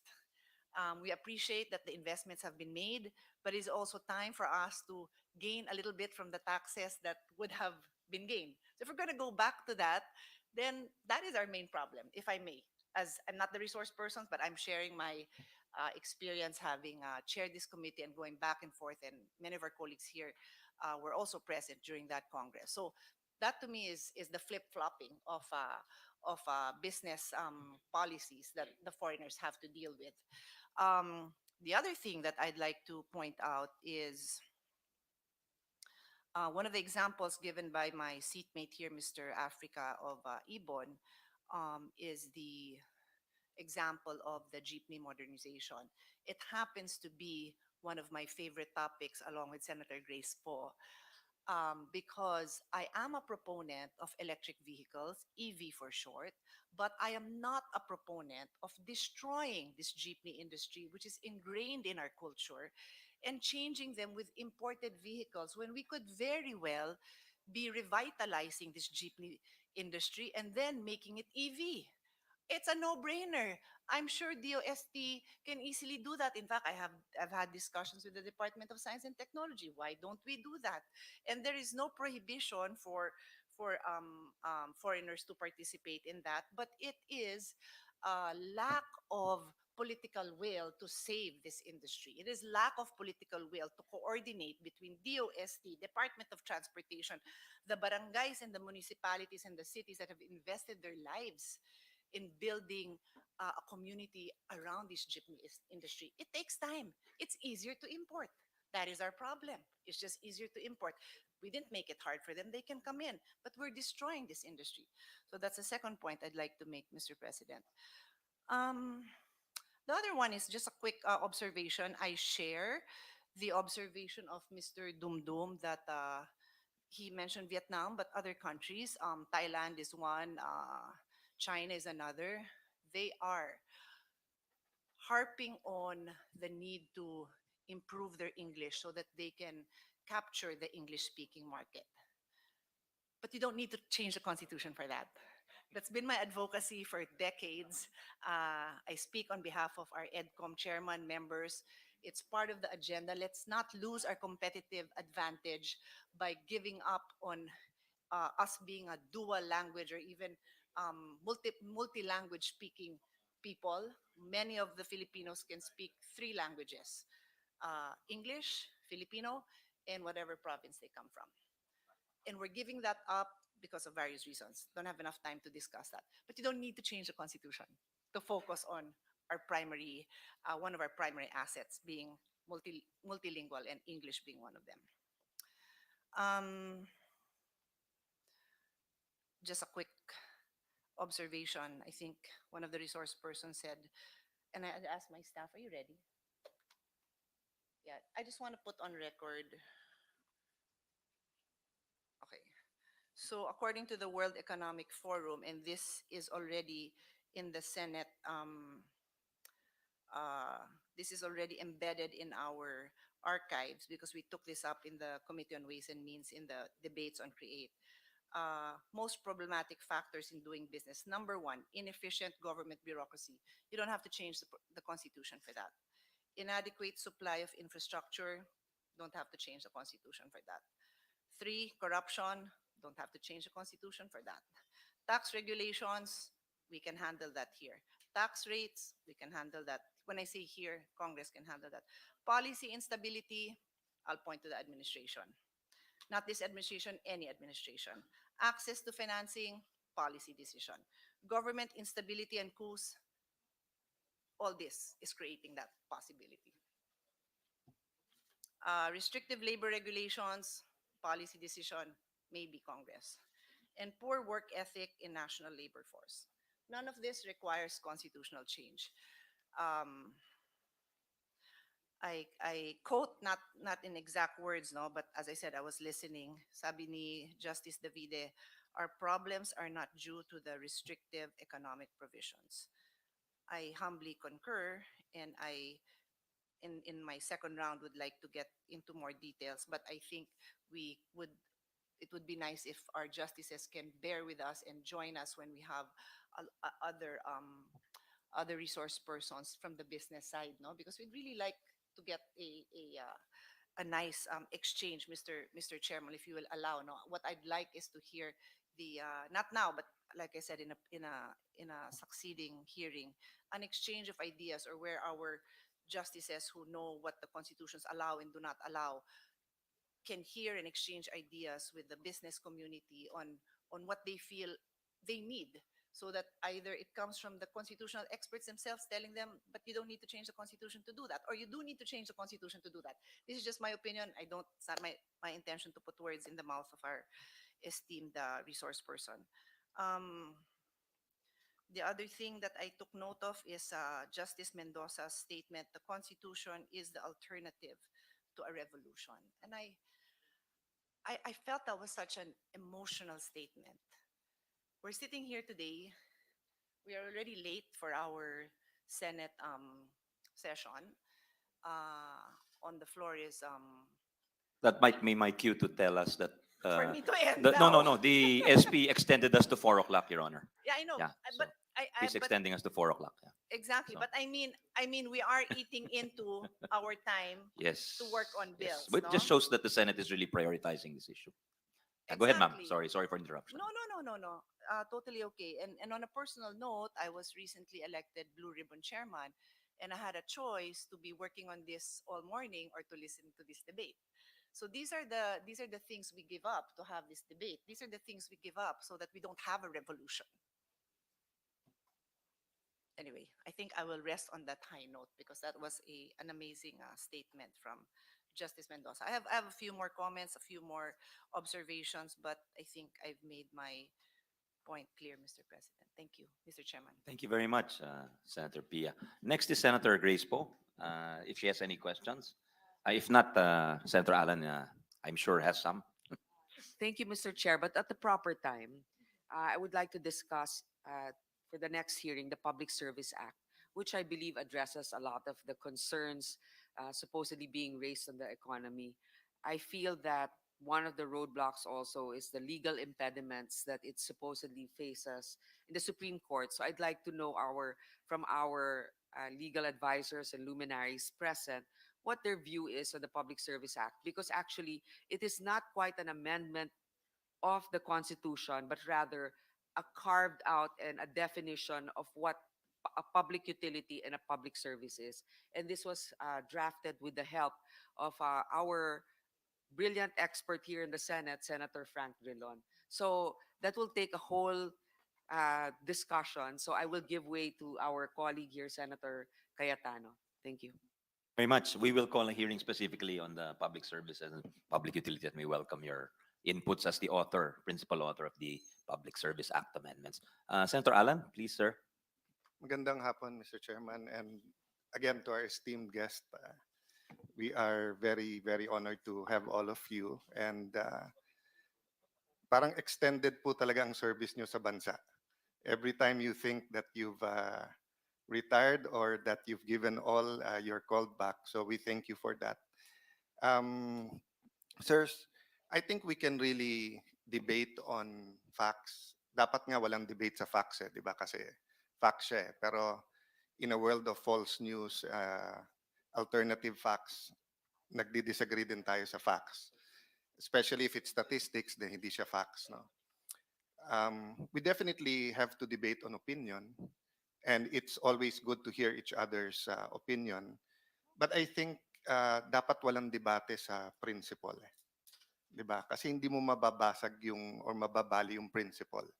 You cannot really say magtatanim ako ng mangga and then you expect santol yung bunga, 'di ba? Kasi kung ano itanim mo, yun ang yung so let me look at it as a different perspective.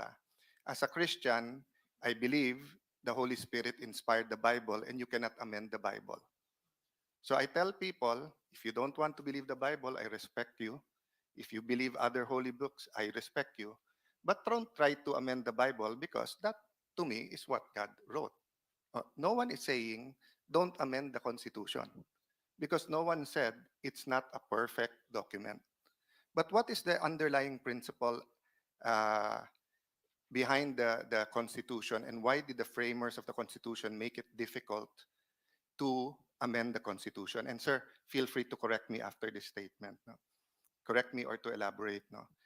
Because the underlying principle all throughout history, it started with Adam and Eve, and even before that, it started with Lucifer, who rebelled against God, and then Adam and Eve, who did not follow God.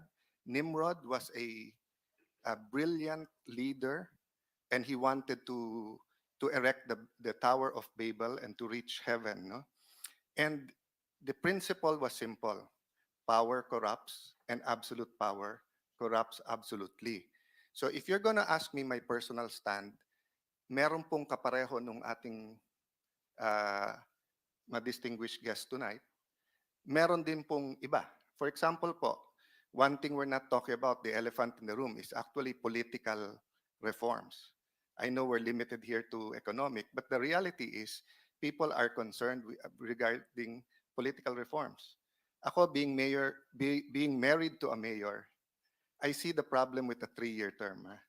You get into office June, ubus na pondo mo, you just finish out the year, the next year is your year to plan. The year after, everyone's saying it's the election year na, the year after, ano na, di ba? So I would rather have a 4-year term or a 5-year term, 3-year term limit, or a 4-year term na walang term limit. I don't know the former mayors here like Senator Win kung anong tingin nila. But the problem is we can't discuss it because everyone is discussing it from the point of view of what's good for them rather for the country. No? So even if many of our congressmen, mayors, governors are sincere, hindi na sila tatakbo, magre-retire na sila. But people will say, but you're thinking about your husband, you're thinking about your wife, you're thinking about your children, di ba? So, Mr. Chairman, the only way I think that we can actually amend the Constitution in a way that the preamble describes us as binding together, wanting. Maybe I can end with that. No, I just want to read the preamble just to honor not only Chief Justice Davide but everyone who worked on the Constitution. But my point is this po, no? If we can find a way to amend the Constitution, but it is effective 10 years from now, I don't think anyone will accuse any one of us na we're doing this because of power, etc. Pero pagka next month na yung plebiscite, 2025 na yung plebiscite, I mean, oh, come on. Everyone's looking kung sinong malakas na next presidential, and if hindi ka presidential pero cabinet ka or speaker or SP, and you can be prime minister but you cannot be president. I mean, it's normal. You name the country, people they say, because the principle is power corrupts and absolute power corrupts absolutely. That's why the Constitution was made, to temper this power in the three branches and to make sure that not one powerful group can manipulate our legal system. No? So, but let me conclude just, Mr. Chairman. I really, want to honor everyone who worked on the preamble. We, the sovereign Filipino people, imploring the aid of Almighty God in order to build a just and humane society and establish a government that shall embody our ideals and aspirations, promote the common good, conserve and develop our patrimony, and secure to ourselves and our posterity the blessings of independence and democracy under the rule of law and a regime of truth, justice, freedom, love, equality, and peace, do ordain and promulgate this Constitution. I hope throughout this debate, Mr. President, this will guide us kasi opposite ng truth, justice, freedom, love, equality, and peace ang nangyayari ngayon. But I hope, Mr. Chief Justice and all our distinguished guests, you could elaborate nga on why the Constitution was made very protective, that you can't just change it on a whim. No? I know that's part of the human spirit we don't want to talk about, but it's there. So thank you very much, Mr. Chairman, for this time. Thank you very much for the biblical wisdom in addition to the legal wisdom, Senator Alan. Yeah. Any other, maybe Senator Risa wants to ask a few questions. I think we may have 2 to 3 minutes maybe for a second round. And then I think if it's all right with our distinguished resource persons, we thank you profusely for sharing with us your time, Your Honors. Salamat, Mr. Chair. I'll not refuse that kind of an offer. I do have 2 to 3 more questions sa economic pa rin, if I could return to Mr. Africa. Mr. Africa. Yes. If he's listening. Sorry, sir. Kung Sunny. makapagtanong, it's Yeah. okay. It's okay po. Yeah. If I could ask maybe 2 or 3 more questions about the economy in relation po dito sa RBH number 6. 2 minutes. So, sa power generation sector naman, within the whole realm of public utilities, public services. So, brownout pa ng brownout, parang shades of the early 1990s. At sa huli, 3 araw nag-blackout hanggang sa Panay at sa Guimaras Islands. So, alam po ba natin, and of course by this, I mean, if you could please elaborate on this for us, na higit 2 dekada ng bukas ang power generation sector, as Chris Monsor also mentioned earlier, para sa 100% na pagmamayari ng banyaga. Pero sa 2 dekadang iyon, ay hindi naman naengganyo na maglagak ng kapital dito yung mga dayuhan para suplayan ng kulang at pupundat-pundat nating kuryente. So, bakit po kaya? Sa amin po, balik kami dun sa earlier na point, mahirap i-manage ang industriya na wala kang alam. So kung uurungan ng gobyerno yung pagkakaroon ng direct interest sa industriya ng kuryente, tapos aasa ka lang na sasabihin sa'yo ng kumpanya, parang weird, di ba? Parang sabihin mo dun sa kumpanya to be self-incriminating. So sa amin, it is a starting point. That's also why I think bakit sa Malaysia, sa Indonesia, maraming may restriction dun sa foreign investment, but also may direct stake yung governments in utilities because it's easier to manage things you know about eh. So sa amin, we don't know what happens sa Visayas. Siyempre, nakakatuwa yung pakinggan yung balita. But bottom line, it's hard to manage what you don't know anything about. And sa amin, that whole trend towards privatization, isang nawala yun eh. Yung kakayanan natin bilang gobyerno na responsibly manage ang isang industriya. So much worse nga yan. Hindi maganda na hindi mo kontrol ang lokal na negosyante. I think even worse, hindi mo kontrol ang dayo negosyante na may ibang dimension ng strategic interest sa bansa. So I guess, Mr. Chair, Mr. Africa, ibig sabihin din, magandang may paghuhunos dili din ang gobyerno in terms of privatization, especially in sectors na may mas malaking public interest at stake. And umalam. No? We can't forever give the excuse na hindi yan alam ng gobyerno, mas alam lagi ng private sector. Maganda kung upscale din ng capacities ang gobyerno precisely to take care of and to regulate areas na siya yung pangunahing magbabantay ng public good for the citizens and balance yung syempre profit orientation naman na nasa kalikasan ng private sector.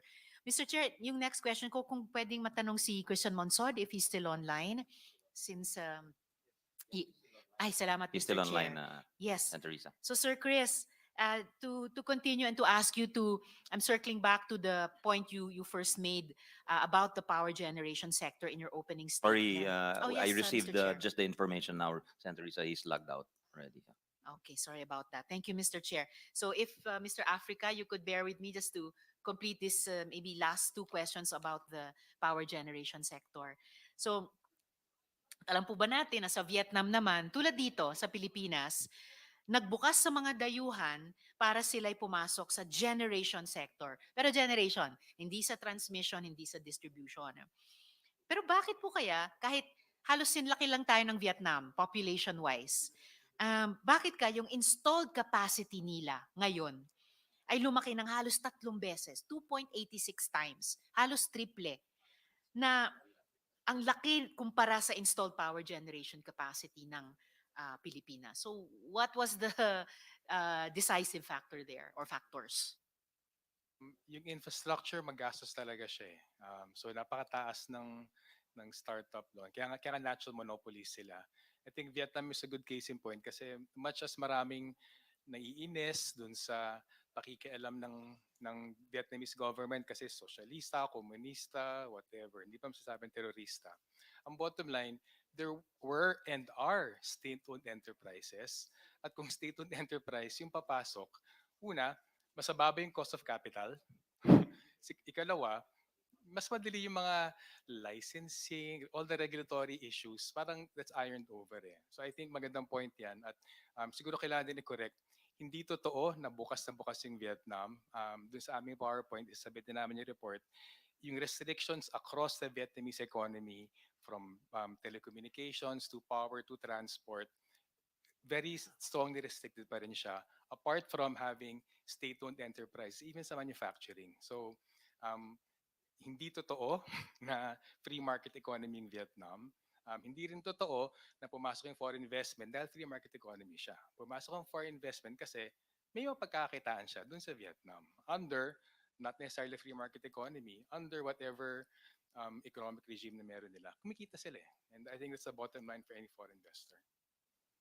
And like Mr. Chair, Mr. Africa, you were showing how in different countries, home region natin, may iba't ibang percentages set or cap set on foreign investments. Dito sa particular na halimbawa ng Vietnam, pinapakita nyo rin, yun na nga, the package of policies and business practices either allowed or supported and regulated by the state na the companies can turn a profit pero merong ding standard set by the government para sa mamamayan nila na mas strictly na ma-observe. And then, kagaya po ng telecoms na pinag-usapan natin kanina, may nakahambalang sa pagpasok ng kapital sa power generation at hindi ang border restriction o ang constitutional provisions na naman ito. And as you were talking about, pinapatunayan din ito ng Vietnam na kahit as you were also describing, hawak pa rin ng gobyerno at lokal na kapital ang transmission at ang distribution ng kuryente. At kahit nga as you were enumerating for a region earlier, may maximum na 49% limit ang foreign capital dito sa transmission at distribution, ay maglalagay pa rin ng dayuhan ng kapital sa power generation. Because given the whole environment created by government and what exists of civil society in Vietnam at yung private sector participation, domestic or foreign, ay kumikita pa rin yung mga kumpanya. So, just to bring it home, ano po kaya yung pumipigil sa dayuhang kapital na magpundar ng mas maraming kapital sa power generation sector natin nitong nakaraang 2 dekada, Mr. Chair? siguro correction muna. As far as we know, yung in Vietnam, yung distribution and transmission ay sarado to foreign investment. As far as we know, I mean, we can double check that. Pero I'm sorry po, I can't speak for foreign investors here. Pero I think it makes sense yung sinasabing predictability, even predictability of corruption. Um, it's a big thing so whether it's predictability and the ease of doing business, I mean, there are different ways to package it. Mas mura infrastructure, less corruption na binabayad for mga permits, less cumbersome. I think that actually might be what should be addressed. At gusto ko namin i-stress talaga, may mali sa pag-iisip na yung flexibility ang hinahanap ng foreign investors. Kasi because precisely in so many utilities in most of the region, at least in the major economies, marami pang foreign restrictions, but they have more investment than us. Malaysia's thrice, I think, than us. Thailand has double us. Despite the restrictions in the utilities, it means hindi yung restriction yung nakabara sa pagpasok. So that's so simple-minded. I think it's a very reductionist argument to absurdity talaga. And I think it's so easy to repeat something over and over again and believe in it. Pero I think the facts show otherwise talaga. Salamat, Mr. Chair, Mr. Africa. So, sabi nyo nga, May I interject? Mr. Chair, my last question is still for Mr. Africa. This is if the that's time all of right, Mr. Senator Chair. Risa, so will you allow Mr. Dumdum to interject? It's your call. It's your I just have- discretion. Yeah. Mr. Chair, Yeah. you gave me time for 2 to 3 Yeah, questions. and my we'll last, stop at 4 o'clock because Opo. that's the authority given to us Opo, by and my the last Senate question President. is really for Mr. Oh, Africa, go ahead, still ma'am. on the economy, if I may. Thank you, Mr. Chair. And salamat, Mr. Africa, for pointing out yung it's not the restrictions, it's not the so-called flexibility, but really more of predictability. Restrictions they can live with, but also enough space to still conduct their business there. And as you said, remain sustainable, if not profitable. So yung huli ko lang po for today dito sa power generation sector. So, ngayon naman po sa pamamagitan ng legal opinion ng DOJ, ay madaming dayuhang kapital na ang nagplano at pumila para punan ang power supply gap na matagal nang sanhi ng napakamahal na kuryente dito sa atin. So, yung huling tanong ko for today, Mr. Chair, Mr. Africa, pero nababalitaan po ba ninyo na maari daw madiskaril ito? Ayon sa BDO, halimbawa, at ayon din sa mga bagong renewable energy players dito sa atin, baka pala dobleng laking kapital ang kailangang ilaga kada megawatt ng renewable energy kaysa sa inaasahan nila. Alam po ba natin ang dahilan nito? RE was supposed to be the game changer in the energy sector. So bakit ngayon there's a sudden unpredictability about that positive next step that we'll be able to take? Heard about that po, but I'll reserve comment na lang po muna. Pwede naman may habol, but we want to study it further. Pero nabalitaan na nga po namin yan. So, not now sana po. Salamat, Mr. Africa. Salamat, Mr. Chair. Abangan ko na lang or konsultahin ko diretso si Mr. Africa once they've completed their study on that issue. All right. Salamat On that po, Mr. note, Chair. I think the SecGen has already come up to me, the Sergeant at Arms rather, reminding me of the Senate President's reminder. So you can submit whatever you wish. We'll take cognizance of it, Mr. It'll be Dumdum. very fast. Yeah. No, it's okay. We're suspending the hearing already. Please submit na lang. Thank you to our justices, Chief Justice Davide, Justice Mendoza, Justice Ascuna, Dr. Sikat, Sunny Africa, Mr. Dumdum, Secretary Teves, Attorney Destura. Thank you very much for your patience and for sharing your wisdom. So we'll suspend this with the permission of our members. Salamat po. Thank you, Chairman Robin, Idol.